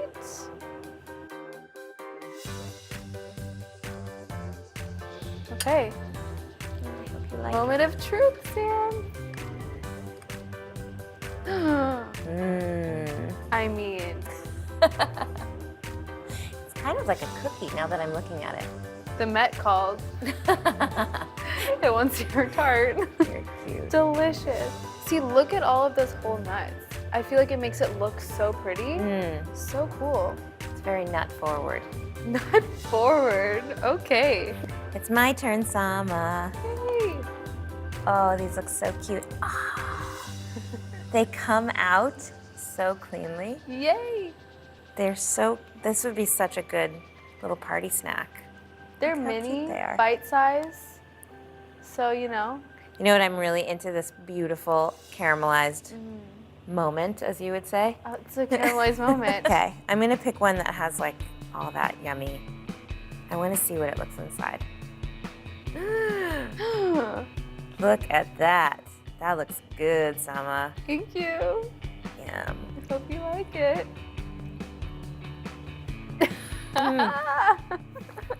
Good? I'm so happy. The coconut sugar is so yum. Right? That's delicious, Sama. Thank you, Sam. It's like rich and chewy and crunchy and coconutty. And How do you feel about the cookie crust? I'm into it. Okay, I'm good. really, I love how thick it is because it's like It's luscious. luscious. That's what it is. Luckily, there's a huge piece of that delicious chocolate right here. This is what I'm going for. I mean, Tim. You shouldn't have, but you did. For you.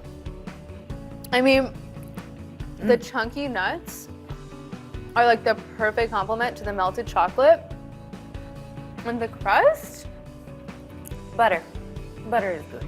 I mean, oh my God. This makes me really happy that we're baking buddies. Now we can be eating buddies. I have a request. Tell me. Can we bake together more often? All the time. Amazing. Great. Sam, I think we have to document this moment so we can remember to do it more often. Of course. And take a picture, or a few. You can never have too many. All right, ready? Yes. Okay, we need to get the tarts in there. Easy. Yeah, oh, perfect. Yeah, that's good. Good. Yay! Sam, thank you so much for coming today. Thank you are you. my OG baking buddy, and I'm just gonna continue to enjoy this. Yeah, me too, for girl. myself. Let's do it. I love us. Ditto. I mean, we're so good. We're so talented. So talented. Super modest, super humble, but this is really good. It's good. It's good. Thanks, Sama. Thank you.